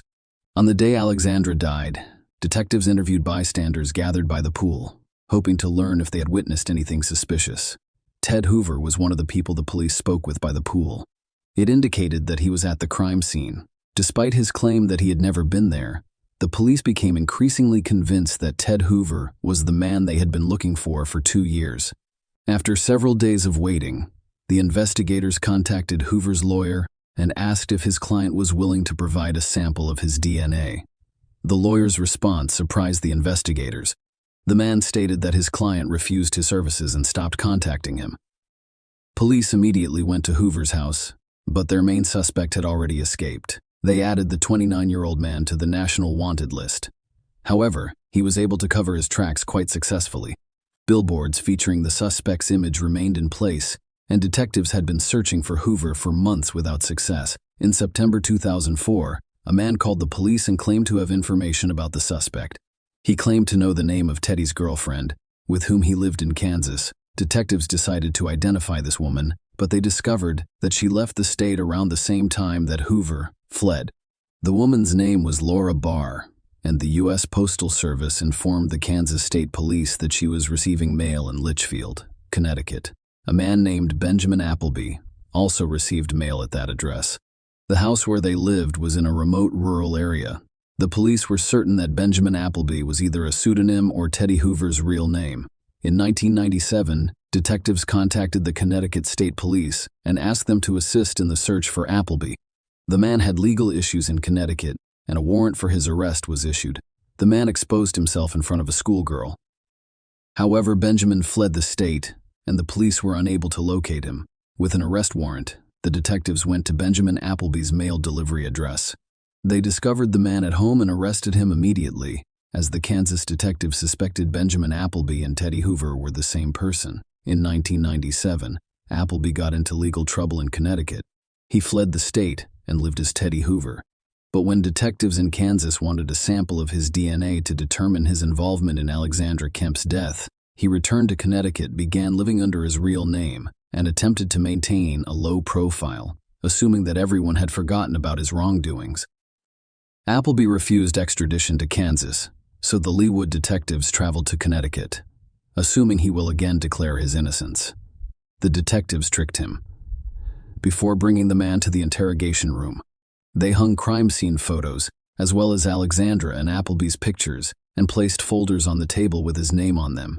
The police went to great lengths to give him the impression that the investigation was thorough. When the man arrived in the interrogation room, he was speechless. One of the detectives inquired, "What do you think will happen after we get a sample of your DNA?" Appleby burst into tears and claimed responsibility for Alexandra's death. He recounted the events of the cloudy June day. Benjamin noticed Alexandra, and she appeared attractive.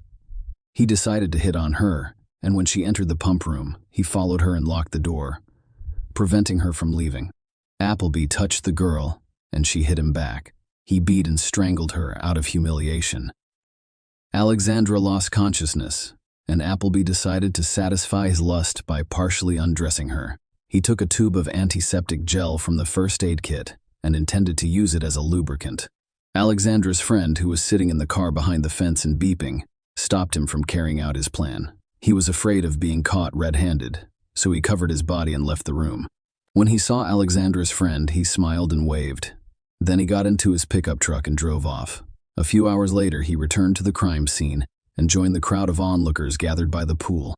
The DNA analysis confirmed that the DNA found on the gel tube and Alexandra's body belonged to Benjamin Appleby.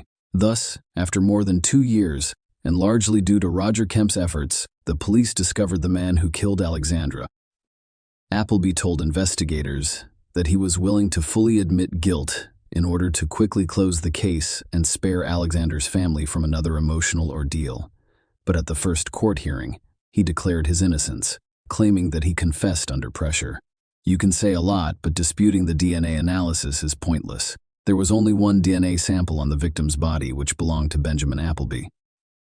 Realizing this, his lawyers attempted to persuade the court that their client had no intention of killing Alexander. They said Benjamin admitted to killing Alexandra Kemp, but denied doing so on purpose. However, forensic experts reminded everyone that the criminal had been strangling the girl for approximately 10 minutes. He could have stopped, but chose not to. According to the prosecution, he came to the pool for one reason: to watch her. Unfortunately, on June 18, 2002, the pool was cloudy and empty. Appleby took advantage of the situation. In December of 2005, a jury found him guilty. The court sentenced him to life in prison with the option of petitioning for parole after 50 years. He received an additional 19 years for attempting to force her into intimacy. Appleby appealed the court's decision in 2019, and his life sentence for first-degree deprivation of life was upheld. The Court of Appeal ruled that an attempt to establish intimacy with Alexandra was considered when the first sentence was passed. Thus, Appleby was sentenced twice for the same crime. Based on this, the court reversed the second conviction. Even if released on parole, Appleby will be 81 years old at the time. The investigators admitted that Roger Kemp's perseverance helped them find the criminal. When Appleby was in prison, Roger and his wife started a self-defense class for girls, through which tens of thousands of girls and women across the country learned basic self-defense techniques. Billboards were not a new concept in 1991. Following the death by strangulation of 34-year-old Kathy Page, her father began placing billboards criticizing the police, and this story inspired the filmmakers. 3 billboards outside Ebbing, Missouri. However, after Roger Kemp posted a sketch of the suspect on billboards, people began using this method across the country. Furthermore, many people continue to use it today. Roger's persistence in the investigation, as well as his subsequent efforts to benefit society, were not unnoticed. At the White House, he received the Presidential Citizens Medal from President Barack Obama. Roger Kemp, 77, passed away on March 1, 2022. Until his death, he worked for a foundation named after his daughter. He stated that he would consider his efforts successful if they saved at least one person. Share your opinion with us in the comments and subscribe to the channel for more.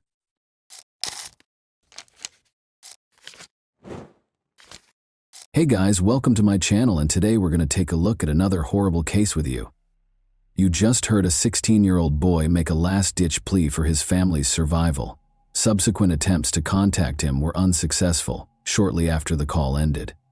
The Kitsap rescue team later discovered a terrifying and unsettling scene. 3 burned bodies, 2 boys and a woman, were discovered inside the burning house. The father, John Derek Carriga, was absent from the scene though. It was highly suspicious because the father was not present, suggesting that he may have been involved in planning this gory scene. The quiet surroundings of Kitsap County were the scene of this terrifying incident, which left the community in shock and in search of answers. John Derek Carriaga, 43, Crystal Lynn Carriaga, 37, and their 2 teenagers, Hunter Evan Shape, 16, and Jonathan Felipe Higgins, 16, made up the Carriaga family. They shared a home in Washington's Kitsap County, with the 2 teenagers from prior relationships. John and Crystal married in 2009, combining their families. But their joy was short-lived, and as their 8 years as a family were coming to an end, an unexpected guest turned everything upside down. Kitsap County, Washington, saw another ordinary Friday on January 27, 2017. The Carriga family gathered in their quaint 1-story ranch home on West Tenino Drive as evening approached. According to reports, Chris Cale had some friends at the house.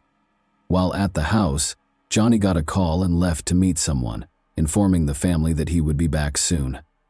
Later, Johnny was back on the property, but he didn't go inside the house. They snacked and indulged in late-night activities like watching TV or browsing through their phones, just like any other family.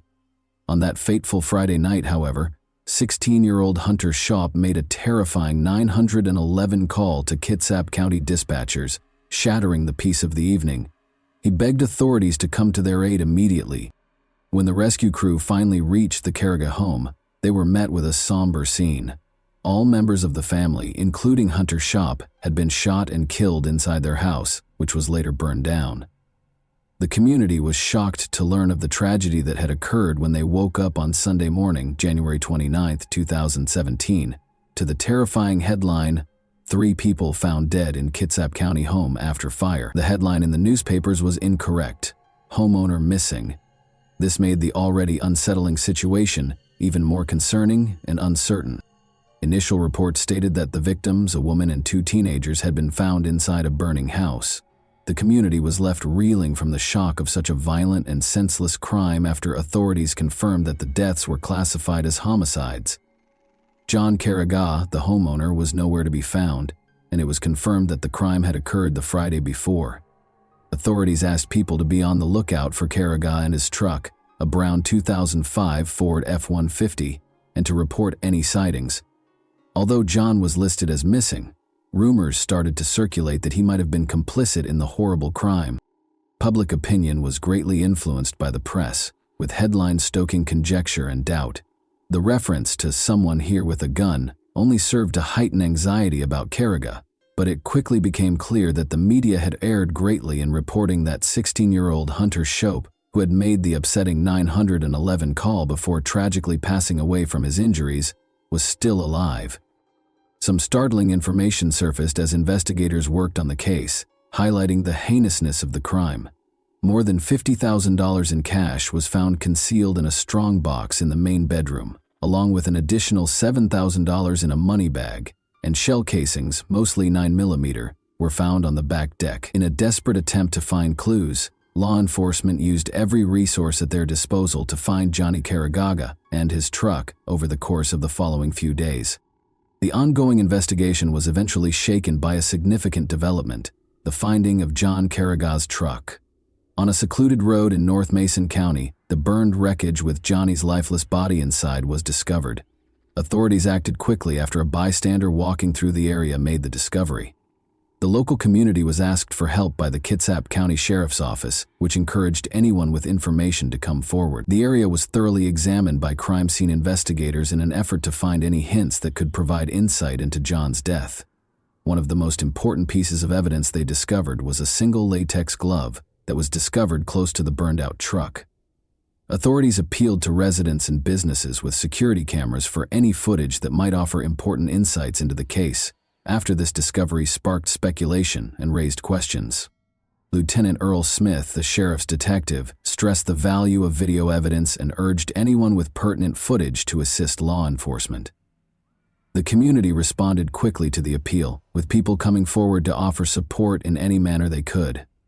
Although there was a collaborative spirit throughout the investigation, the specifics of John's death circumstances were still unknown. Detectives reported that there were indications of forced entry and visible damage to the gate on the road leading to the tree farm. There was a clear sign of some struggle amid the confusion and uncertainty, as if Johnny's truck had crashed through the gate. Many people were troubled by the memory of Hunter's shop. In her somber announcement, North Kitsap High School principal Megan Swayze honored Hunter's memory and urged everyone who knew him to treasure their time together. When Detective Elizabeth Lisa Gundrum was assigned to the case, a glimmer of hope appeared as the community grieved the loss of the Carrigaw family. Due to a severe lack of eyewitnesses and conclusive evidence, investigators began looking into the victims' personal lives. They discovered a number of perplexing but plausible motivations in the process. In essence, these were conjectures regarding the family's financial transactions and business endeavors, which fueled theories of potential illegal activity and criminal ties. The unsettling 911 call made by one of the victims was the first thing that caught investigators' attention. What prevented Hunter from bringing up the fire, or was he perplexed? This complicated an already perplexing investigation by raising questions about the timing and motivations behind the arson. Authorities had a lot of questions and uncertainties as the investigation went on. The circumstances surrounding John Carrigaw's kidnapping, the identity of the person or people involved, and the motivation behind the attack were all still unknown. Months went by with little improvement, but in February 2017, a breakthrough came when surveillance footage showed John Carrigaw purchasing cigarettes at a nearby grocery store. He appeared to be acting normally in the hours before his disappearance.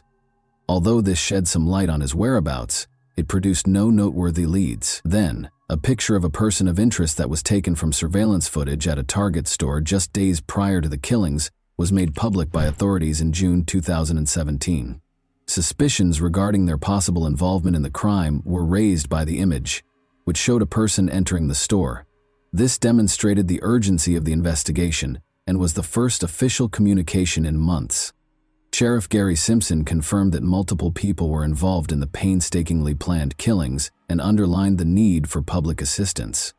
This made the case more complicated and led to clues regarding the suspects' intentions and relationships to the victims. Questions concerning their potential purchases and connection to the crime were raised by the request for information on the unidentified suspect who was spotted at Target 12 days prior to the killings. Could materials discovered at the crime scene or firearms purchased at the store be connected to the killings? The investigation advanced in September 2017 when Danny Kelly Jr. was identified as a person of interest. Danny had been Johnny's best man at his wedding and had been a longtime friend. According to reports, Danny and his estranged mother had a troubling encounter during which she accused him of misbehavior. According to the case report, he was arrested after repeatedly groping and approaching his mother. Authorities explained that he had not been formally charged in relation to the killings, despite his suspected involvement in the Carrigaw case, which caused some concern. The murders of the Carrigaw family were the year's most important local news story, as 2017 came to an end. An anonymous donor who gave $16,000 to Crime Stoppers, boosting the reward fund to $20,000, further stoked the community's long-standing sentiments. Investigators were determined to follow leads in the case even after Danny J. Kelly Jr.'s assault charges against his mother were dropped. Authorities published a longer version of Hunter Shop's terrifying 911 call on January 11, 2018. As they worked, investigators discovered that Danny was dressed in Bandito's motorcycle club gear in the video. Members of the motorcycle club were urged to provide information by investigators. This was an important step because investigators made Danny Kelly Jr.'s affiliation with the Bandito's motorcycle club public and named him as a person of interest. For those who don't know, law enforcement and intelligence organizations in several nations have identified the Bandito's motorcycle club as a motorcycle gang. Despite the club's denials of being a criminal organization, a number of its members have been found guilty of committing crimes. Over the years, the club has been the focus of numerous law enforcement operations and has a significant presence in Washington state. The Department of Justice claims that Bandito's members have been actively involved in violent crimes and methamphetamine trafficking in Washington. Surveillance footage that showed Johnny Carragher meeting someone at a nearby grocery store just before the killings drew more attention. Authorities reiterated their conviction that Bandidos Motorcycle Club members were directly responsible for the Carragher family killings in January 2020. The biker community was urged to provide any information that could help with the investigation. Since then, though, the case had made little to no headway and had stalled for almost 5 years. After more investigation, it was discovered that Johnny had a lengthy history of transporting and distributing drugs. During his frequent visits to California, he allegedly obtained kilograms of cocaine to distribute in Kitsap County. One of Johnny's close friends, Danny, started selling drugs directly to Robert James Watson, the head of the local Bandidos chapter, as a result of his involvement with the Bandidos Motorcycle Club. Indeed, despite their close relationship, the first suspects, Danny J. Kelly Jr., had a falling out with Johnny prior to the murders, allegedly over money that Danny had stolen.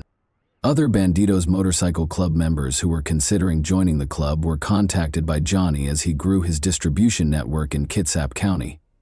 The locations of Carragher and the suspects prior to, during, and following the murders were displayed by detectives using cell phone tracking.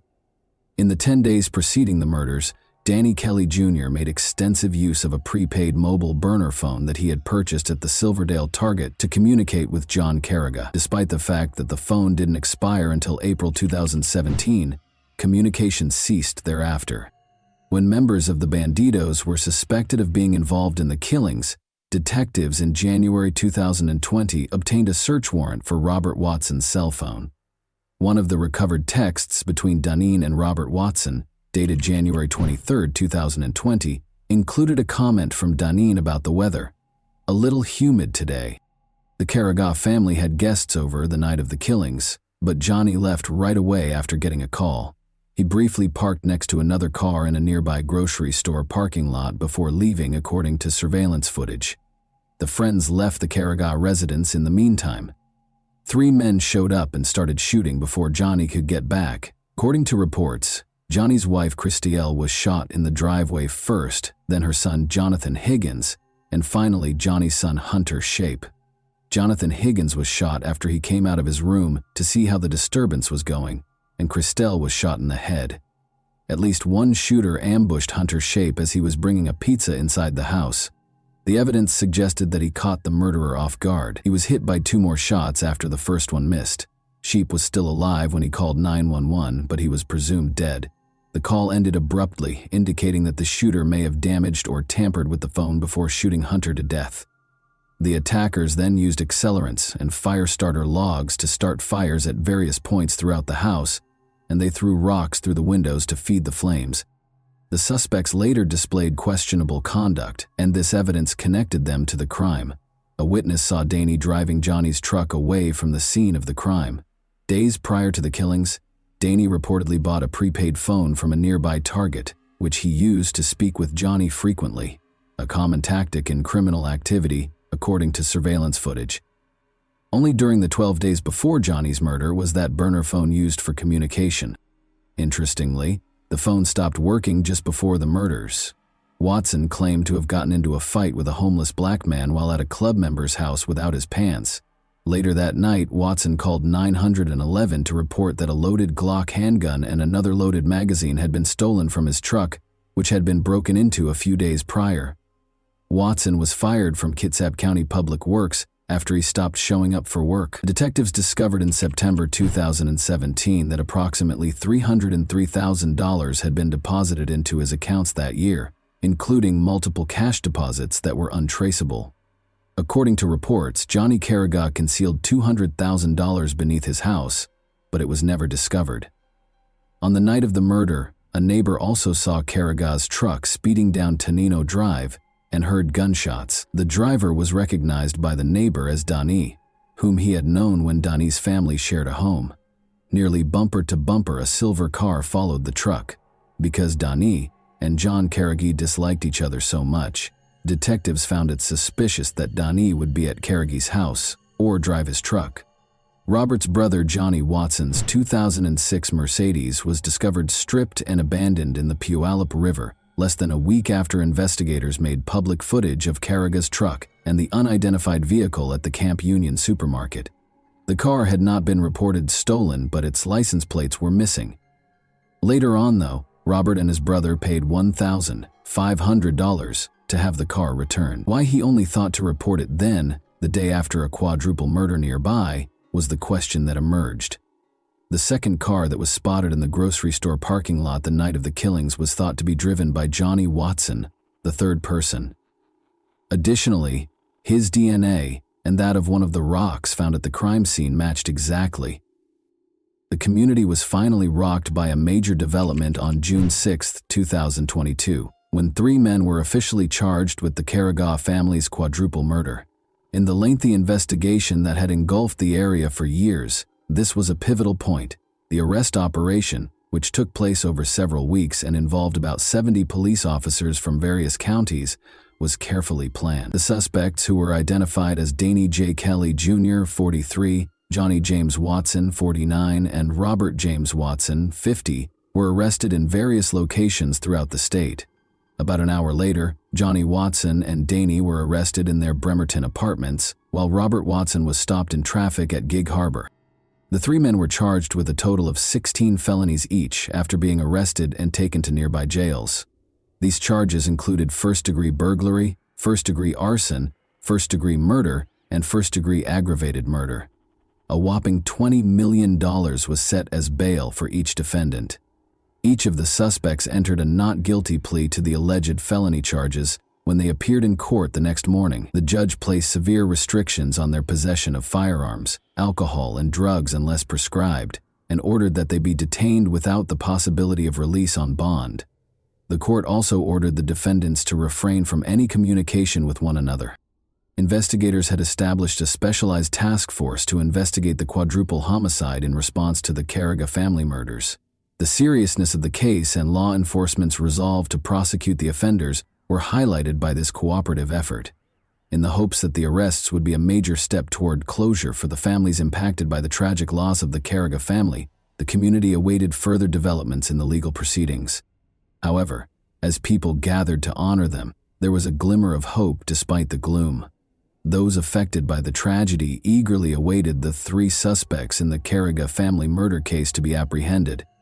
Hunter Shope's mother, Carly Scott, had been praying for justice for years, and now her prayers had been heard. Over the years, she had pleaded so passionately for someone to come forward, and it was successful. The public provided the detectives with tips that enabled them to solve the case. Accused of ruthlessly murdering a whole family, the suspects were brought before a Kitsap County judge while being escorted into the courtroom and clearly restrained. The community was deeply scarred by their alleged crimes, which were motivated by disrespect and greed. Emotions were running high during the trial as relatives confronted the defendant and voiced their desire for justice.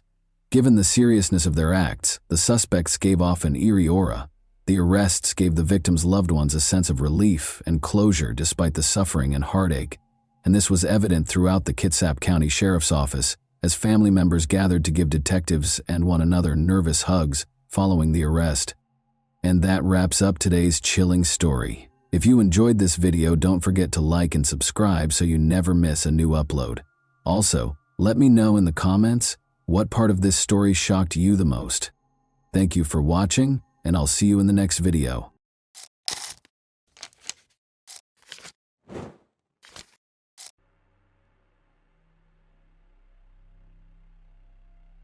It's a terrible and often destructive emotion that can make someone blind and make them do bad things.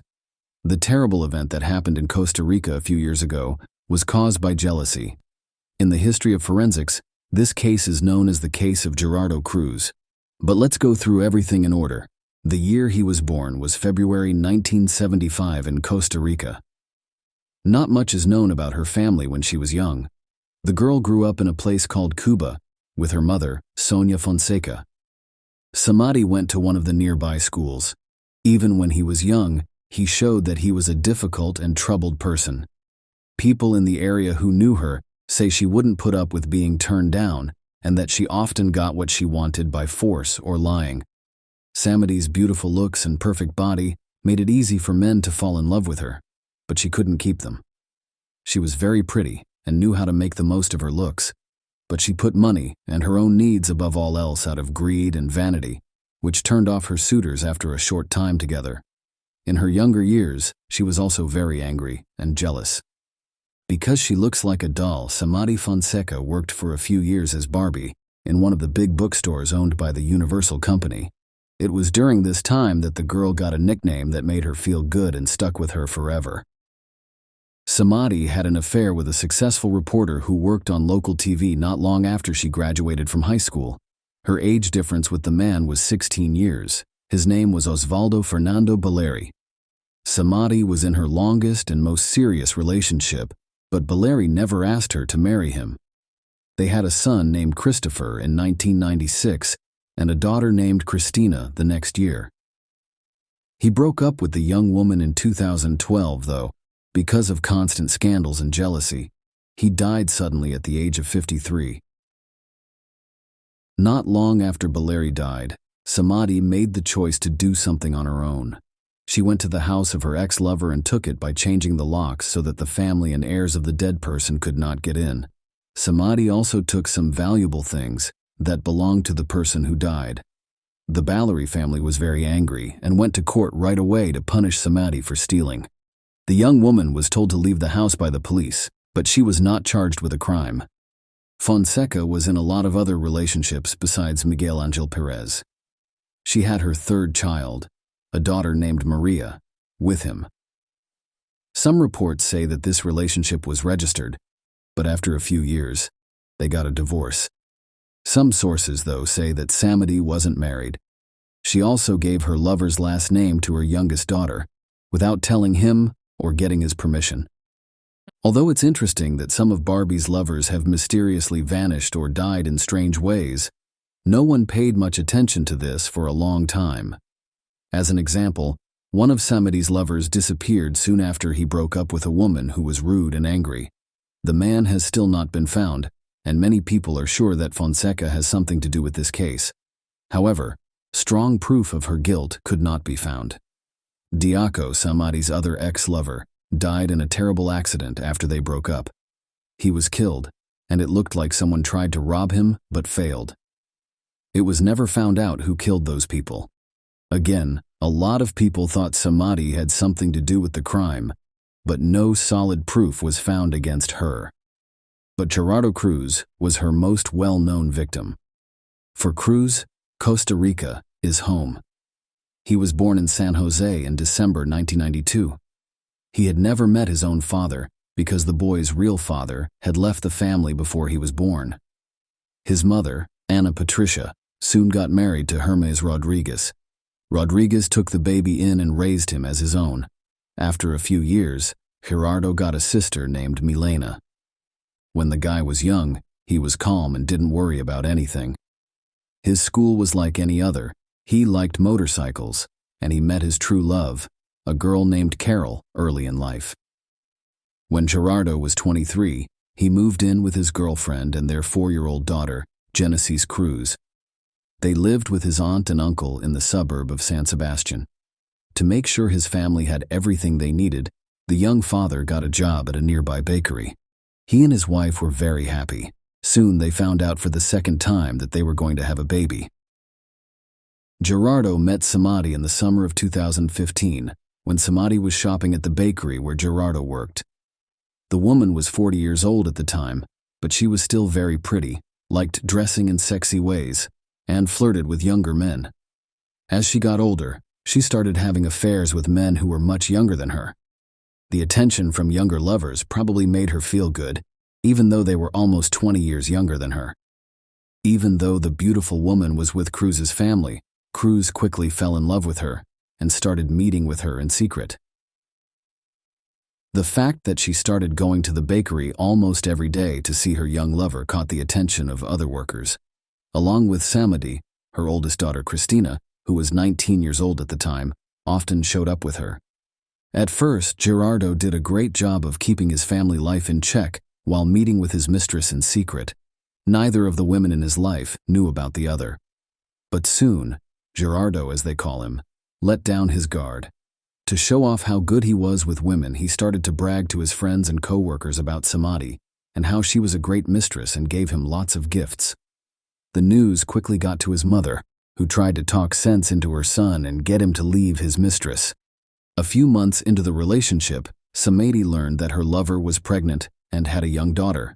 They broke up in October of that year, 2015. The woman was so mad that she called and texted Carol, calling her names and threatening to kill Gerardo if he didn't belong to her alone. Gerardo was able to ask his wife to forgive him and keep the family together. When it came to his ex-lover, he didn't pay attention to her threats because he thought she would quickly calm down and find a new boyfriend. It's possible that he had no idea how sneaky and mean Samadhi would be. A mere few days after breaking up with Fonseca, Cruz happened upon a very public event. The young man was walking down a street in downtown when he saw an older man following a young girl while holding his phone so that the camera was under her miniskirt. The guy was so angry that he pulled out his phone and started recording what was going on. He then stopped the girl, told her everything, and told her to call the police. Cruz then went after the man and tried to take a picture of his face. He went after him for about 2 minutes and loudly asked him if he was having fun taking pictures of the girl's underwear without her knowledge. The man then got into a taxi and drove off. That same night, Gerardo posted the video he had made on his website. In just one night, the video went viral, and users quickly figured out that the old man was Luis Sulmano Delgado, a former official who worked for the Ministry of Finance. The media quickly picked up the video and spread it across the country, making Gerardo a national star. The young man was asked to be on TV and radio shows and was interviewed almost every day for print publications. He talked about what he had seen, said that the former official had done something wrong, and said that he had no regrets and would do it again. Aside from that, skilled lawyers hired by Sulmano Delgado started to work against Gerardo, accusing him of doing something wrong. They said that sharing the guy's videotape with other people was against the law, and they were getting ready to sue him in court. In fact, Cruz was shocked by what happened and didn't understand why they could judge him, but not the man who had done such a horrible thing to a girl. On October 7th, Gerardo did his last interview on the air of a local radio station. He was sure he was right and didn't think he had anything to worry about. Gerardo had planned to meet up with his friend Oswald after work the next day, but he suddenly called off the meeting, saying he had to take care of something important. Later, he learned that that day, he got a message from Samadhi. In it, the young woman tricked him into going to the park in the evening for another interview. Gerardo didn't think anything was wrong. He just believed his ex-lover. When his shift was over, he went to the agreed-upon location, but there were no reporters waiting for him. Not long after, 2 unknown men showed up and took his bag. They then beat him and stabbed him several times in the chest and stomach before running away. Before he passed out, the hurt man was able to call his friend and tell them what happened. His friend then called the police and ambulance services right away. Gerardo was taken to the hospital right away, and doctors there fought for 42 days to save his life. During this time, Gerardo had a lot of surgeries, but they were not able to save him. The 19th of November, Cruz passed away in the ICU. Since not long before the tragedy, he had become a real celebrity, and the whole country knew about his condition. In interviews that they did from time to time, Gerardo's family asked everyone to pray for his recovery. That's why they didn't know who or why could hurt Gerardo in that way. People from all over came to the young man's funeral to show their support for his family. They all hoped that the killers would be caught quickly by the police and given a fair punishment. At first, there were different stories about what happened. The first idea was that it was a murder robbery.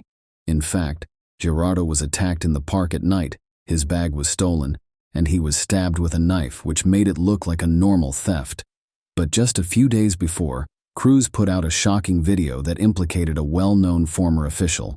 So the second idea was that the person was killed in revenge.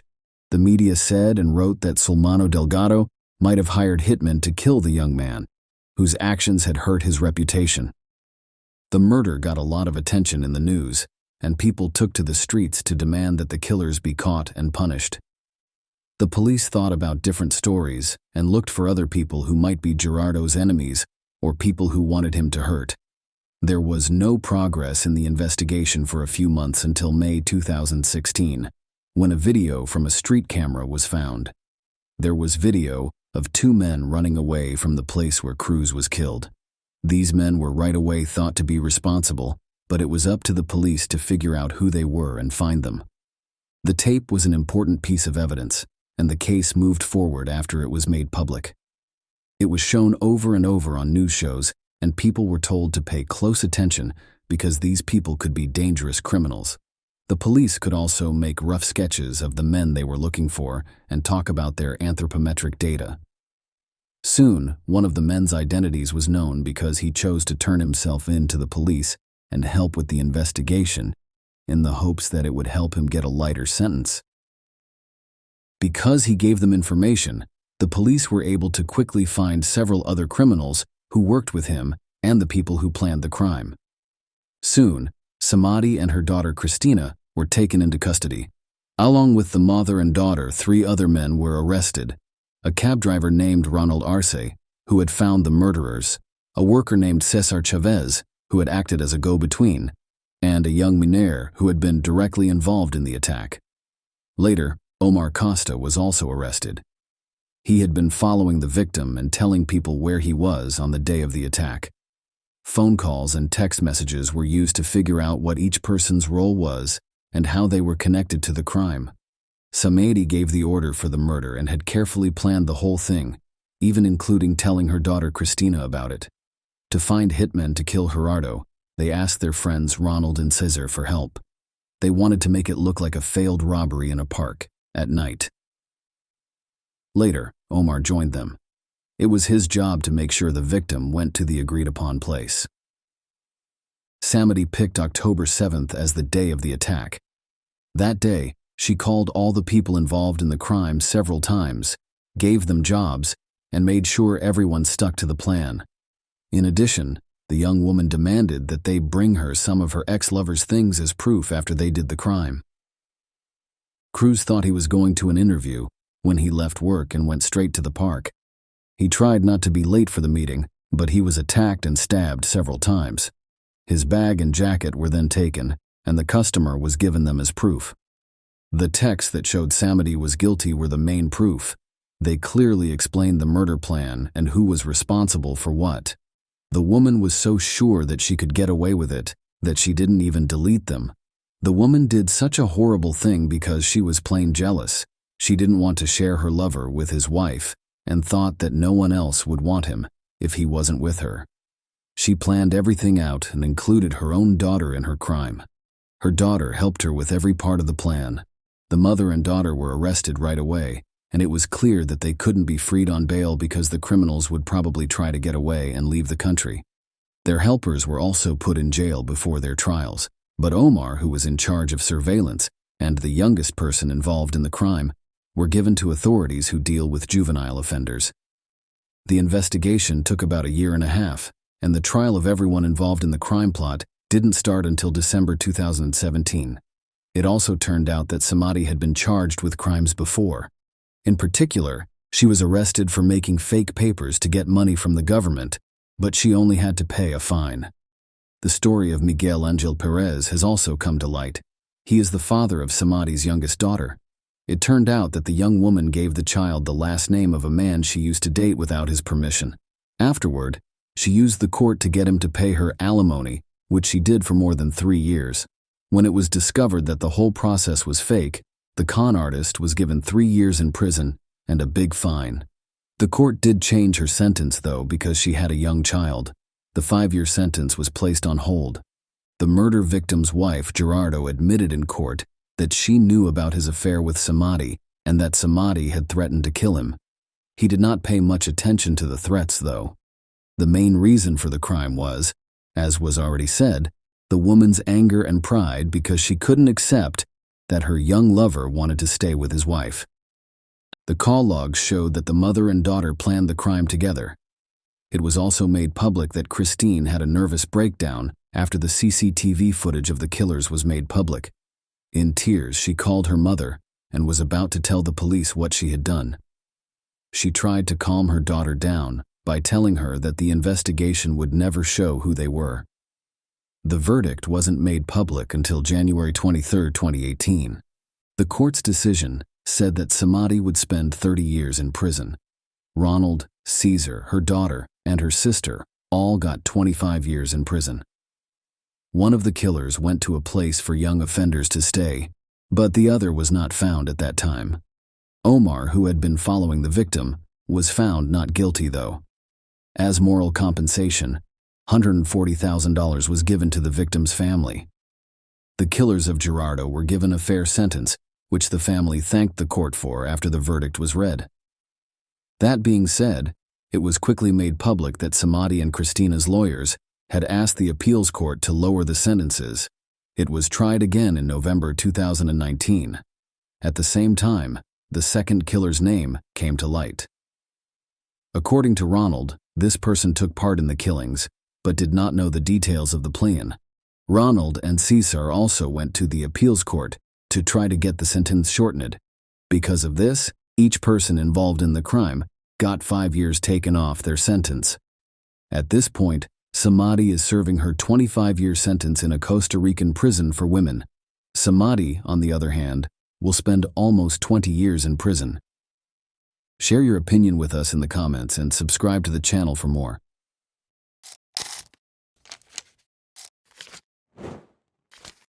Hey guys, welcome to my channel, and today we're going to take a look at another horrible case with you. Perhaps the most vulnerable time in a person's life is during their adolescence. It's a period of time when people are neither children nor fully grown adults.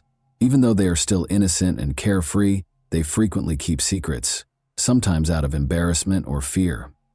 Tragic events can occasionally result from an inability to communicate those difficulties to a loved one or trusted parent. Florida has been rocked by the case of Justice Garrett, whose life was tragically cut short in 2018 at the age of 16. Her mother's realization that she had failed to recognize or comprehend the nightmare her daughter had been living through was heartbreaking. Justice's story revolves around a horrible secret she kept out of fear of being judged, which ultimately resulted in an unthinkable tragedy that took her life. Born on March 19, 2002, Justice Mary Garrett was the oldest of two daughters born to Danielle and Sebastian Garrett. She grew up with Jeanette, her younger sister, who was 10 years her junior. The majority of Justice's early years and adolescence were spent in the tiny Florida town of New Smyrna Beach, which is situated in Volusia County. The sisters remained with their mother after Justice's parents divorced in 2016. After meeting Robert Kern approximately a year later, Danielle quickly started dating him. By the fall of 2017, Danielle and her two daughters had relocated to Robert's house in the little rural town of Sorrento, Florida, which has a population of just over 1,000. Justice had the most trouble adjusting to the new surroundings and the relocation. She missed her close friends who were still in New Smyrna Beach to start. Second, she had to change schools in the middle of the school year while she was a high school student. Third, she disliked both her mother's partner and her new home. Despite her frustrations, Justice acted politely and made an effort to avoid causing trouble. Justice made friends at her new school right away because of her outgoing, gregarious, and humorous personality. A classmate named Rochelle became particularly close to her, and the two were essentially inseparable.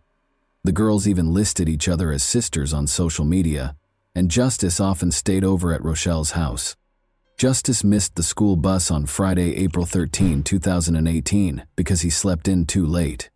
She didn't have time for breakfast that day because she was rushing to get ready for class. Her mother intended to take Jeanette to the hospital, but her younger sister stayed at home because she was feeling ill. Since school was just a few stops away, Justice chose to ride the public bus there. After packing her backpack and bidding her mother farewell, she departed from the house. Justice was last seen alive at that point. Danielle wasn't worried when Justice didn't arrive home from school on time. She figured her daughter, who frequently went to Rochelle's house after class, had done so. By nightfall, Danielle assumed Justice had made the decision to spend the night at her friend's house, as she had been doing often. She wasn't immediately alarmed by the fact that Justice's phone was off. On Saturday morning, though, Rochelle called Danielle and anxiously inquired as to Justice's well-being. With a shiver running down her spine, Danielle questioned in a shaky voice whether Justice hadn't spent the night at Rochelle's house. She was shocked by the answer. Since Thursday, Rochelle disclosed, she had not seen Justice. Justice's phone had been off for almost 2 days, and she hadn't arrived at school on Friday. Danielle went into a panic. She hurried to the local police station and reported her daughter missing after multiple unsuccessful attempts to get in touch with her. The hunt for Justice started right away. Officers initially thought Justice might have returned to her hometown for a weekend visit with friends after learning that she had only been in the area 6 months prior. Authorities believed she would reappear soon because teenagers of that age frequently leave home on their own initiative, whether in protest or for other reasons. Danielle, however, was adamant that her daughter would never do anything like that without telling her. Finding out Justice's social circle and whether she had a boyfriend, had been in a recent argument, or had any other information that could help piece together what happened the day she was last seen was the first step. All of Justice's possessions were still at home, and she had not taken any cash. Shortly after she left for school, her phone stopped working. She hadn't returned any calls or messages, and her social media accounts hadn't been active since late Thursday night. She hadn't gotten in touch with anyone, so none of her friends knew where she might be. Justice didn't experiment with illegal substances or drink alcohol, according to her close friends and family. She had never engaged in serious romantic commitments and was not in a relationship. Justice had never broken the law, had no enemies, and had no conflicts with other people. Her peers viewed her as sweet, kind, and compassionate, and her teachers at school gave her positive reviews. Police promptly reviewed all local traffic accidents, incidents, and crime reports in the region. One possibility they entertained was that she had been in an accident and was unable to speak. She was not, however, listed as having participated in any such incidents. Investigators were able to follow her movements on the morning of her disappearance by using information from her phone.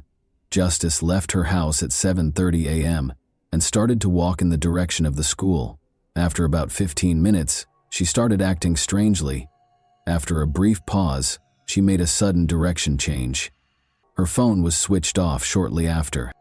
The small, sleepy town was filled with rumors and conjecture after Justice vanished. Any incident became the focus of attention in a community where nothing ever happened. It was quickly spread by gossip and frequently embellished with lies. Some residents found amusement in spreading rumors, and they saw no harm in doing so. Many of Justice's classmates and friends sincerely wanted to assist with the investigation, but others saw it as a chance to attract attention, increase their own significance, or even experience a brief moment of fame.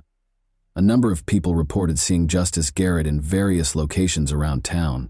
According to some, she entered an enigmatic black vehicle with tinted windows. Some speculated that she had been recruited into a religious sect, while others suggested she was out on the street with a group of teenagers who didn't fit in. Investigators found it challenging to distinguish fact from fiction because these rumors appeared out of nowhere. Consequently, all information, no matter how unlikely, had to be carefully verified. A girl who was 1 grade up from Justice stood out for her actions. She claimed that the teenager had fled with a secret boyfriend and was expecting his child, and she created a whole blog devoted to Justice's disappearance. By spreading sensationalized and completely made-up stories, the girl was merely trying to gain popularity and attention at school. She was temporarily suspended from school while the investigation was underway as a result of her actions, which resulted in disciplinary actions. Her social media accounts were also deleted for disseminating misleading information. 4 days after Justice vanished, on April 17, a man called the police with a terrifying message. He claimed to have discovered something unsettling in a forested area outside of DeLand. An enthusiastic runner, the man frequently jogged along a remote path that wound through a park and into the woods.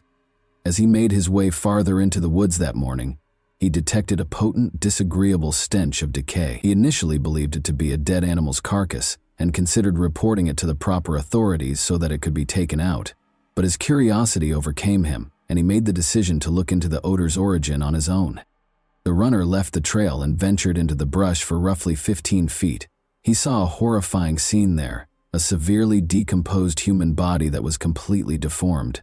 It looked like a young woman, judging by the long hair and traces of clothing. To make sure he didn't unintentionally disturb any possible evidence, the man waited on the trail and called the police right away. Officers thoroughly examined the scene and the remains after they arrived. It became evident that a violent crime had been committed here, and the victim was, in fact, a very young woman. The fact that her clothes were ripped and her underwear was gone suggests that the crime was probably violent and intimate in nature. The legs bore obvious bite marks, probably from untamed animals, but a corrosive chemical had done the most serious damage. The girl's face had been eroded to the bone by this substance, which had also been poured over her intimate areas, lower abdomen and chest. It was evident that the offender had tried to remove any traces of DNA in addition to disfiguring the victim, a strategy that, as it turned out, worked. Investigators suspected right away that the girl who had vanished days earlier was the owner of the body discovered in the woods. However, DNA testing was necessary for confirmation because of the extensive chemical damage and decomposition. Sadly, the worst fears of the Garrett family came true. Justice had been discovered dead. About 30 minutes' drive from the town where she resided, her remains were found. Her nose, cheekbone, and several ribs were broken, which was evidence that she had been severely beaten prior to the crime. The precise cause of death was assumed to be mechanical asphyxiation due to the advanced state of decomposition, which made it impossible to determine with certainty. During his police interview, the man who found the remains gave important information. "I often ran along the same trail every other day," he explained. He had seen a suspicious-looking man come out of the woods close to the location where Justice's remains were later discovered 2 days prior to discovering the body. Since the witness had only seen the man for a brief moment from behind and a considerable distance away, he was unable to give a detailed description of him. According to his description, the person was a short, stocky white man wearing jeans and a black hoodie. When the man realized he was not alone, he hurried out of sight and vanished behind the trees. The runner didn't give the encounter much thought at the time, but he thought it was strange. That day there was no discernible smell of decay, and he pushed the encounter from his thoughts. But 2 days later, when he found the remains, he remembered the odd man on the trail and told the police about it. Detectives suspected the stranger in the woods might be the criminal who committed the crime right away. He might have gone back to hide his tracks and obliterate the evidence. Experts concluded that chlorine bleach was the corrosive agent used on the body. The remains became unidentifiable due to the rapid decomposition caused by the chemical and the humid climate of the area. However, after passing a polygraph and offering a strong alibi for the day Justice vanished, the jogger was excluded as a suspect. Justice's mother claims that her daughter had intended to ride the public bus to school that morning, but according to street cam surveillance footage, Justice never went to the bus stop. The mystery was further complicated when a neighbor claimed to have seen Justice get into her stepfather Robert's vehicle. Detectives now had to question the teen's parents again to find out why they hadn't told the truth, which fundamentally altered the course of the investigation. Danielle confessed right away, stating that Robert Kern, her partner, had recently had his driver's license temporarily revoked, but he agreed to give her a ride because her daughter was running late that morning. In order to keep Robert from getting upset, Danielle had kept this information from him. She thought Justice was still alive and would soon be going home at the time of the first interview. To confirm the stepfather's account, detectives immediately asked for footage from security cameras close to the school. But according to the recordings, Robert had not dropped Justice off at school or any other location. There were no cameras on his car on the way to the school. Where had they gone then? It was evident from this new information that Robert was probably the last person to see Justice alive. Robert acknowledged driving Justice that morning in spite of having his license suspended when he was questioned again. He claimed that Justice had pleaded with him to take her to DeLand, a nearby town, rather than to school, where she was allegedly scheduled to meet with a covert boyfriend. Robert said he had originally refused to take her there because he didn't know the name of the person she was meeting, but in an attempt to mend their tense relationship, he finally acceded to her requests. He allegedly promised Justice that he would not tell her mother about this outing. She told him that she would come back alone later in the day and that since it was Friday, she would spend the night at a friend's house. Robert concurred because he saw nothing out of the ordinary or worrisome about the circumstances. A potential secret boyfriend was added to the case as a result of this discovery. Investigators had to find him and identify him quickly. He might have been the last person to see Justice alive, or he might have been involved in her disappearance. Law enforcement chose to look through Justice's contacts and social media activity as the first step in the search. Detectives confiscated her laptop because her phone had not been found, and what they found led to further inquiries. Justice regularly engaged with her online and real-life friends through her numerous accounts on different social media sites, but there was no sign of a boyfriend or romantic conversations. However, one account caught our attention as being especially odd and dubious. Investigators soon turned their attention to this profile in an attempt to identify its owner and any possible link to Justice's disappearance. In recent months, Justice Garrett had been the object of unusual interest from a young man named Kevin. He liked her posts, commented on her pictures, and messaged her every day. But Justice didn't appear to care. She didn't want to stay in touch, hardly ever responded to him, and frequently ignored his messages. Later, Justice's friends confirmed that she had spoken of a devoted fan who messaged her on social media all the time, but she didn't find him flattering. Instead, she found him annoying.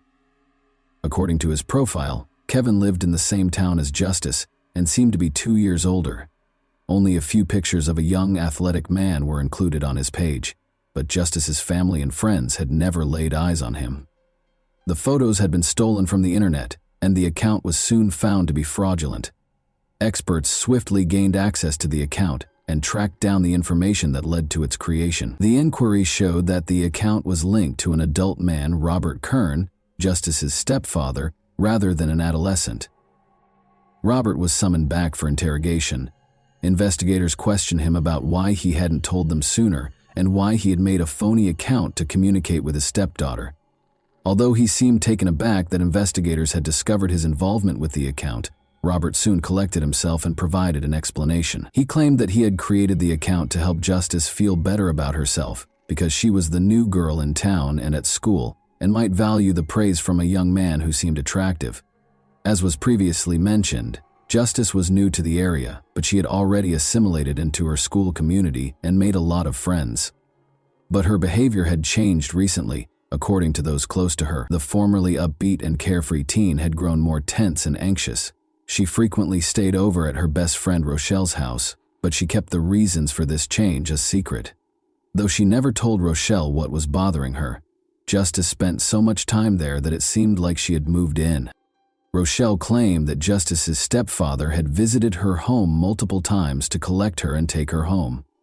Every time, Justice would attempt to avoid going with him and appeared clearly anxious.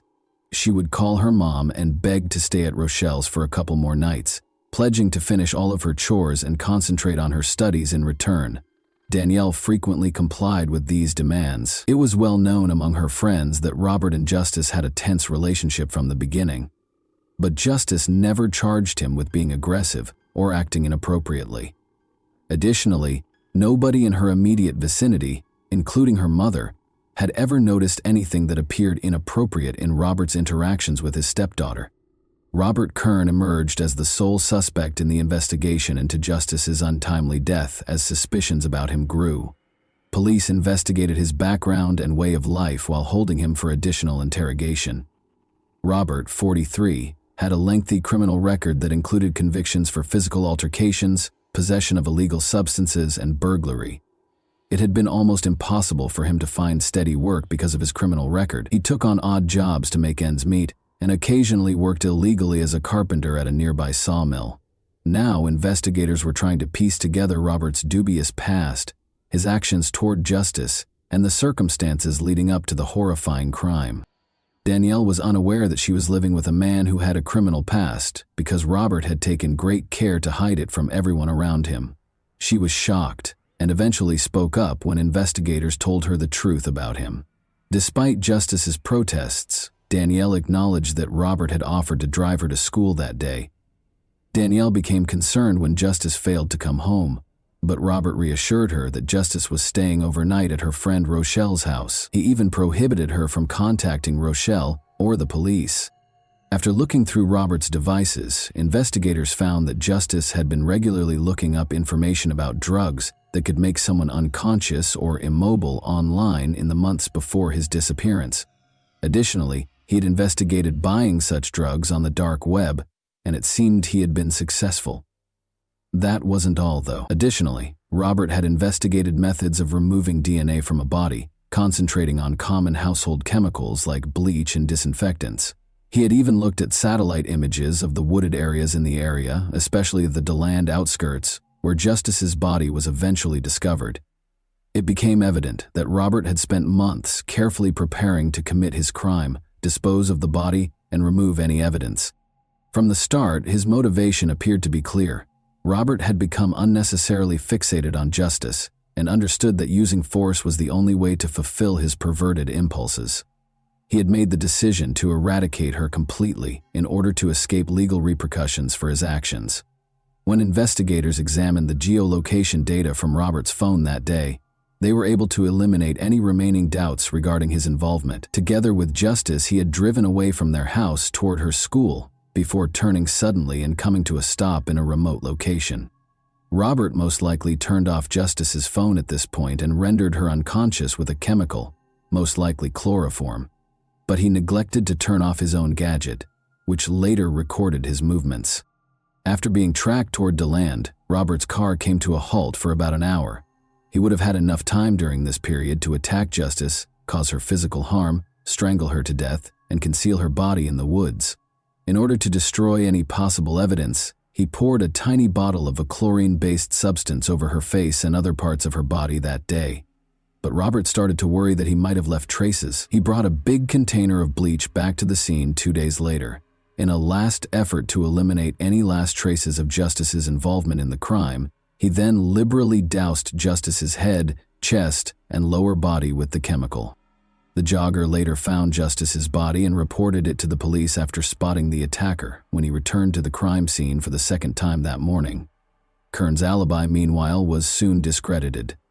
Unofficially working at a nearby sawmill, he had asked 2 co-workers to attest that he was on time that day, despite being almost 2 hours late. After being cautioned that they might be charged with perjury and hiding evidence of a violent crime, both witnesses eventually confessed to the truth when pressed further. Despite Robert Kern's denial of all charges, the case proceeded to trial due to the overwhelming evidence against him. According to witness testimony, Justice spent the final months of her life avoiding her home as much as possible because she was constantly afraid. But she never talked to anyone about her worries, not even her mother. Danielle never asked Kern about his past because she was too enamored with her new partner to notice what was going on around her. Kern's claims were methodically refuted by prosecutors, who demonstrated that he had carefully planned this horrible deed with the express purpose of ensuring Justice wouldn't live. Kern was further connected to the crime scene when particles found on his car mats were matched to moss and soil samples from the location where Justice's body was found. However, the corrosive chemical Kern used had eaten away at the victim's remains down to the bone, destroying all DNA evidence and tissue samples, making it impossible to prove the claims of an intimate assault. Nearly 2.5 years after the crime, in August 2022, Kern was found guilty of premeditated violent murder. He will never be freed because he was given a life sentence without the chance of parole. And that wraps up today's chilling story.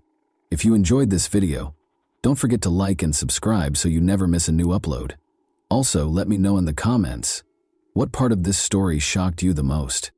Thank you for watching, and I'll see you in the next video.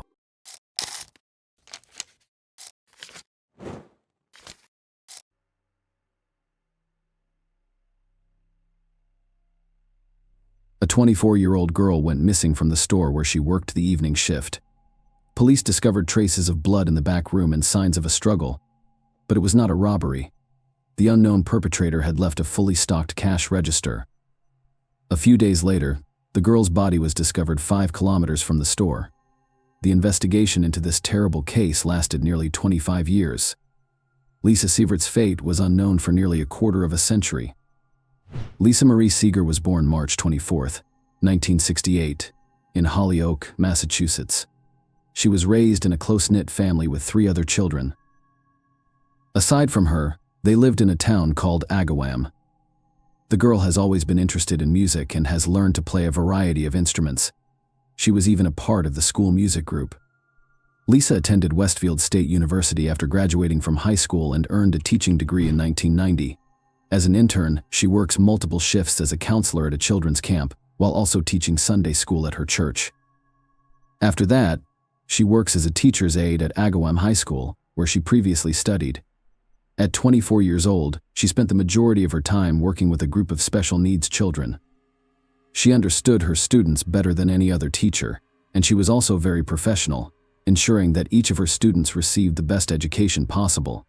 She also worked part-time at a local card and gift shop. On Wednesday, April 15, 1992, she finished her school shift around 5:30 and went to the store, where she worked until 9 p.m. At around 5 p.m., her sister Lynn briefly joined her at work.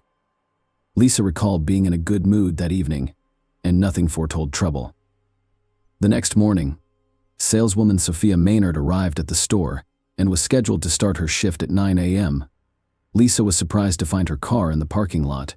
It was unusual because the girl worked at school in the mornings and was not supposed to be in the store.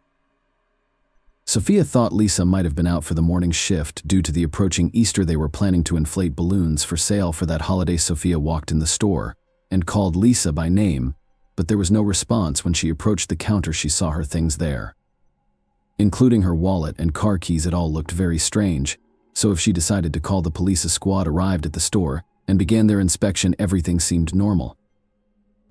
A heel strike. Despite this, they were unable to locate any useful leads on the premises. It was soon discovered that Lisa had also failed to arrive at school this morning. The principal even called her mother to see if everything was fine, but she had no idea where her daughter was. Lisa's disappearance quickly spread throughout the small town, and within hours all of her friends, relatives, and acquaintances had joined the investigation. The police began by developing a robbery theory, which quickly fell apart. Nobody had touched the money in Lisa's cash register or wallet. All of the merchandise was also available. Detectives then began to reconstruct the chronology of events.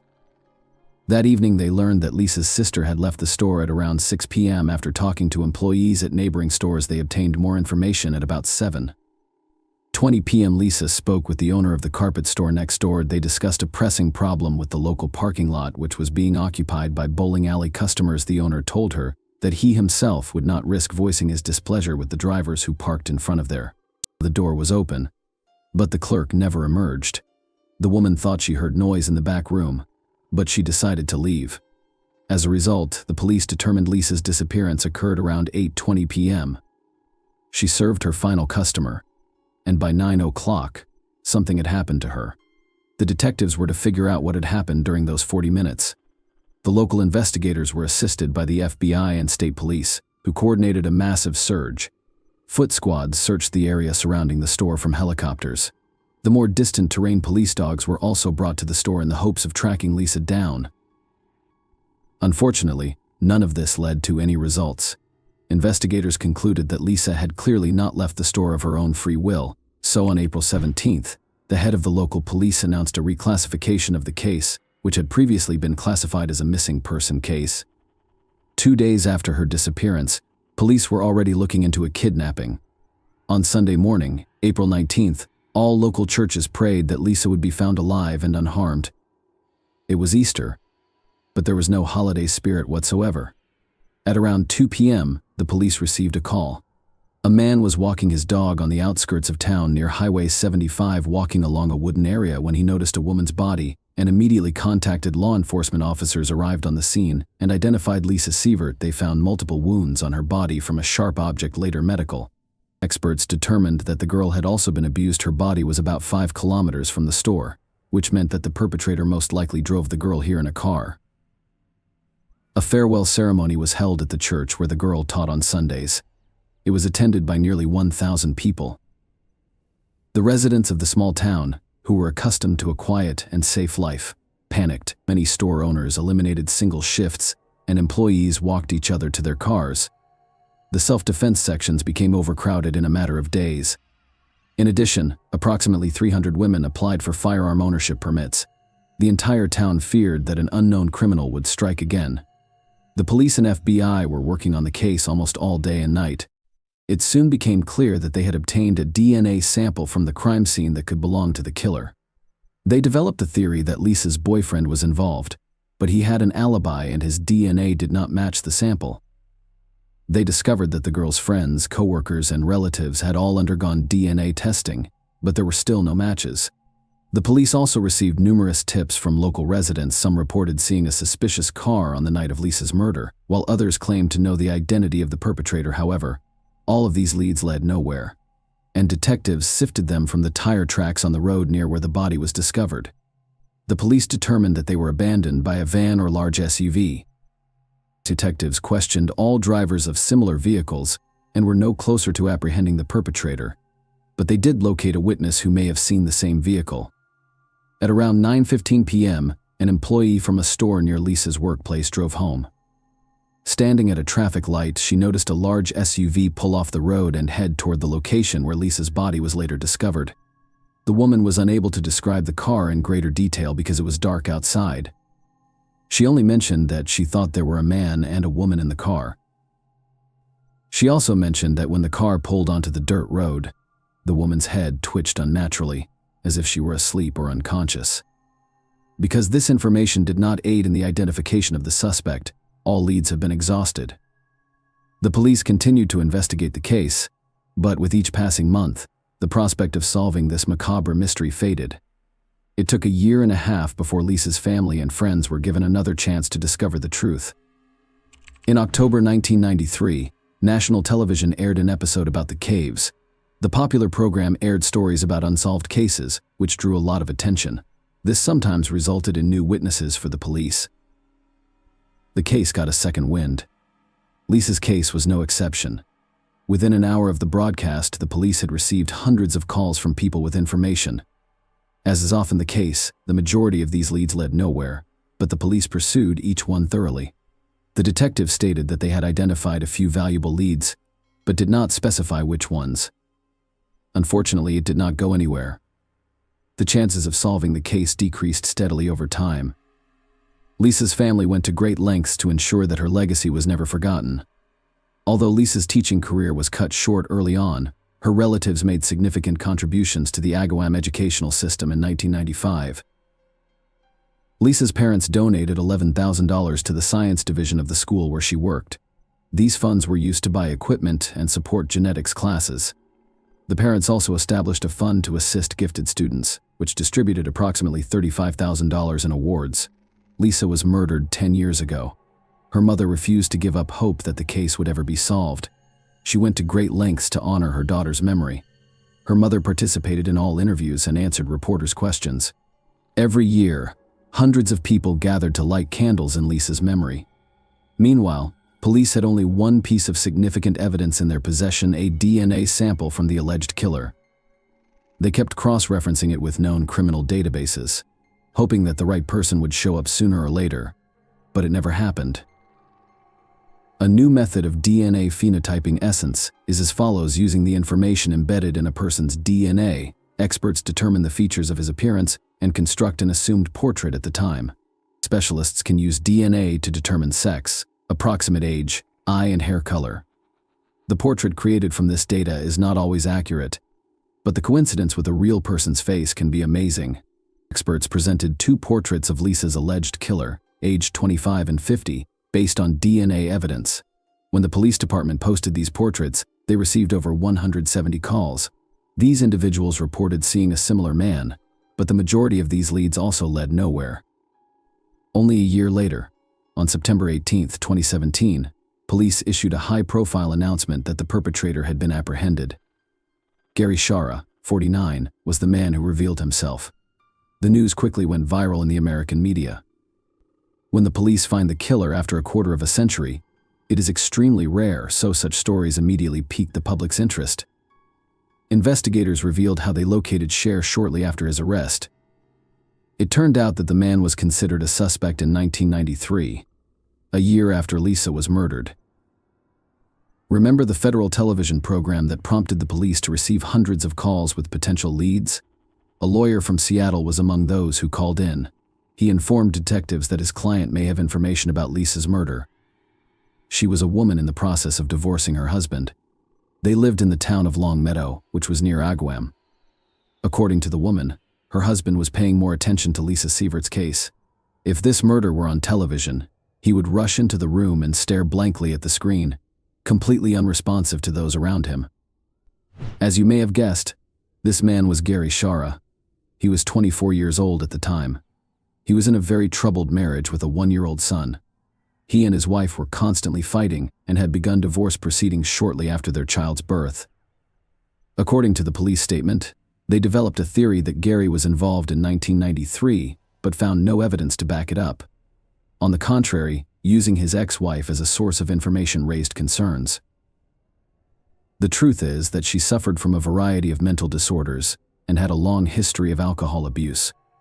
Furthermore, during their divorce, Gary obtained custody of their son through the courts, but his wife secretly relocated the child to another state. Another important point to note is that this was not the first time former or current wives had called the police, alleging that their husbands were involved in Lisa's murder. Surprisingly, there were many such calls, so the detectives assumed Gary's case was just one of them. However, they questioned him, and the man denied his involvement and refused to provide a DNA sample. Because no one could legally force him to provide a sample, the police were left with few options. Later, detectives compiled a list of all the men interviewed in the case who refused to provide a DNA sample. Gary was among them, and the police called him in for questioning several more times. During the third interview in 2008, it was apparent that Gary was trying not to touch anything, not even the table. He was offered a bottle of water, but he refused. He looked as if he had only one thing on his mind: how the cops wouldn't get his DNA sample. By 2017, detectives had a list of 11 suspects on their hands, including Gary. All of them had been interviewed at various stages of the investigation and refused to voluntarily submit to DNA testing. In fact, there were many more suspects on that list, but through DNA phenotyping, investigators were able to weed out unsuitable candidates. They did not match some of the characteristics that experts determined from the DNA sample of Lisa's killer. In August 2017, detectives gathered all available information and went to court. They asked for an order compelling all the list members to provide DNA samples, and the court agreed. On September 13th of that same year, police went to Gary's apartment to notify him of this obligation, but the man was not home. The door was opened by his neighbor with whom they shared an apartment. The detectives left him their business card and asked him to give the information to Gary urgently. The very next day, something unexpected happened. Gary's current girlfriend came to the police station and reported that he had left 3 letters in her apartment. The researcher was surprised to find an apology to the secret family, as well as a detailed confession of Lisa's murder on 2 sheets. Gary wrote that he had violent and uncontrollable desires since childhood, and that evening he was obsessed with the idea of kidnapping and abuse. Gary, as he stated in a letter, allowed himself to do something horrible while driving past Lisa. The man stated that he did not intend to kill Lisa, but events allegedly spiraled out of his control.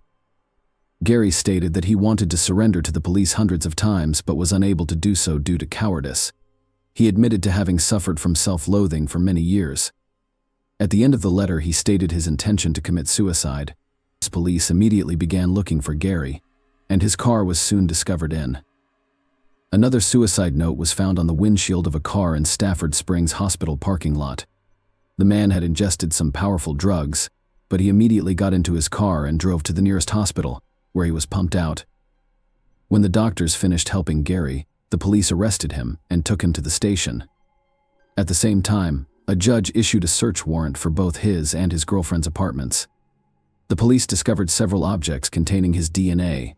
No one was surprised by the results of the analysis. It matched the killer's sample exactly, as well as several other potentially significant leads.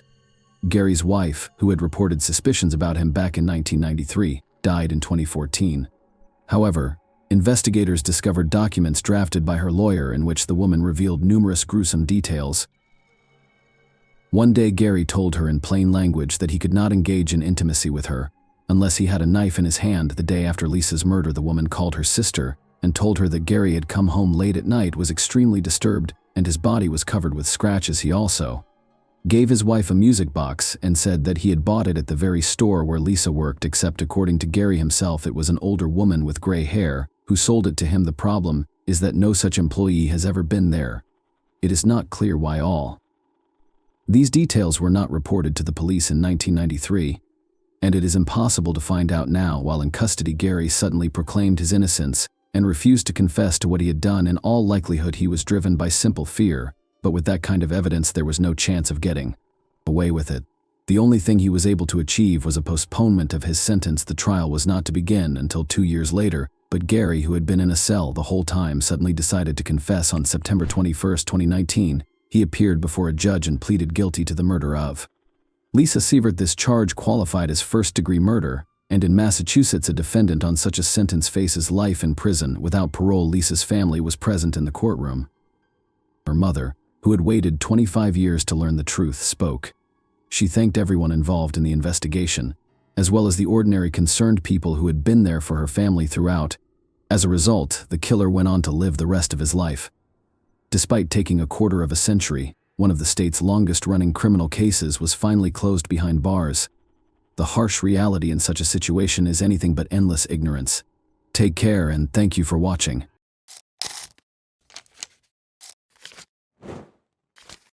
Hey guys, welcome to my channel, and today we're going to take a look at another horrible case with you.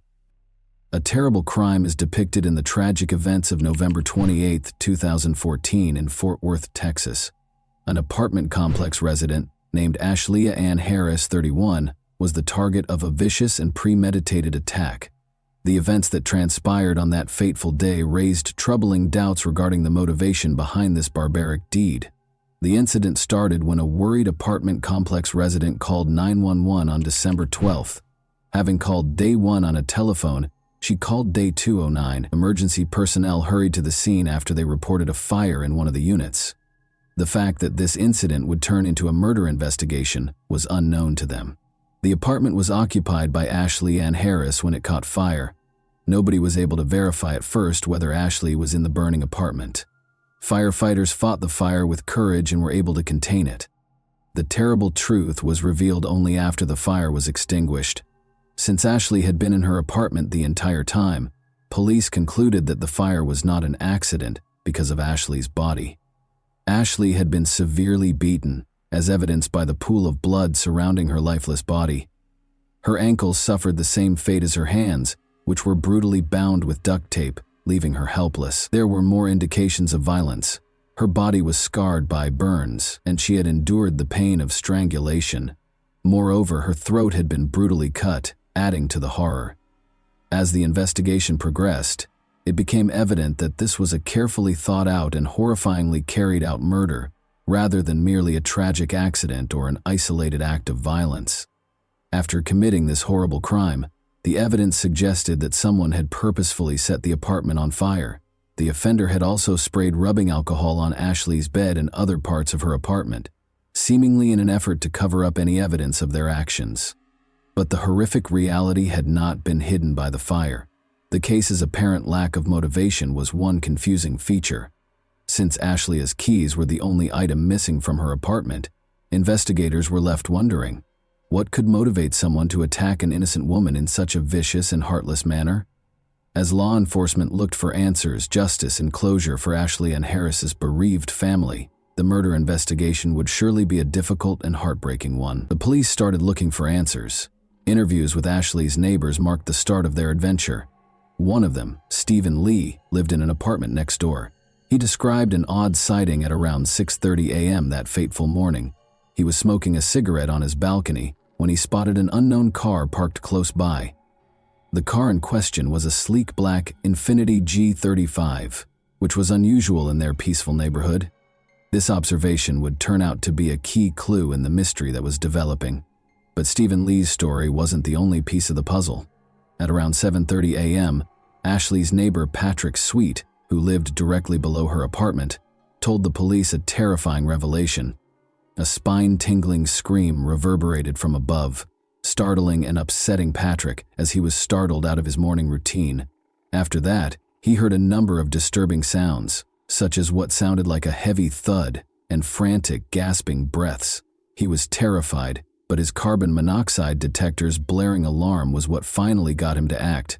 He became aware that a fire was occurring, so he quickly called 911 to solve the mystery of Ashley's disappearance. Ashley was employed as an assistant manager at an American Eagle store in the Hulen Mall, and the police painstakingly tracked her movements on the day in question. Their investigation revealed that she had eaten dinner in one of the apartments in their complex on Thanksgiving Day with her close friend Alexis Torres and a group of acquaintances. After dinner, Ashley went to work. The Black Friday sales craze during Ashley's work shift made for a long and exhausting evening, Alexis kindly volunteered to watch Ashley's cherished dog, Nala. Ashley is back at home. Was marked by the early morning at approximately 3:15 a.m. Alexis visited briefly before leaving after 4 a.m. The timeline started to become crucial to the investigation at this point. According to the police, Ashley died suddenly between 4:15 and 7:30 in the morning. Because of this crucial period, the authorities were keen to find and talk to the owner of the enigmatic black Infiniti G35 in order to provide insight into what happened during those hours. After discovering the black Infiniti G35, the police made the decision to interrogate Alexis, Ashley's friend. She said she didn't know who owned the car. They are intrigued, though, by a tip from Christopher "Chris" Cravey, Ashley's boss. He told the police that he knew a woman named Carol Cervantes, who was a driver of one of these vehicles. The plot twist was that Carter had been fired in August after having previously worked at Ashley Leah's American Eagle store. The police began monitoring Carter's home after obtaining this lead. The following Saturday morning at 8 a.m., their patience paid off when they saw Carter leave her apartment and get into her Infiniti G35 with a man. After that, the man drove her to Hulin Mall, where he parked after dropping her off at the entrance. When the police came to question him, they found that he was actually Clarence, Carter's boyfriend. David Mallory, who used to work at the same American Eagle store, became suspicious when Clarence was unable to provide his driver's license when asked, which resulted in his arrest. Officers observed some odd details about him while he was at the police station. The plastic price tag fastener was still on his brand new ski mask, which showed no signs of wear. In addition, his lower lip, which was visibly swollen even after Clarence was arrested, looked like a recent injury. Despite being seen entering the mall, Carter was never seen again. Instead, she was apprehended at her apartment complex, where she appeared to be doing laundry and taken in for interrogation. Her initial claim that she had not left the apartment complex that day was refuted by surveillance footage, which showed her leaving the mall and making her way home. According to the police, she may have decided to walk the 2 miles home after spotting them conversing with Clarence in the mall parking lot. Notably, they noticed minor scratches on her arms as the puzzle pieces came together. The police had to determine whether Carter and Clarence were involved in Ashley's terrible death, and if so, what the motivation was for the gruesome events that had taken place. A troubling picture of the circumstances leading up to Ashley's untimely death was painted by additional evidence that surfaced. An important turning point in the investigation was when Ashley's missing keys were found, since it turned out that they also provided access to the American Eagle store where she worked. Given that Ashley's keys could open the store safe, the police concluded that Carter and Clarence had planned Ashley's murder.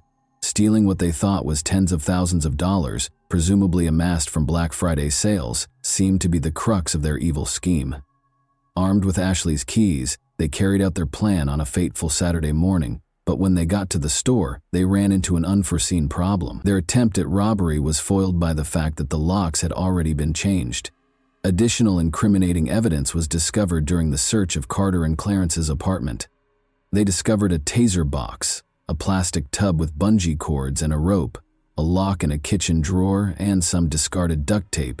They also found a broken deadbolt lock, 2 more locks that looked like they were used for practice and were marked as lock-picking practice locks, and the black Infiniti G35, a key vehicle in the investigation, which also had sinister secrets inside. They found a plastic bag inside a black garbage bag, a sharpening stone that was probably used for a knife, a 9mm cartridge, a cell phone, a walkie-talkie, and a sheathed buck knife.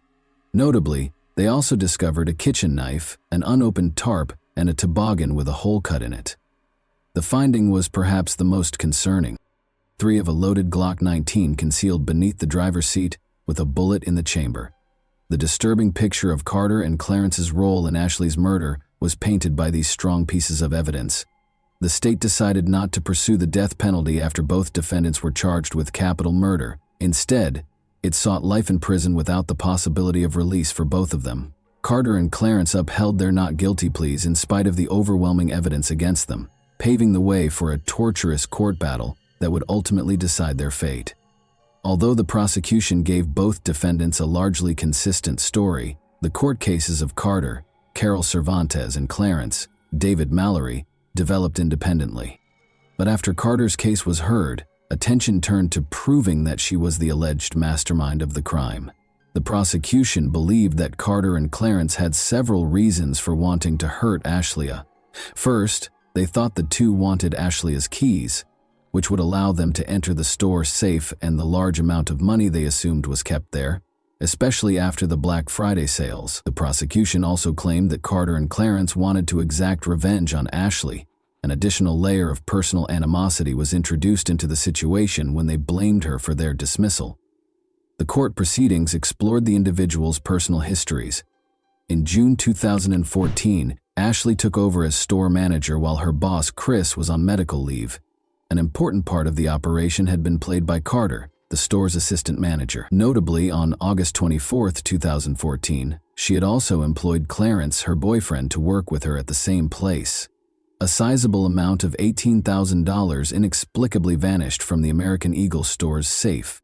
When Ashlia, who was in charge of locking the store that evening, noticed that the back door had been left open, suspicion was cast on Carter. Clarence was identified in surveillance footage as the person who had broken into the safe and stolen the cash. This finding signaled the start of a series of events that would ultimately result in a tragic conclusion. Chris, Ashlia's boss, didn't find out that Carter had employed Clarence until after the theft. It was shocking to learn that Clarence had a history with the American Eagle brand, having worked at an Amarillo store. However, his record in the American Eagle system was marked as non-rehirable, meaning he should not be employed at any American Eagle location. Chris revealed something shocking. In order to evade detection and get around any warning signs, Carter had changed Clarence's name and social security number in the system and manipulated his personnel file. This information implied a troubling degree of Carter and Clarence's collusion. It became clear as hostilities increased that Carter and Clarence had been plotting Ashley's kidnapping and key retrieval. Images of Ashley's apartment, her apartment door, and her car were among the incriminating evidence found on their cell phones. On their cell phones, police also found latitude and longitude coordinates. The terrifying story was further enhanced by Detective Cedillo's testimony, which disclosed that one of Clarence's texts included coordinates that, when entered into Google Earth, identified a location close to Lufkin, Texas. Detective Cedillo discovered a terrifying hole at this location that was 6 feet long, 2.5 feet wide, and 3 feet deep. It looked grimly like a grave for a human. The prosecution argued that the original plan was to kidnap Ashlia, threaten her with a pistol, and then kill her somewhere else. But when Ashley refused to let them into her apartment, their plans took a sinister turn, and she tragically died there. More disturbing evidence surfaced. 2 shovels, a box of plastic sheeting, and a box of Craftsman sockets were found by police when they searched Clarence's Cadillac, indicating a sinister and planned motive. These disclosures presented an unsettling image of a well-thought-out crime in which Carter and Clarence were purportedly driven by retaliation as well as financial gain. As the trial went on, the prosecution called witnesses who provided more insight into the terrible circumstances surrounding Ashlia's passing. Jeff Kaiser, Ashley's close friend and neighbor, was one such witness. Jeff described the terrifying morning when he was startled awake by the sound of fire alarms, recognizing that Ashley's apartment was in danger, and he acted quickly after noticing her car was still parked outside. He hurried upstairs without thinking and kicked down Ashley's apartment door with courage. When Jeff walked in, he saw a chaotic scene. The apartment was filled with smoke, and the sprinkler system sprayed water, making the place dangerous and confusing. Even though it was dangerous, Jeff tried to crawl toward the kitchen to get to Ash, but the dense smoke soon overpowered him and he had to back off to get some fresh air. Unfazed, he made 2 more heroic attempts, but the smoke was too thick to handle. Luckily, rescue efforts were taken over by firefighters who had already arrived on the scene. Arson investigator Wallace E. Hood Jr. offered crucial information about the fire's cause. He stated in his testimony that he was able to pinpoint several places where the fire started, including Ashley's bed and the closet. One particularly unsettling discovery was the smoke detector's purposeful removal and hiding under the mattress. These discoveries suggested a malevolent and deliberate act meant to hide the fire and make Ashley's chances of surviving even more difficult. With a string of gripping incidents and testimony, the courtroom drama went on. The prosecution showed surveillance footage taken in front of the American Eagle store on November 29 at around 2 in the morning. which showed an enigmatic individual trying to operate the gate lock. The prosecution claimed it was Carter, but the person's face was hidden. The altered locks made it impossible for them to unlock and raise the gate, despite their obvious attempts. This implied that Carter might have had plans involving the crime or the store. Unaware that the police were observing them, Carter and Clarence returned to the mall at 8 a.m. that same day, the court was informed. Given the previous unsuccessful attempt to enter the store, this raised concerns about their intentions and behavior. In the parking lot of the mall, Clarence was taken into custody. He told the police that Carter had gone inside to get some documents. Carter was not present in the mall when the police searched it, though. Suspicions regarding her movements and activities were raised when she was eventually found at her apartment complex. Important details regarding Ashley's injuries were supplied by Dr. Richard Fries, a deputy medical examiner at the Tarrant County Medical Examiner's Office. The extent of her physical trauma was graphically depicted by the autopsy. Among Ashley's many wounds were cuts to her cheek, scalp, and left side of her face. Her chin was scraped, her lip had laceration and scrape marks, and her right side was marred by a patterned bruise, with additional bruises discovered around her left eye and between her eyes. The most unsettling finding was probably a star-shaped cut behind her left ear with a bruise surrounding it, which the medical examiner determined was the result of a pistol blow. The testimony described Ashley's experience in a distressing way, implying that she had been beaten viciously and savagely. Ashley sustained multiple wounds, including a knife wound to her neck, bruising and abrasions to her right arm, chest, and neck. Ashley suffered multiple blows to her face, according to testimony from Dr. Fries, a witness in the case. Additionally, he mentioned that Ashley's eyes had patachi, which suggested that she might have been strangled or suffocated.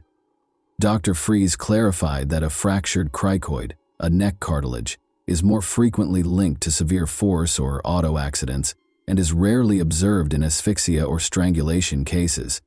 Ashley's death was ruled a homicide after he determined that she died from asphyxia and blunt force trauma to her head and neck. Carter's trial was surrounded by a compelling and heartbreaking courtroom drama.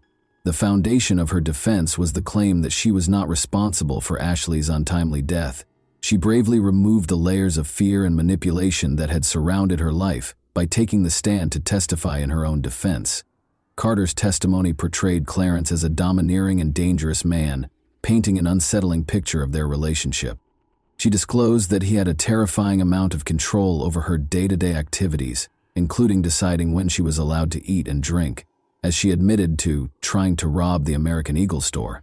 The entire courtroom listened intently, but she maintained that Clarence's threatening words were what forced her to commit this crime.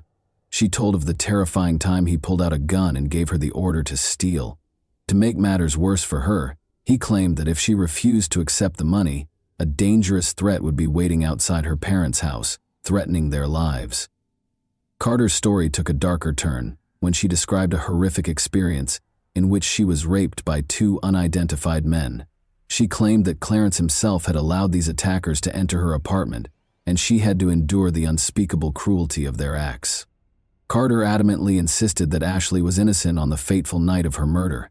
She testified that she was asleep in her bed and did not know where Clarence was at the time. She strongly denied any role in Ashley's death and firmly stated that she was not involved in the tragic incident.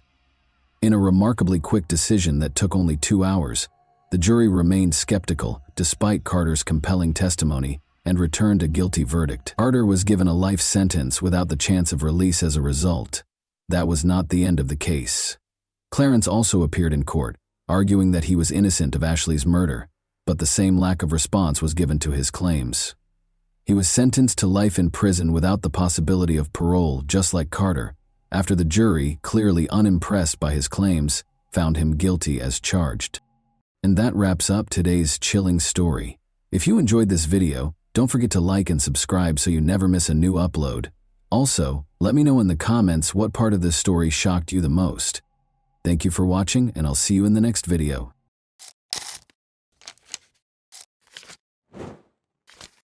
Hey guys, welcome to my channel, and today we're going to take a look at another horrible case with you. Teresa Halbach vanished in October 2005 following her visit to the Avery Salvage Yard in Manitowoc County, Wisconsin. Although her car was discovered abandoned, the investigation quickly came to a standstill Because the leads were unproductive, police searched for the truth despite a number of unfounded theories and contradicting reports. As time went on, the case attracted national attention, sparking interest and inquiry. Family members and friends were in a desperate search for Teresa's whereabouts. What was Teresa's actual fate? Was something far more sinister responsible for her disappearance, or was it a tragic accident? Let's investigate this perplexing case. Teresa's small hometown was Calumet County, which is well known for its cheese. Teresa's early years and promising future were set against the tranquil and picturesque backdrop of the area. Born on March 22, 1980. Teresa Halbach was raised in Wisconsin's Calumet County. Prior to her life being tragically cut short at the age of 25, she was a young woman with a bright future. She was raised on a dairy farm as one of 5 siblings in a loving household. Teresa was a remarkable student, in addition to being a girl from a small town. She came home to begin her life after graduating from the University of Wisconsin-Green Bay in 2002. Teresa, who lived in a farmhouse next door to her parents and was still figuring out what she wanted to do with her life, was like many people in their 20s. She spent a lot of time with her parents and siblings and was close to them. She even served as the volleyball coach for her younger sister. They enjoyed spending time together on the family farm, watching Extreme Makeover and hanging out. She had always had a passion for photography, which she turned into a career in 2005. Teresa was a freelance photographer who documented events and weddings.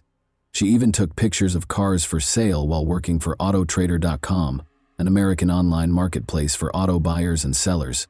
She first met Stephen Avery through this freelance work, and he hired her to photograph a car at his family's auto salvage yard.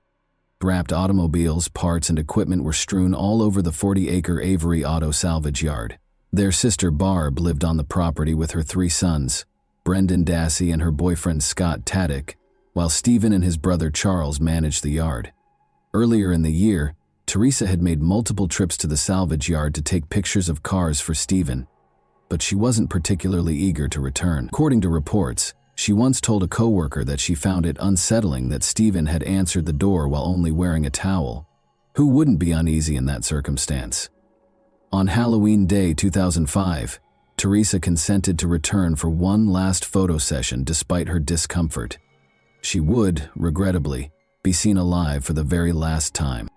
Teresa Halbach showed up at the Avery salvage yard to take pictures of a car on the afternoon of Halloween 2005. She had a straightforward plan: take the pictures and go. But things took a turn for the worse, and Teresa's family reported her missing by November 3. She had gone to the salvage yard a few days ago and no one had seen or heard from her since. Concerns were raised when she failed to return her mother's calls. Teresa was a self-sufficient young lady with a busy life, and although her family was naturally concerned, they also assumed she might simply be out having fun. However, Teresa's family realized something was amiss when she disappeared for days at a time without speaking. Town volunteers came together to look for her, but they didn't make a significant finding until November 5th.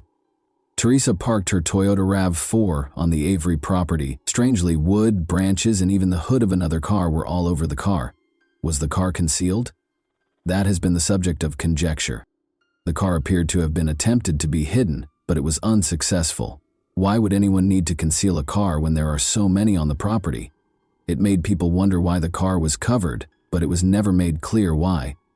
Police obtained a search warrant after finding Teresa's car at the Avery salvage yard, and between November 5 and November 12, they conducted 6 searches on the property. Police kept a close eye on Stephen Avery for the majority of the day.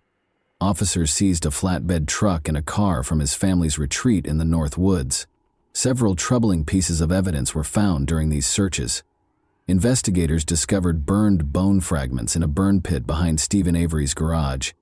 These were subsequently determined by DNA testing to be Teresa's remains. Remains of Teresa's cell phone, Palm Pilot, and camera were discovered in a burn barrel on the property, and blood was discovered in the front and cargo sections of her RAV4.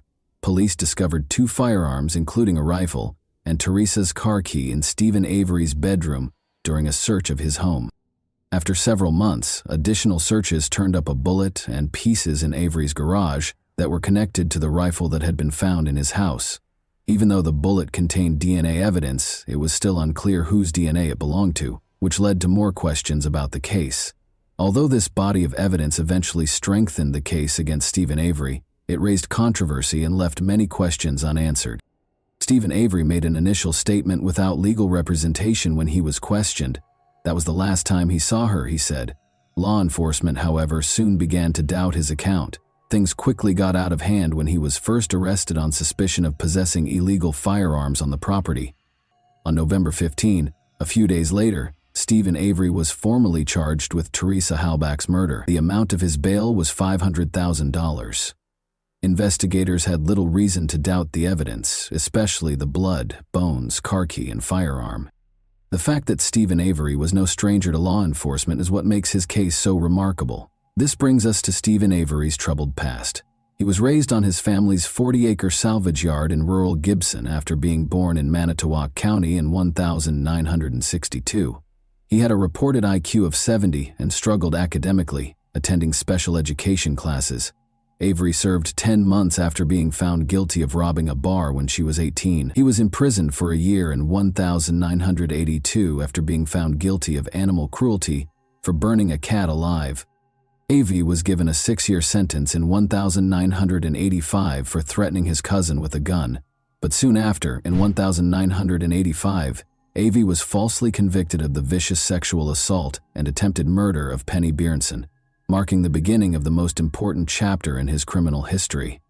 Bjornson identified Avery despite his alibi and sentenced him to 32 years in prison. Avery was exonerated in 2002 after the Wisconsin Innocence Project took up his case and used DNA testing to prove that Gregory Allen was the real culprit. Avery was released in 2003 after serving 18 years. In order to recover $36 million for the erroneous conviction, he subsequently brought a civil suit against Manitowoc County and its representatives.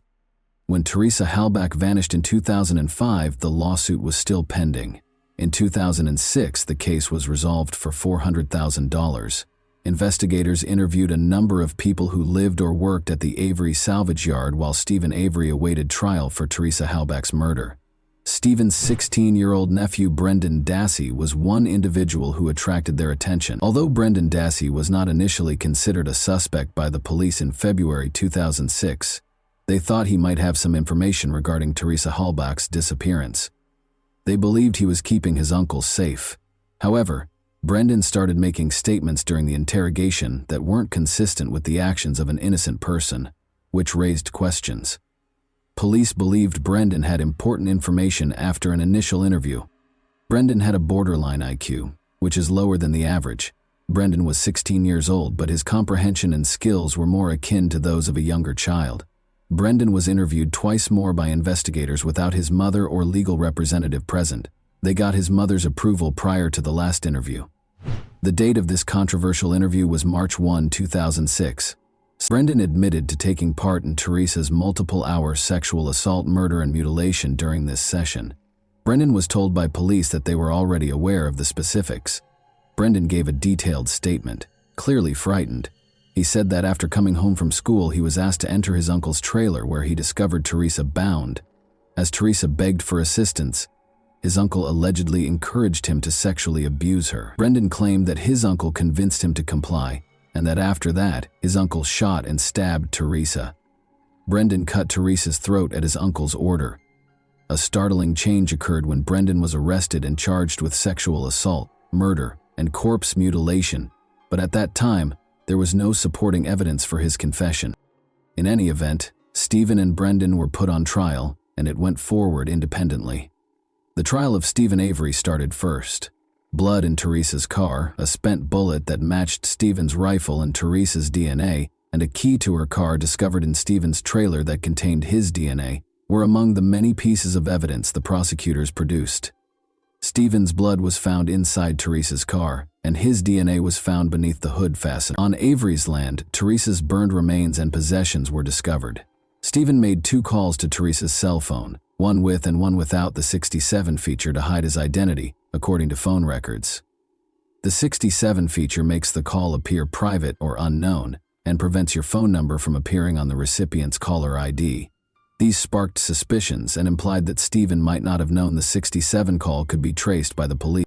Brendan's older brother Bobby Dassey testified that on the afternoon of Teresa's murder, he saw her making her way to Stephen's trailer.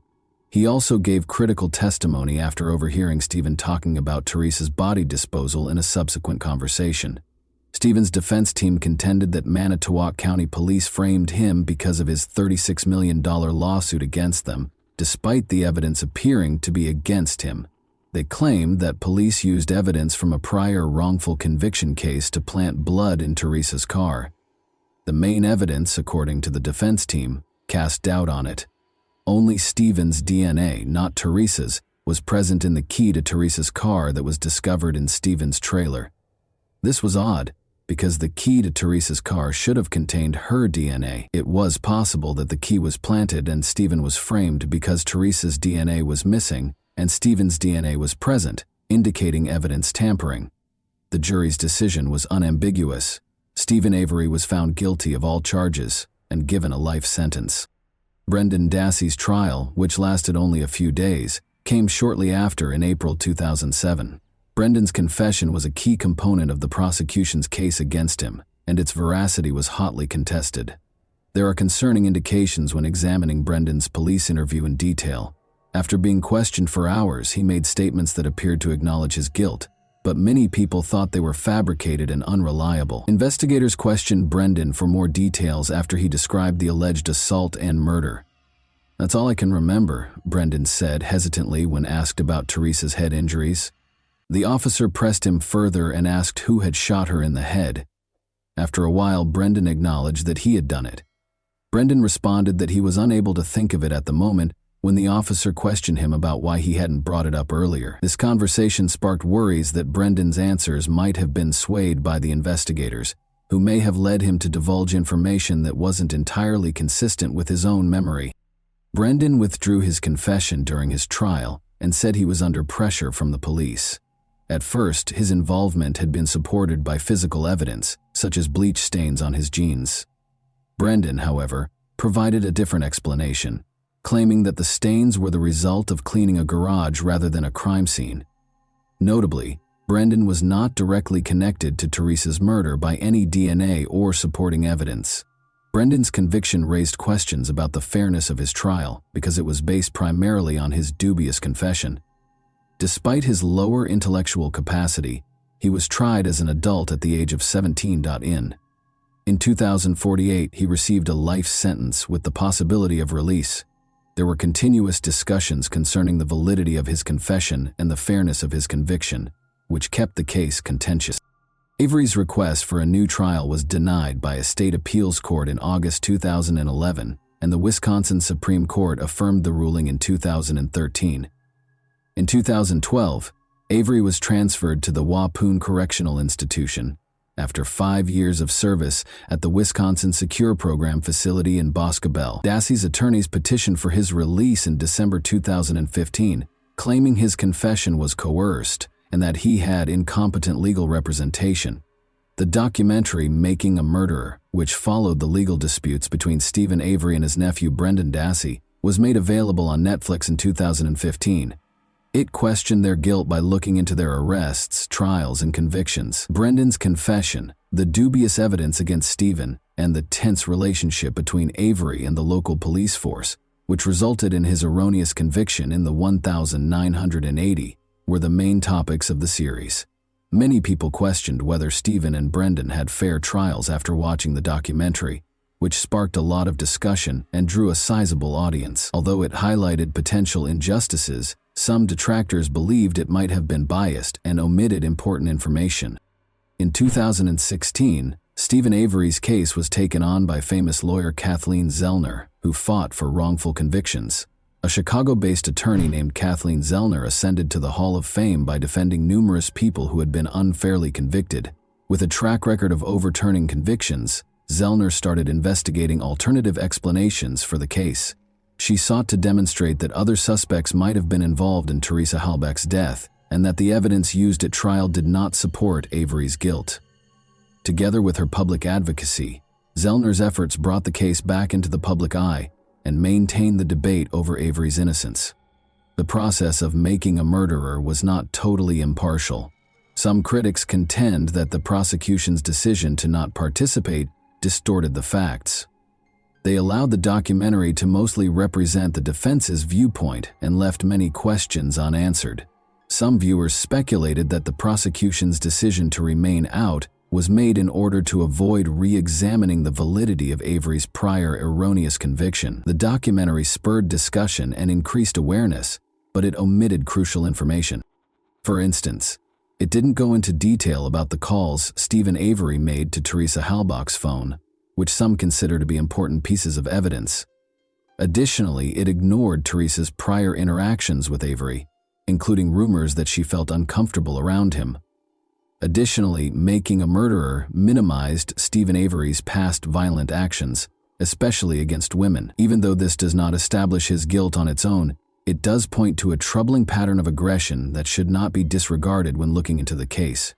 Important pieces of evidence, like the bullet that was discovered to have Teresa's DNA on it and that matched Avery's rifle, were also mostly overlooked in the documentary. Although this evidence was difficult to ignore, the series paid little attention to it. In Avery's case, the defense contended that the blood sample had been altered and revealed a hole in the stopper. However, a nurse later disclosed that the hole was a routine practice and that the seal had already been broken by Avery's defense team. In the end, the tampering claim was untrue. Additionally, Brendan Dassey's contentious interrogation was minimized in the documentary. Brendan, who has a mild intellectual disability, spent hours being questioned without his mother or attorney present. The reliability of his confession, which was crucial to his conviction, was called into question because it was erratic and appeared to have been influenced by leading police questions. There was no tangible evidence linking Brendan to the crime scene, despite the fact that his confession was essential to the prosecution's case. Thus, his conviction depended almost entirely on the confession, even though there were doubts about how it was obtained. The possibility that Brendan's statements were coerced, or that his age and intellectual limitations made him susceptible to manipulation, was not sufficiently addressed in the documentary.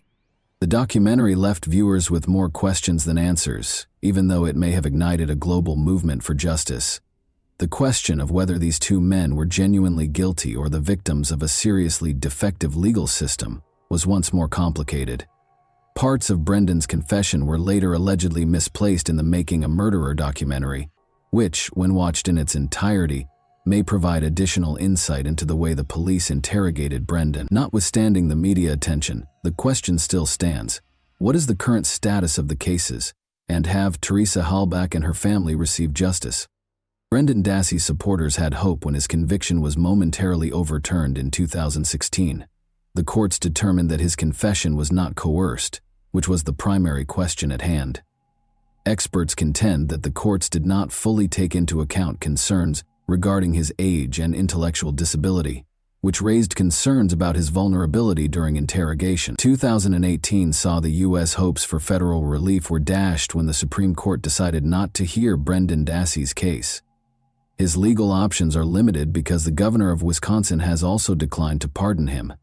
His release is still uncertain, and many people still feel that justice has not been done, even though fresh evidence may reopen his case. On the other hand, even after Stephen Avery's appeals were repeatedly rejected, his case is still contentious. Kathleen Zellner, Avery's lawyer, is still arguing for a retrial and additional evidence testing, pointing to incompetent counsel and suppressed evidence. But thus far, these attempts have failed, and Avery's conviction remains. The legal issues Avery is facing appear to be challenging, even as Zellner keeps up her efforts on his behalf. His case has not yet produced any significant developments, and it is unlikely that his conviction will be overturned anytime soon in the absence of fresh evidence or modifications to the law. Although there is ongoing public discussion regarding the fairness of their trials and convictions, Stephen Avery and Brendan Dassey are currently serving their sentences. Dassey is still seeking parole after her most recent application was turned down in 2021. Kathleen Zellner, Stephen Avery's lawyer, filed a motion for post-conviction relief in August 2022, arguing that fresh evidence might connect Brendan's older brother Bobby Dassey to Teresa Halbach's murder. This was a big step because it raised the possibility that Bobby was complicit in the crime. Zellner argued that if there were other credible suspects, it might lead to Avery's relief, even though this had been conjectured previously. This theory, however, begs the question of whether two different groups were involved in Stephen's framing, or if Bobby was collaborating with the police.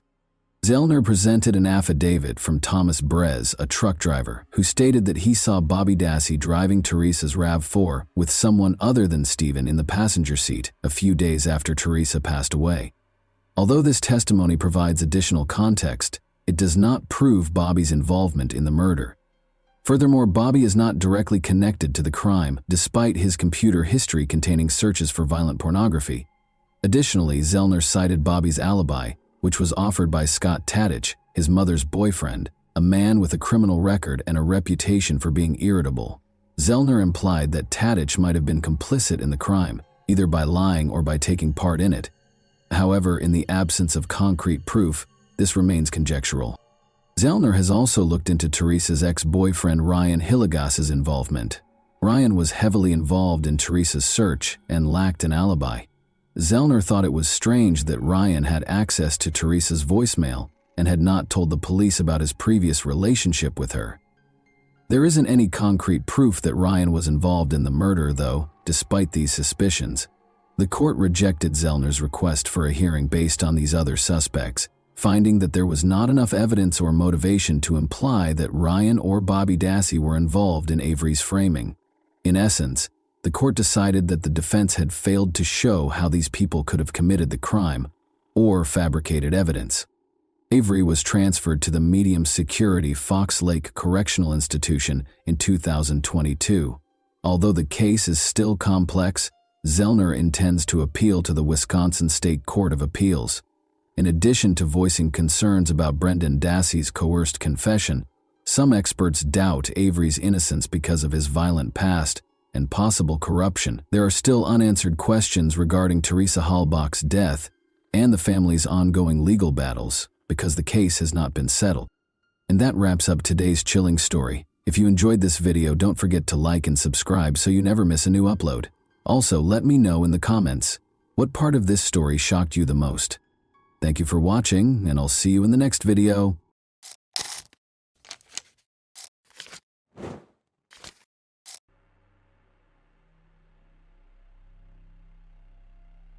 On November 6, 2014, Mexico City police discovered human remains. Part of the torso was discovered in a vacant lot near the city's exit. A few days later, bags containing arms and legs were discovered in various areas of the capital. The fact that there were no fingers on the limbs was horrifying. The police sounded the alarm. Apparently, a particularly violent criminal was operating in the region. Squads of officers were formed and patrolled the streets. The main goal was to find the unfortunate man's head and limbs and prevent future crimes. At the time, everyone was certain that this was the work of a brutal serial killer. The fingers and head were never located. However, the professional work of forensic experts revealed that the remains belonged to the same person. However, the absence of fingers and teeth made it impossible to determine who this person was. The story takes place in North America, with the main character, Alejandra La Fuente, a stunning brunette with gorgeous hair and bright brown eyes that highlight her thick black tar lashes. She had an athletic, trim figure, which he attempted to maintain through fitness, yoga, and breathing exercises. Alejandra enjoys taking care of herself. She could frequently be seen at a beauty salon, massage spa, or spa. In warm weather, she lounged on the beach doing scientific research, and on cloudy days she could go to tanning salons. Overall, we can conclude that the young woman adored herself and saw herself as the pinnacle of female attractiveness. Alejandra did not lag behind in her career. Her father, Alberto La Fuente, is a doctor of sciences and a well-known psychiatrist. He is a scientific luminary who works on psychiatric disorders such as schizophrenia and manic depression. He is also well known for his experiments on patients, in addition to his scientific work. Alejandra regarded her father as an idol. She followed in his footsteps, hoping to achieve the same level of success. She enrolled in the best university for psychiatry and graduated with honors. Her perseverance, resourcefulness, and extraordinary intelligence, combined with her father's connections, assisted her in writing and defending her thesis on manic syndrome. Alejandra did not, however, pursue a career in psychiatry. Instead, she was drawn to the work of a psychotherapist. With her father's money, the young woman obtained a license and established her office in a new business center in the heart of the capital. There were plenty of clients, but she only saw women. Women with eating disorders, depression, relationship problems, and low self-esteem sought counseling. Alejandra helped to resolve family issues. However, as is often the case, her personal life left a lot to be desired. The young woman's first marriage failed, but the couple did have 2 children, 2 lovely girls with Alejandra's eyes and her father's sense of humor. However, Alejandra was not discouraged. She did not believe that having 2 children was an excuse to abandon herself. She still hoped to meet her other half, a man who could be a good father to her daughters. After the couple separated, Alejandra's ex-husband, whose name is unknown, returned home. It was a common practice for the couple. The man would come on weekends to spend time with his daughters and assist his ex-wife with household chores as needed. However, the ex-husband had no idea this would be his last visit. Alejandra asked him to enter the house from the backyard, claiming that the front door lock was jammed. The man entered the house. Alejandra explained that her youngest daughter was currently bathing and invited him into her bathroom. The man went in with no suspicions.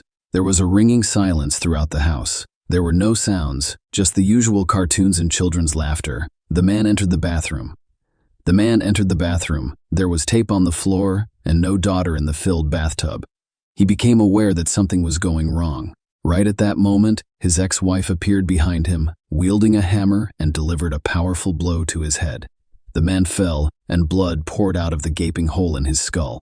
Everything around him was blood-stained. As the experts later discovered, the man had no chance of saving himself. Death occurred almost immediately following the first blow from a heavy, blunt object. The eldest daughter, who had unexpectedly returned early from a friend, was an unwitting witness to this truly horrifying scene. The children frequently witnessed their parents' quarrels. Alejandra was determined to be mentally disturbed. She frequently took it out on her friends, who noticed how the young woman could hit her husband.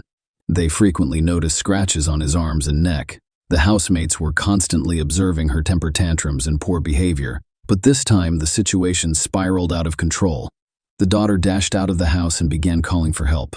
Almost immediately, a neighbor came running and called the police. The psychologist has been arrested and charged with murder. At the station, the young woman was placed in a cell and had to stay there for a month until her first hearing. Alejandra denied guilt during the trial. Lawyers proposed a version of self-defense. According to them, Alejandra's ex-husband was extremely jealous of her and made up stories about her bringing men into the house, which could have a negative impact on the psyche of young girls. On the day of the crime, he showed up unexpectedly at his ex-wife's house and entered through the back door, hoping to catch her with another man. Then he pounced on Alejandra, who was in the bathroom attempting to put together a nightstand. She then had to use self-defense, and he delivered 2 blows to the back of her ex-husband's head. On June 14, 2012, the sentence was imposed based on the defense's evidence and the presence of 2 minor children. Alejandra was sentenced to 1 year and 4 months. Thanks to the coordination of lawyers and his father's money, a suspended sentence replaced the term behind bars. A few months later, the appeal was filed again, this time requesting that the charges be dropped. The claim was that the assault was in self-defense. Human rights activists demanded a jury trial and felt deeply sorry for the poor woman, who was presented as a victim of domestic violence. As a result, the court reviewed the case and acquitted the accused. After her release, the young woman continued to provide her psychological counseling. She portrayed Alejandra as a victim of gender inequality who fought for her rights in the same way that most women in North America do, and this image helped her gain even more popularity with potential clients. Maria Alejandra soon met Alan Carrera Cuella, a prominent Mexican businessman and the son of Adrian Carrera Francis. He was a tall, attractive, and statuesque man. His father had previously served as the Central District's head of special services, where he had achieved considerable success. Alan quickly expanded his business, establishing a nationwide chain of construction stores. A portion of Alan's business was legalized. The other part, which few people knew about, was closely related to crime. By the way, his father was removed from his position because one of his son's financial frauds was discovered. In addition, Alan had a stake in a criminal organization that transported psychotropic substances to the United States. Their base was in a border town and was patrolled by newly hired police officers.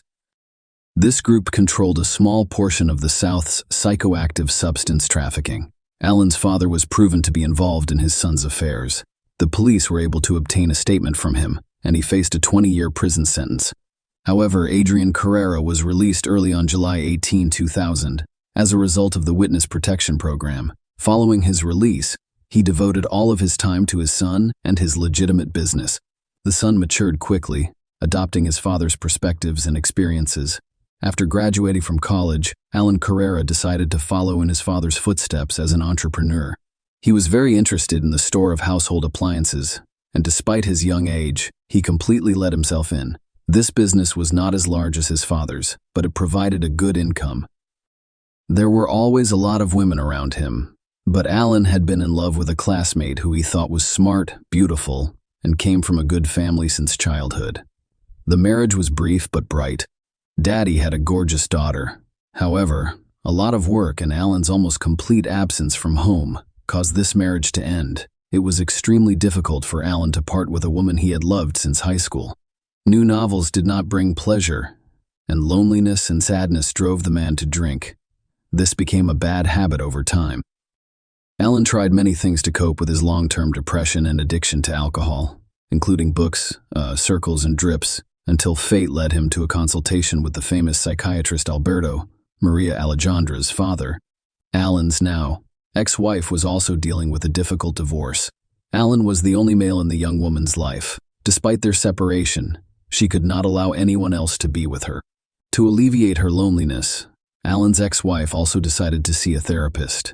The psychiatrist who rehabilitated Alan explained that he couldn't lead both spouses for ethical reasons and suggested the woman turn to Alejandra. However, he did not inform the clients that Alejandra was his daughter.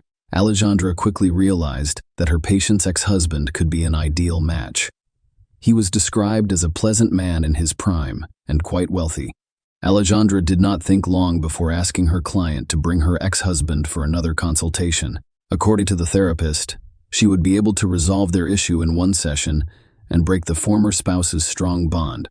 Alejandra began carrying out her plan to seduce the entrepreneur as soon as the steamy session began. The result did not last long. Following the session, Alan offered the therapist a cup of coffee to discuss family issues. The young woman initially refused to go on a date because she believed it violated medical ethics. However, their date took place on the same evening, and it quickly became an affair. Alan's ex-wife soon learned of the situation. She was shocked. She even planned to report the incident to the doctor's ethics committee.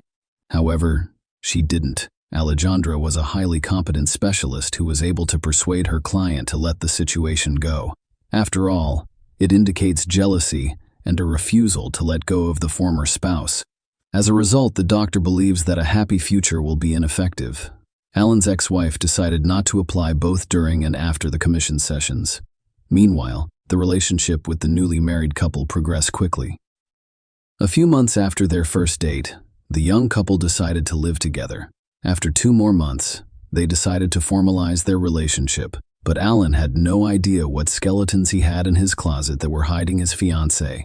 What were her reasons for divorcing her ex-husband? In April 2014, Alan decided to spend the weekend with his parents and flew there. It became an excellent opportunity to talk about his beloved and the upcoming wedding.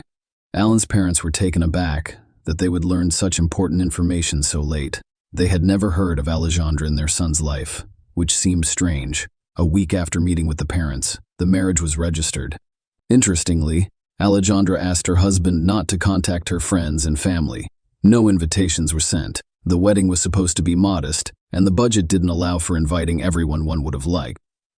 However, as it turned out, the bride's father did attend the wedding ceremony. Initially, the young family's life appeared to be a fairy tale, young and happy with a lot of plans and desires. However, it did not last long. Alejandra was unable to conceal her hysterical personality as she approached the horrifying conclusion of this story, but no one suspected it yet. The newlyweds' relationship began to undergo dramatic changes. Alan was a very private person, and details about his personal life were not shared with his friends. As a result, very little was known about the couple's personal lives. However, it was clear that the former relationship had cracked, and the couple no longer appeared to be happy. After meeting Alejandra, Alan distanced himself from his family. The final straw was the wedding, to which parents were not invited. Following that, they stopped calling each other. Alan's remaining friends began to notice that his wife became more nervous, sometimes acting inappropriately and quickly losing her temper. After a few such incidents, Alan felt ashamed and decided to limit joint meetings. Family quarrels occurred on a daily basis and were almost always without merit. According to her own testimony, Alejandra decided to access her husband's cell phone one evening. As is often the case, correspondence with some women was discovered to contain racy content. Of course, it was impossible to ignore such things. According to Alejandra, this was the final straw. She claimed in court that her husband beat, insulted, and humiliated her in every way possible. When cheating was discovered, it became pointless to save the marriage. For unknown reasons, Alejandra attempted to save the relationship by using non-traditional psychotherapy techniques. After thinking about her husband's cheating, the young woman decided to deal with Alan using a method she was already familiar with. As soon as she made this decision, her entire attention could be focused on devising the perfect murder plot. Meanwhile, Alan maintained his usual, measured pace of life. He had no idea what was in store for him. Alan still communicated infrequently with his family, but he couldn't miss the family's annual feast to celebrate his beloved grandfather's birthday. Alan, of course, attended the feast, but his parents made it clear that his wife was not the most welcome guest in their home. This situation irritated Alejandra and aggravated the couple's relationship. Was it possible that this would be the last time the family saw Alan alive? Dated October 31, 2014. Alan last used his phone to send a text message to his family informing them that he had arrived home safely from his birthday party. He has not communicated since then. He hadn't been seen at work in several days either.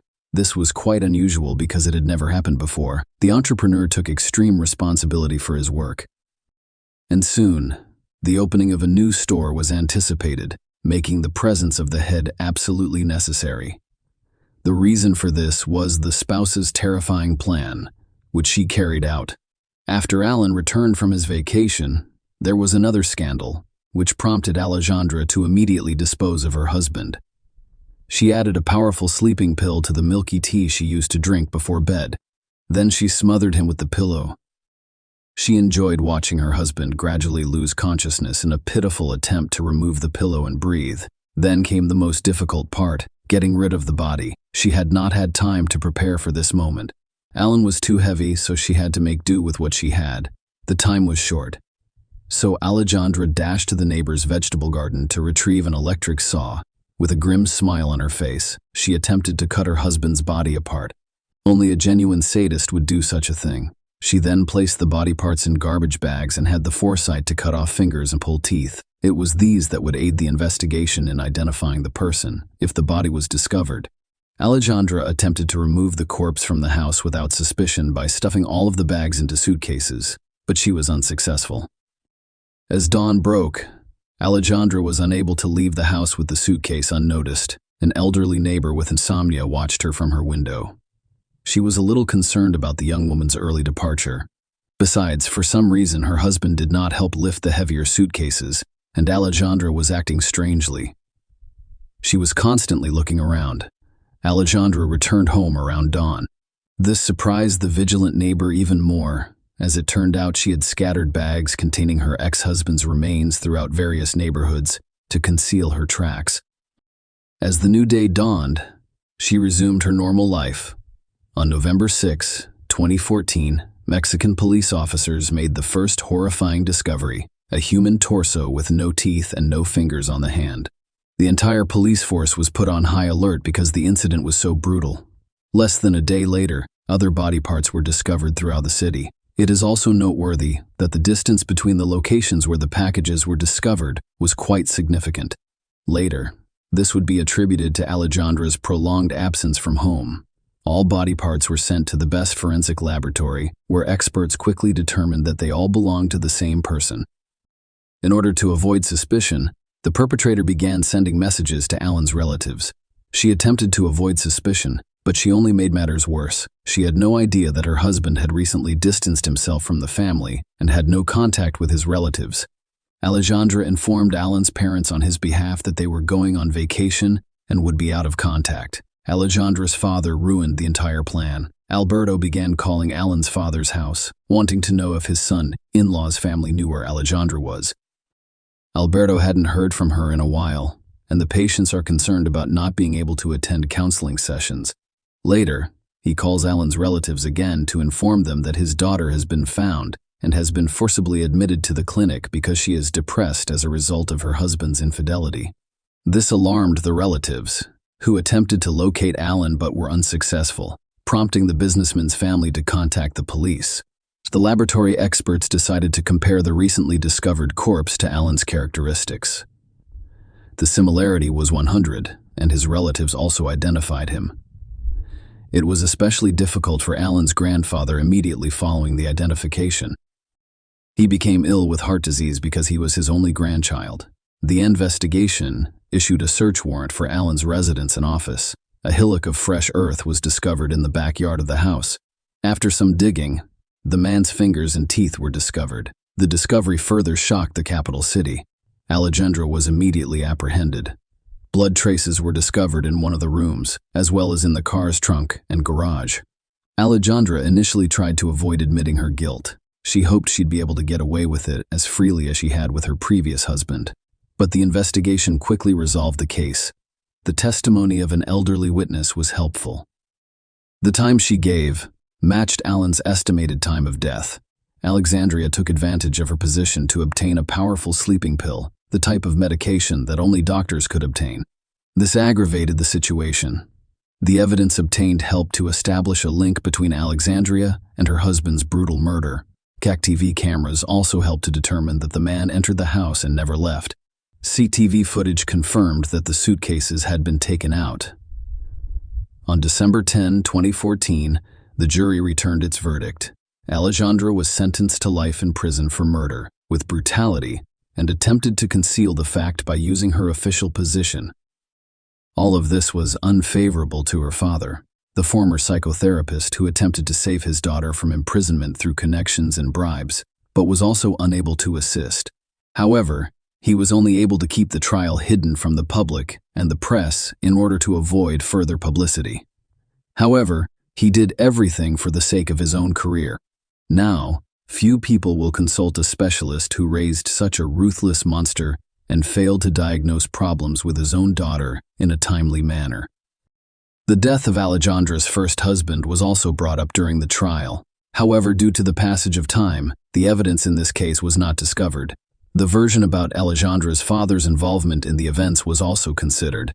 There were suspicions that he colluded with his daughter and committed crimes for scientific reasons. However, there's no evidence to support this idea. Following several appeals from the victims, the sentence was commuted to death. This is an unprecedented situation. Such sentences are extremely uncommon in Mexico, particularly in these times. The defendant is also not entitled to a review of the proceedings. All of the accused property, including his home, must be given to the victim's family. Who can be comforted by this, though, if the person cannot be brought back? Alejandra appears to have been a pragmatic and cruel woman. She had severe mental health issues, despite medical examinations denying this.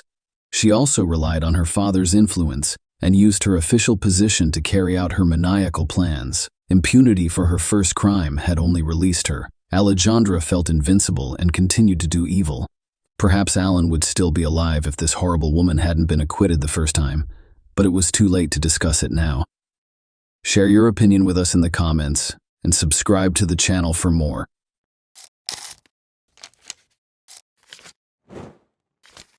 Hey guys, welcome to my channel, and today we're going to take a look at another horrible case with you. Why do some young women marry men who are significantly older than them? Rosana Galeano's story wasn't the only one. A young college student married a man her father's age after falling in love with him. But this union's tragic demise stunned Argentina as a whole and became one of the most talked about subjects in the media. Who was Galeano? Rosana? On November 24, 1978, Rosana Edith Rodriguez Galeano was born in a Buenos Aires suburb. She was the youngest of Reynaldo Galeano and Graciela Rodriguez's 4 children. Rosana grew up with her sister Monica and her older brothers Oscar and Gustavo. From their early years, the siblings had a close bond. Her father was a skilled mechanic who ran a small auto repair business. Her mother had previously taught at a nearby high school, but she chose to quit teaching after having children in order to focus on taking care of the family and raising her children. According to everyone who knew Rosana personally, she was a happy, vivacious, and outgoing young lady. She participated actively in dance, had lots of friends at school, and was talented at drawing. One day, she hoped to pursue a career in interior design or art. After graduating, she enrolled at Argentina's National University of the Arts because she was determined to achieve her goals. If José Arce hadn't entered her life, she probably would have accomplished everything she set out to do. José Jacinto Arce brought his vintage car with a rather complex problem to Reynaldo Galeano's workshop in 2001. The skilled mechanic accepted the assignment. Rosana stopped by her father's workshop to deliver lunch that her mother had made while they talked about the specifics and price of the repair. Rosana immediately drew Arce's attention with her youthful beauty, big eyes, and bright smile. The man started going to the workshop every day, ostensibly to monitor the work and see how the repair was going. In the hopes of seeing Rosana again, he always arrived during lunch. It's now necessary to give some background information about José Arce and his troubled past. Jacinto Pedro Arce and Elsa Dorotea Aguilar welcomed him into the world on November 28, 1948, in the Famela department in the northwest of the Argentine province of Tucumán. His mother's side of the family was Greek, and his father's was Italian. He spent a large portion of his early years in Naples and on the Greek island of Crete. According to some accounts, José Arce's father had strong connections to organized crime and accumulated a sizable fortune through illicit means. Jacinto's unexplained death in the middle of the 1980s suggested a targeted attack, perhaps planned by someone with a purpose.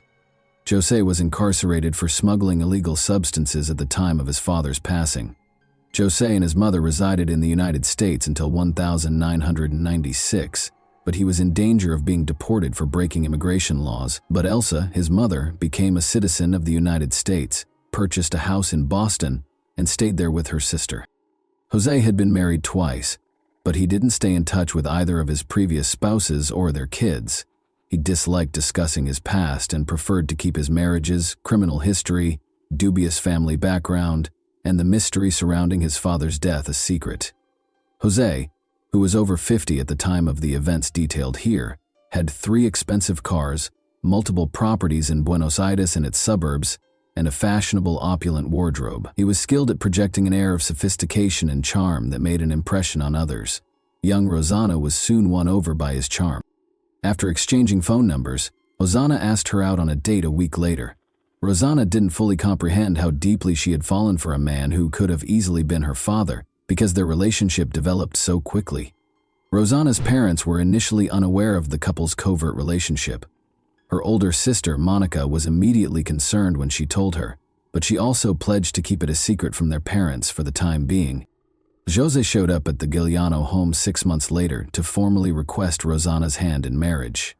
Rosana was only 22 years old at this point, and he was 52. The proposal surprised her parents, who were unsure of how to respond. Graciela, Rosana's mother, drew her aside and asked her bluntly if she really intended to wed this much older man. After a brief hesitancy, Rosana informed her mother that she was prepared to marry José because she loved him, but Graciela had a feeling something wasn't quite right. Her daughter looked nervous, angry, and even afraid. José most likely exerted pressure on Rosana to agree to his proposal. José, however, asserted that their 30-year age difference did not deter their love or prevent them from beginning a family. 7 months after first meeting, the couple got married at the end of 2001, and Rosana moved in with José. Everything appeared to be ideal at first. José seemed to truly love and care for his young bride. He planned a lavish wedding reception, bought Rosana pricey presents, and planned a romantic honeymoon by the sea. The spiral downward. Geronimo, a son, was Rosana and José's first child together, born in 2002. However, significant issues started to surface in the family after the birth of their child. By controlling Rosanna's every action, Jose effectively imprisoned her in their house. He kept tabs on all of her phone conversations, and she was prohibited from communicating with her own family members as well as friends.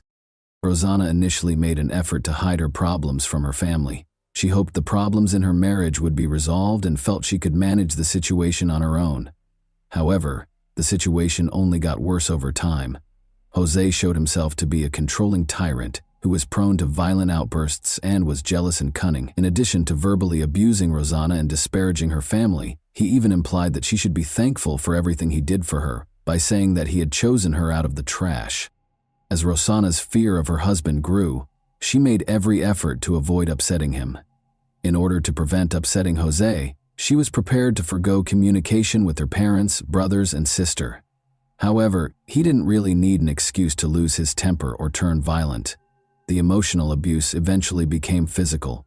Jose started using his fists to strike out nearly daily, and it was evident that he relished the authority it bestowed upon him. Rosanna was always afraid, but she was at a loss for what to do. She foolishly thought that her husband would stop torturing her and that the issue would eventually resolve itself. However, things only got worse. Jose had a number of weapons, including 2 handguns that he liked to show off to visitors and kept loaded at all times. With these guns, he regularly threatened Rosanna, saying that if she ever tried to argue with him or leave him, he would use them. Her brother Oscar happened to be an unintentional witness to one of these scenes one day. Oscar was concerned and had dropped in without warning after failing to get through to Rosanna. He went through the front door, which was unlocked, and discovered that the couple was having a heated argument. Jose slapped Rosanna several times while insulting her and her family before drawing his gun. He held the barrel to her face, took her by the hair, and jokingly mentioned how much he would like to pull the trigger. Oscar stepped in right away to protect his sister by putting himself between her and Jose. He insisted that Rosanna gather her belongings, take the child, and accompany him to their parents' house, threatening to call the police. Rosanna surprisingly declined, insisting that he not meddle in their marital issues. She asked Oscar to leave and told him that she would remain with her husband. Despite his shock, Oscar didn't continue to argue. Though he wasn't quite ready to go, he left the house in silence. He was concerned that Jose would not carry out his violent threats and that Rosanna was safe. Oscar waited outside, out of sight, and used his phone to take a few pictures. Even though early 2000s phones had far from ideal cameras, it was evident from the photos that Jose was brandishing a gun and aiming it at his frightened wife, who was sitting on the floor. Only after Jose had locked himself in his study and put the weapon away did Oscar depart. Rosanna and Jose welcomed their second child, a son named Neuan, in 2006, despite the constant nightmares at home. In an effort to preserve their marriage and provide her sons with a 2-parent home free from poverty, Rosanna made every effort to patch up her relationship with her husband. However, things did not change. Jose remained as vicious and violent as ever. Jose and his mother, Elsa, had a very close relationship and were always there for him. Although Elsa was a resident of the United States, she regularly visited Argentina and would spend months or even weeks at her son's home. These visits were a humiliating ordeal for Rosanna, a continual trial. She had to take care of her husband's aging mother while putting up with daily taunts and criticism. Rosanna, in Elsa's opinion, was a bad housewife, a bad mother, and a bad housekeeper. She would frequently claim that Rosanna was worthless, that she lived in his home, that she was dependent on him for everything, and that she didn't deserve her son. Elsa had seen Jose's violent outbursts against Rosanna several times, but she had never stepped in to stop them. Rather, she accused Rosanna of inciting him and threatened to take away her sons and ensure she would never see them again if Rosanna ever filed for divorce. Elsa made herself known, even when she wasn't there in person. She stayed in close communication with Jose, asking about everything that went on in the home, giving him advice, and urging him to make sure Rosanna didn't get away with anything. Jose viciously assaulted Rosanna once more in the middle of 2006, when Neuan was only 7 months old, breaking her nose and multiple ribs. Rosanna finally made the decision to report the abuse to the authorities after this violent assault. which was the tipping point for her. She requested a forensic examination after formally reporting domestic violence, and the results showed a history of systematic physical abuse, including numerous bruises and injuries at different stages of healing. Interestingly, Jose was able to persuade Rosanna to give him another chance, and the case was ultimately dismissed. She still shared a home with him, but this time she began to confide in her sister, Monica.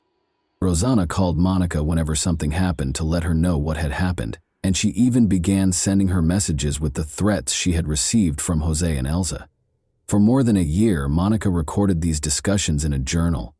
Rosanna took her 2 sons and spent days hiding out at her sister's house as she repeatedly ran away from her husband's abuse. At least 5 times during these escape attempts, she was forced to return to Jose after he threatened to kill her or take her sons away, according to close family members.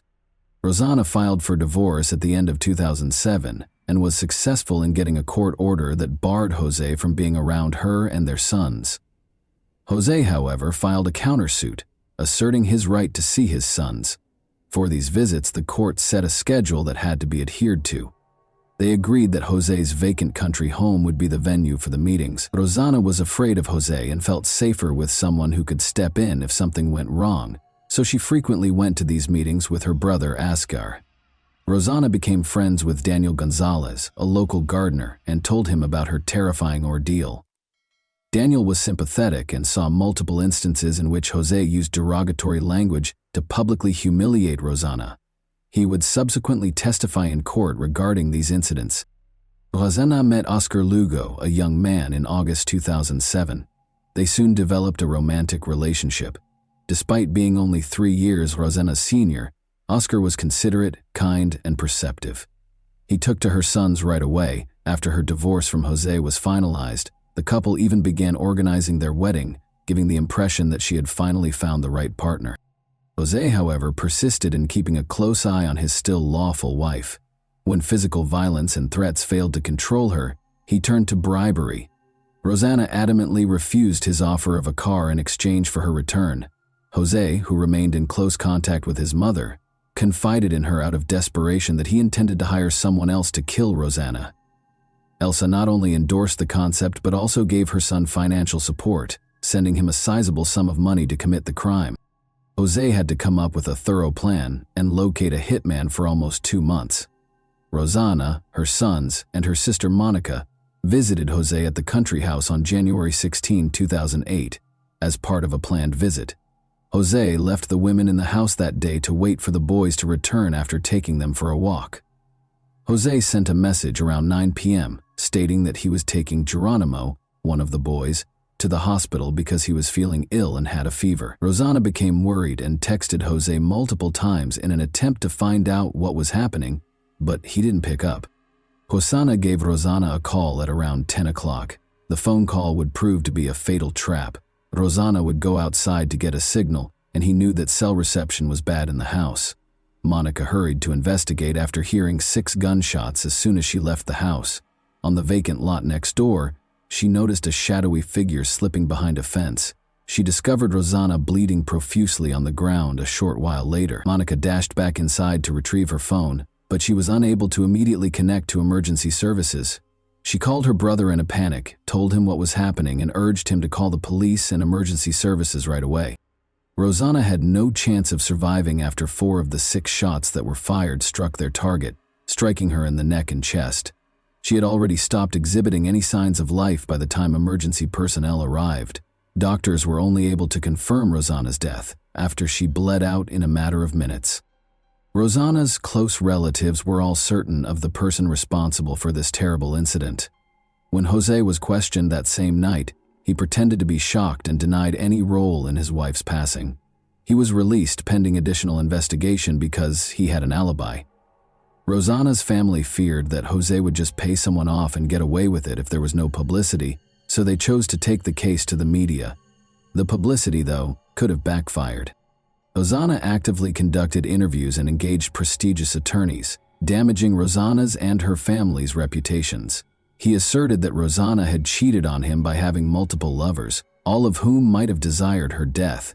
He even charged Monica with the murder, claiming that she had called their brother instead of helping her dying sister.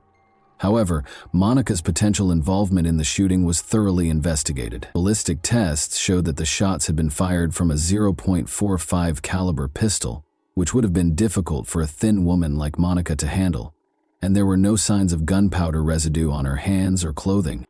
Hosea went on to enumerate Rosanna's alleged suitors, which included the gardener and a number of other men from their domestic staff.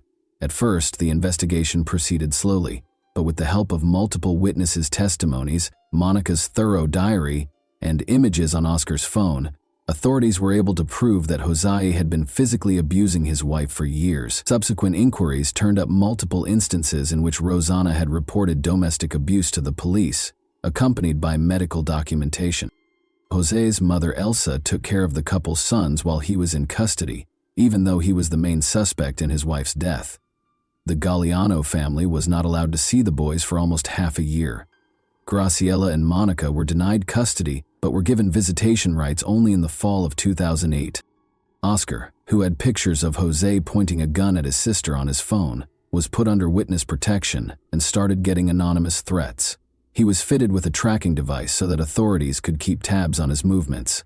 When he was abducted by two unidentified attackers a few months later, brutally beaten and abandoned to perish in a secluded location outside the city, this gadget saved his life. He was found in time and taken to the hospital with the help of the tracking signal. A year after Rosanna's passing, Jose was taken into custody and accused of assault, abuse, and planning a crime. Despite a lot of work, the hired criminal's identity was never revealed. Paulo and Gabriel, Jose's cousins, were detained as possible accomplices, though. They were released in April 2009 after the charges against them were dropped for lack of evidence. The main suspect's trial was repeatedly postponed, raising suspicions that the case was being purposefully delayed. It was discovered during this period that Jose's mother, Elsa, had sent a sizable amount of money to her son just prior to the catastrophe. The money was allegedly intended to buy Rosanna and her sons a house to live in following the divorce. But the money vanished from the account a few weeks prior to the crime, and the property was never bought. Elsa was also taken into custody as an accomplice, but she and her son were soon freed on bond. More than 5 years after Rosanna's passing, the trial finally started in the spring of 2013. Since the identity of the offender was still a mystery, Jose and Elsa were the only defendants. Jose had a stroke and was admitted to the hospital just 1 week into the trial, and Elsa was put under house arrest. Geronimo and Nehuan stayed with the Arce family during this period. When the trial recommenced 6 months later, Jose and Elsa were both found guilty in spite of the defense team's best efforts. Jose's refusal to divide property and custody of his sons during the divorce was determined to be the main driving force. At least Elsa knew about her son's plans and encouraged him. The defendants tried to damage Rosanna's reputation during the trial by making multiple, later proven false accusations against her. Ajika and Elsa were found guilty on all counts and given a life sentence in prison in November 2013. But in 2015, Jose's sentence was reduced to house arrest after suffering another severe stroke, and Elsa's due to her advanced age. Geronimo and Nehuan were placed in the custody of Elsa's younger sister during this time. Rosanna's family, the Gallianos, did not obtain legal visitation rights with the boys until early 2017. However, by that time, both sons were teenagers who had spent years apart from their maternal relatives. The boys no longer felt a bond with Rosanna's parents, siblings, and extended family, so their reunions with them were chilly and aloof. Jose died on October 24, 2018, 1 month before his 70th birthday after suffering another stroke. When Elsa passed away the following year at the age of 91, the custody dispute was rekindled. Geronimo didn't want to move or change schools, so he stayed with Elsa's sister, since he was only a few months away from turning 18. However, a court order placed Nehuan in the custody of his Aunt Monica. After experiencing years of trauma and loss, Geronimo and Nehuan both battled persistent anxiety, depression, and other mental health issues. Geronimo decided to leave his maternal relatives, whom he considered to be strangers, and relocate to a different city as he grew older. Until he reached adulthood, Nehuan lived with his Aunt Monica. but their relationship remained formal and aloof. He separated from Monica and other family members on his mother's side after graduating high school and moving into a college dorm. And that wraps up today's chilling story. If you enjoyed this video, don't forget to like and subscribe so you never miss a new upload. Also, let me know in the comments what part of this story shocked you the most. Thank you for watching, and I'll see you in the next video.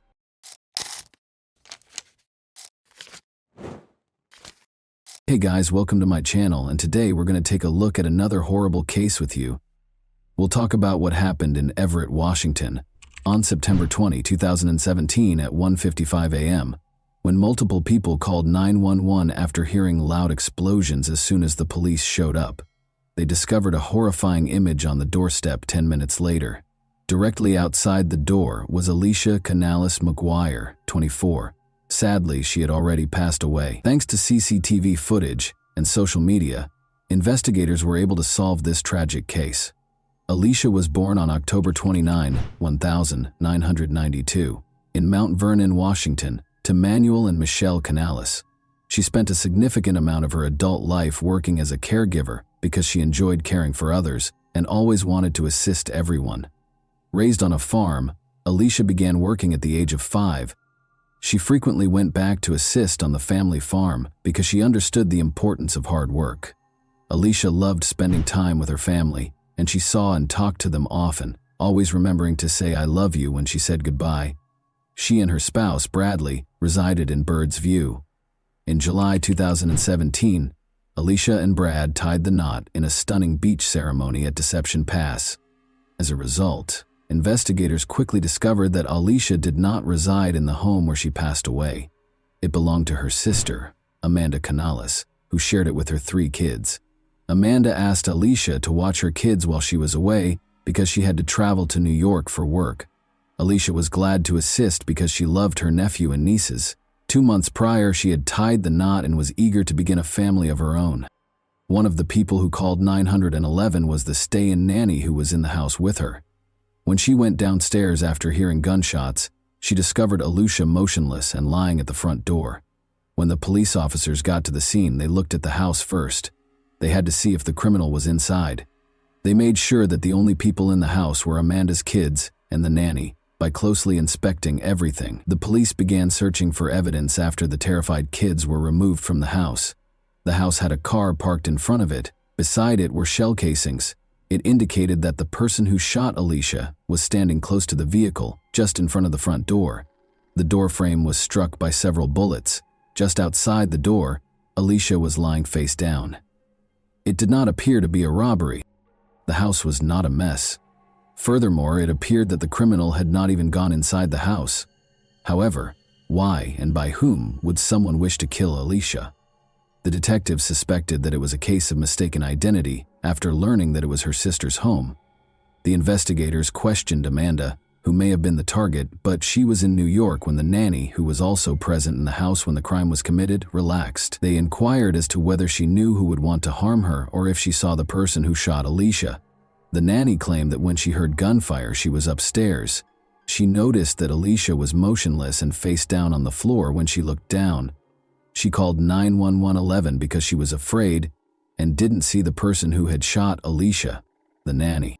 As far as she was aware, she told investigators, Alicia and her husband Bradley got along well, but she provided the first important lead to the police.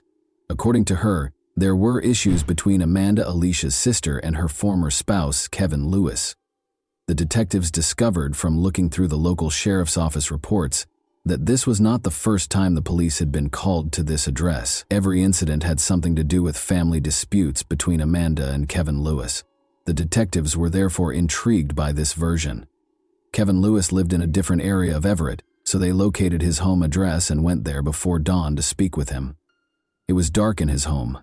During the conversation, Kevin answered the door when they knocked. "Talk to Lewis." "She should be home," he said in response to the officer's question about his ex-wife's whereabouts. He appeared to have just awoken. He was asked to tell the detectives where he had slept. He claimed that his mother and sister could verify that he had spent the entire night at home. When the detectives told him that there had been a shooting in the home where his children lived, he didn't inquire as to why they were there. It was odd that he didn't show any emotion. He should have inquired about his children's well-being as a parent, but he chose not to do so. Kevin looked shocked and said, "Really, that was the end of our conversation?" when the detectives informed him that Amanda had been out of town on business. While strolling down the street, the detectives noticed that 2 nearby homes had security cameras that they could use to verify Kevin Lewis's story. He said that instead of going out, he spent the entire night at home. However, after reviewing the video, the investigators discovered that approximately 40 minutes prior to the assault on Alicia, a car was pulling up alongside Kevin's driveway. Then someone who looked a lot like Kevin came out the front door, approached this car, and got in. The vehicle drove off a short while later. The quality of the recording prevented the police from conclusively identifying Kevin as the next victim. The footage was seen by the investigators from a different camera. Despite being able to examine the car more closely, they were unable to identify it. They could only make out that the car was light in color. About 20 minutes later, they saw the car return after fast-forwarding the recording.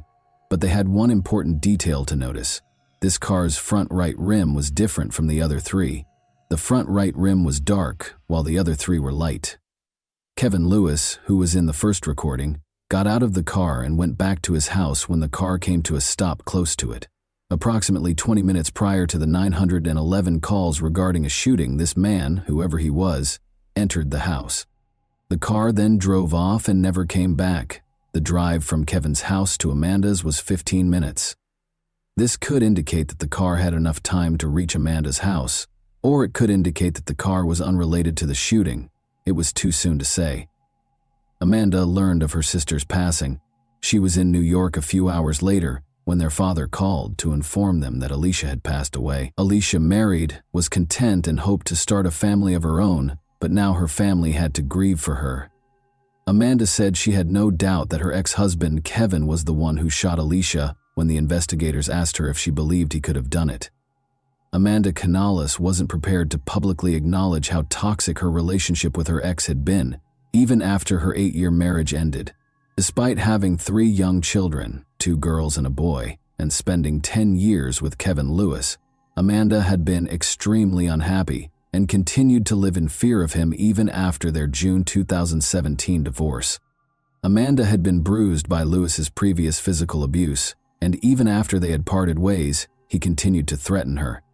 Amanda was granted full custody of their children in August 2017. Lewis was ordered to pay $800 a month in lieu of child support. For Amanda, it was a new beginning. As a single mother, she was grateful for the support she received from her family and concentrated on her home in Everett, Washington. Amanda was threatened by Kevin. He threatened to kill her. He had the training because he had served in the military. Although her sister passed away, Amanda thought she was the one who had been attacked. Rather, she even obtained a restraining order against Kevin, which he repeatedly broke. Amanda and their 3 kids were both terrified when he wandered outside her house and peered in the windows. Kevin was not charged by the police with any of the restraining order violations. Amanda was returning home late at night and parked in the driveway next to her house when she was brutally beaten as she got out of her car a few weeks prior to her sister's death. Someone attacked her as soon as she opened her car door. She didn't have time to see the attacker's face because everything happened so quickly, but given everything, she was certain that Kevin Lewis, 30, was responsible for Alicia Canales McGuire's death. The investigators thought he was planning to kill his ex-wife.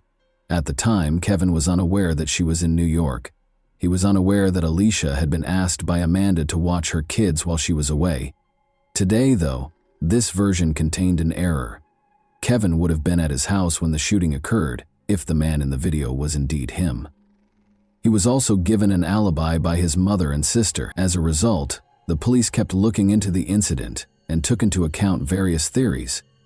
After going back to Amanda's house to take another look at everything and analyzing the bullet trajectory, experts came to the conclusion that Alicia was shot while the door was partially open and that the shooter fired at least 7 shots that entered the house from the outside. According to the evidence found at the scene, someone fired a shot while standing next to the garage, then proceeded to the house's door and fired once more inside. Multiple gunshot wounds to the head and torso were determined by the medical examiner to be the cause of Alicia's death. She was hit by 5 shots. There were gunpowder stippling injuries in 2 of the wounds. The last 2 gunshot wounds to the head were most likely the last 2 wounds administered, according to the medical examiner, who testified that he was unable to ascertain the order of the 5 shots. The 7 shell casings discovered at the crime scene were fired from the same firearm, the experts concluded. Alicia was shot at close range, resulting in head injuries. After examining this version, the investigators were unable to locate any proof to support this. Due to the rarity of this particular brand of shell casings, the police were also interested in the ones discovered at the crime scene. These casings were produced in Russia and sold under the Tulimo name. The investigators hoped to identify the seller of these cartridges and possibly the buyer because the brand was not very popular. The investigators found that this brand of cartridges was sold by Walmart. The crime scene was close to one of these shops. Walmart representatives informed the detectives that they had CCTV footage showing a man paying for 9mm Tulimo cartridges that he had recently purchased. The detectives went straight to Walmart to view the video. They thought Kevin Lewis might be the buyer when they made the recording on September 18, 2 days before Alicia passed away, but they were mistaken. The police now knew the identity of the man in the video, who wasn't Kevin, because he used a credit card to make the purchase. When the investigators looked into this man, they discovered no relationship to the nanny, Alicia Amanda, or Kevin Lewis. They now had to find fresh evidence. The investigators looked through every version that was available at the time before turning to Amanda for fresh details about Kevin. They had a good relationship at first, she said. Kevin was restrained in his behavior during the honeymoon.